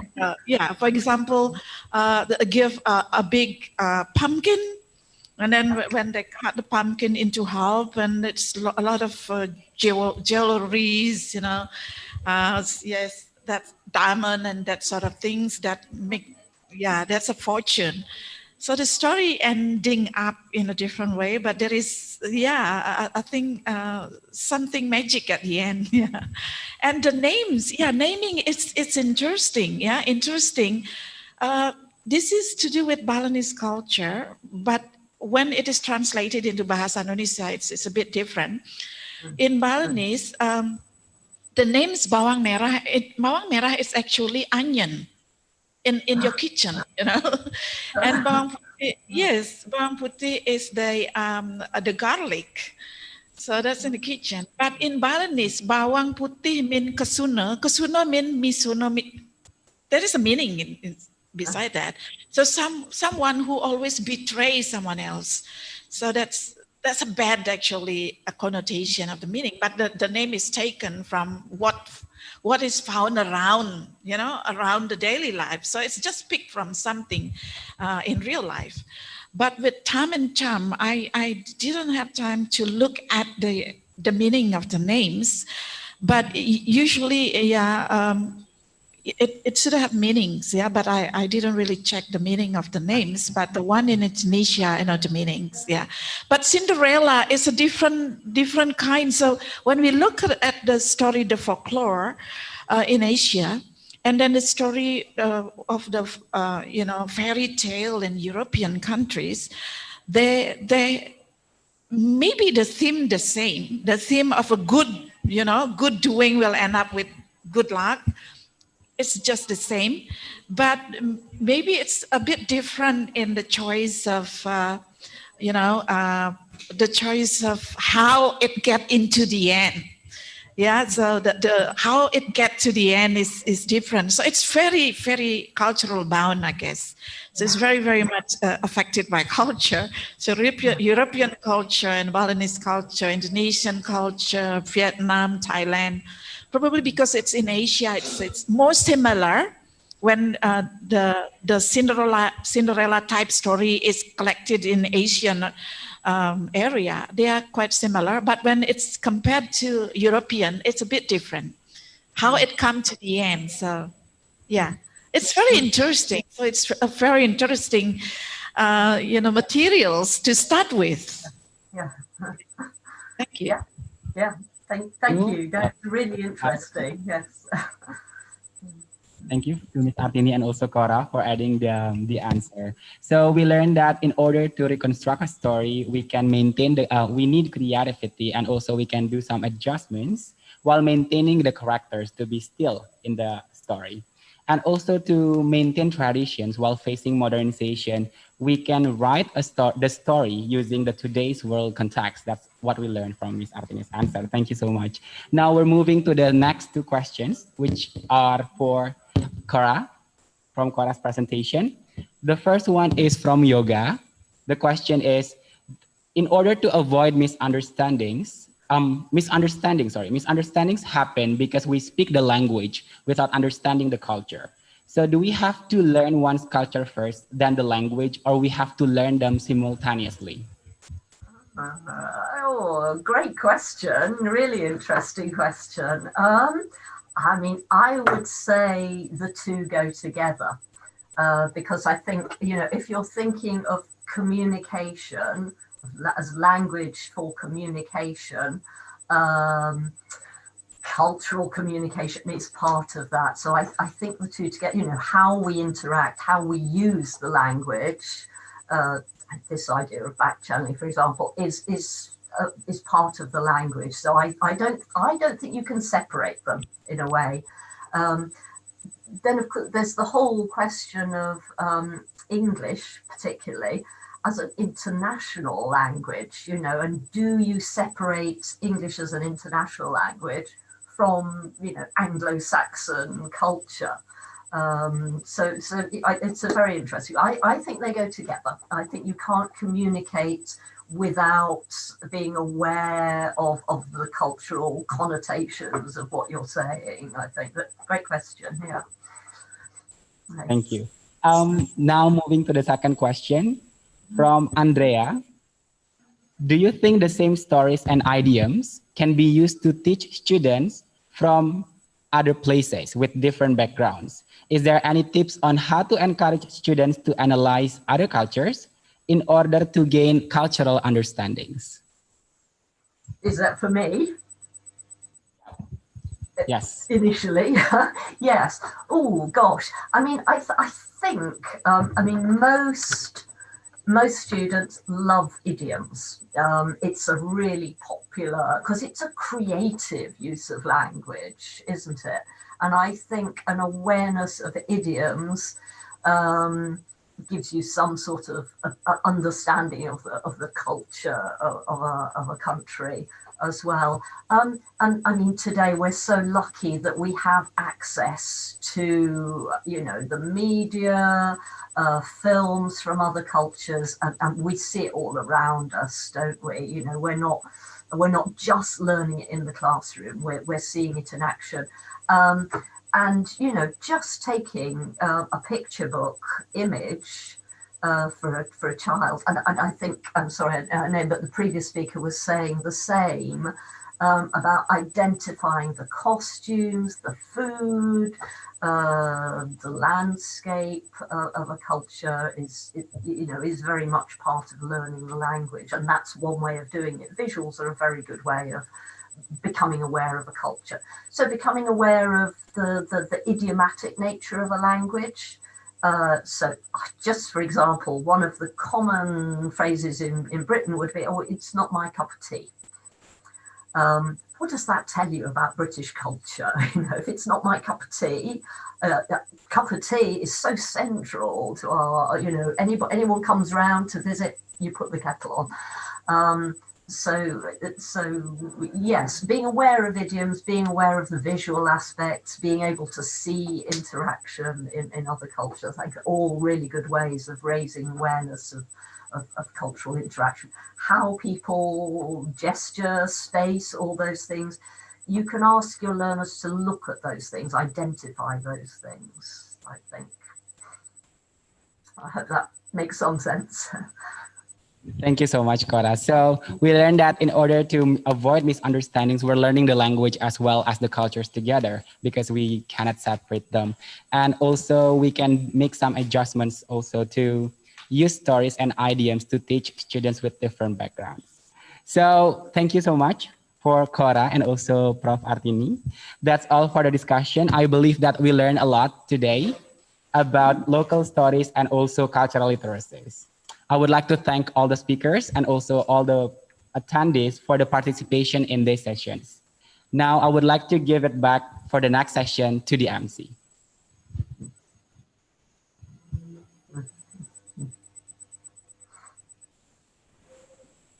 Ladies and gentlemen, as the appreciation to all of our keynote speakers, we have prepared certificate of appreciation.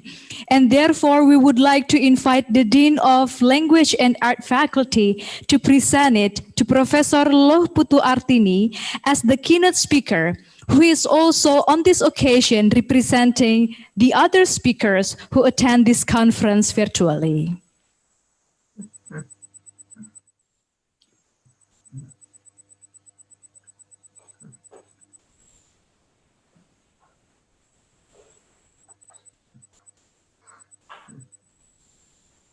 So we would like to give our highest appreciation to all of our keynote speakers, Professor Sukegawa, Professor Dharma, Professor Artini, and Dr. Cora Lindsay. Let us give a very big applause, ladies and gentlemen.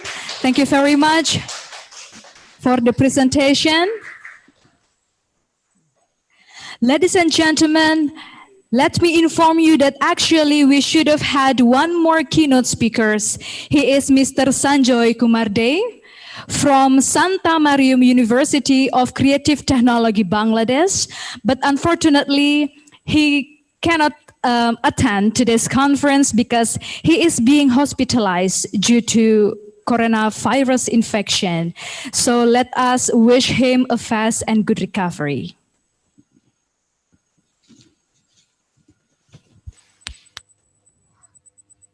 So ladies and gentlemen, all of the keynote speakers has presented that work, and it means that now we have come to the end of this conference, and therefore we would like to invite the chair of the organizing committee to give a closing statement.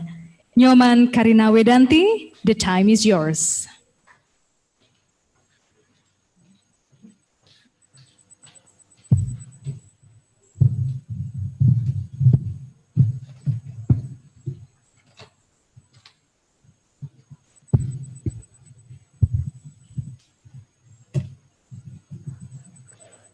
Om Swastiastu. Ladies and gentlemen, we have reached the end of the first ICLAAC, and it is my task to provide some closing remarks.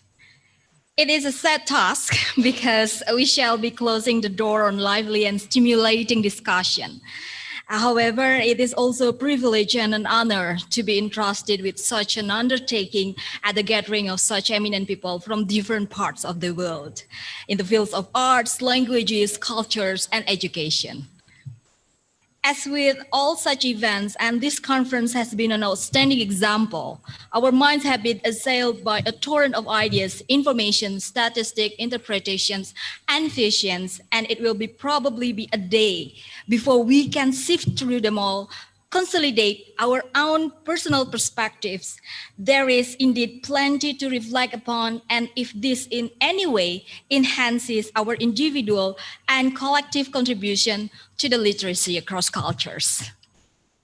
Ladies and gentlemen, since ICLAAC is a biannual event, we look forward to seeing you again in 2020 when we shall reconvene to discuss another topical theme, hopefully person to person in a pandemic-free world. Thank you. Om Santi, Santi, Santi, Om.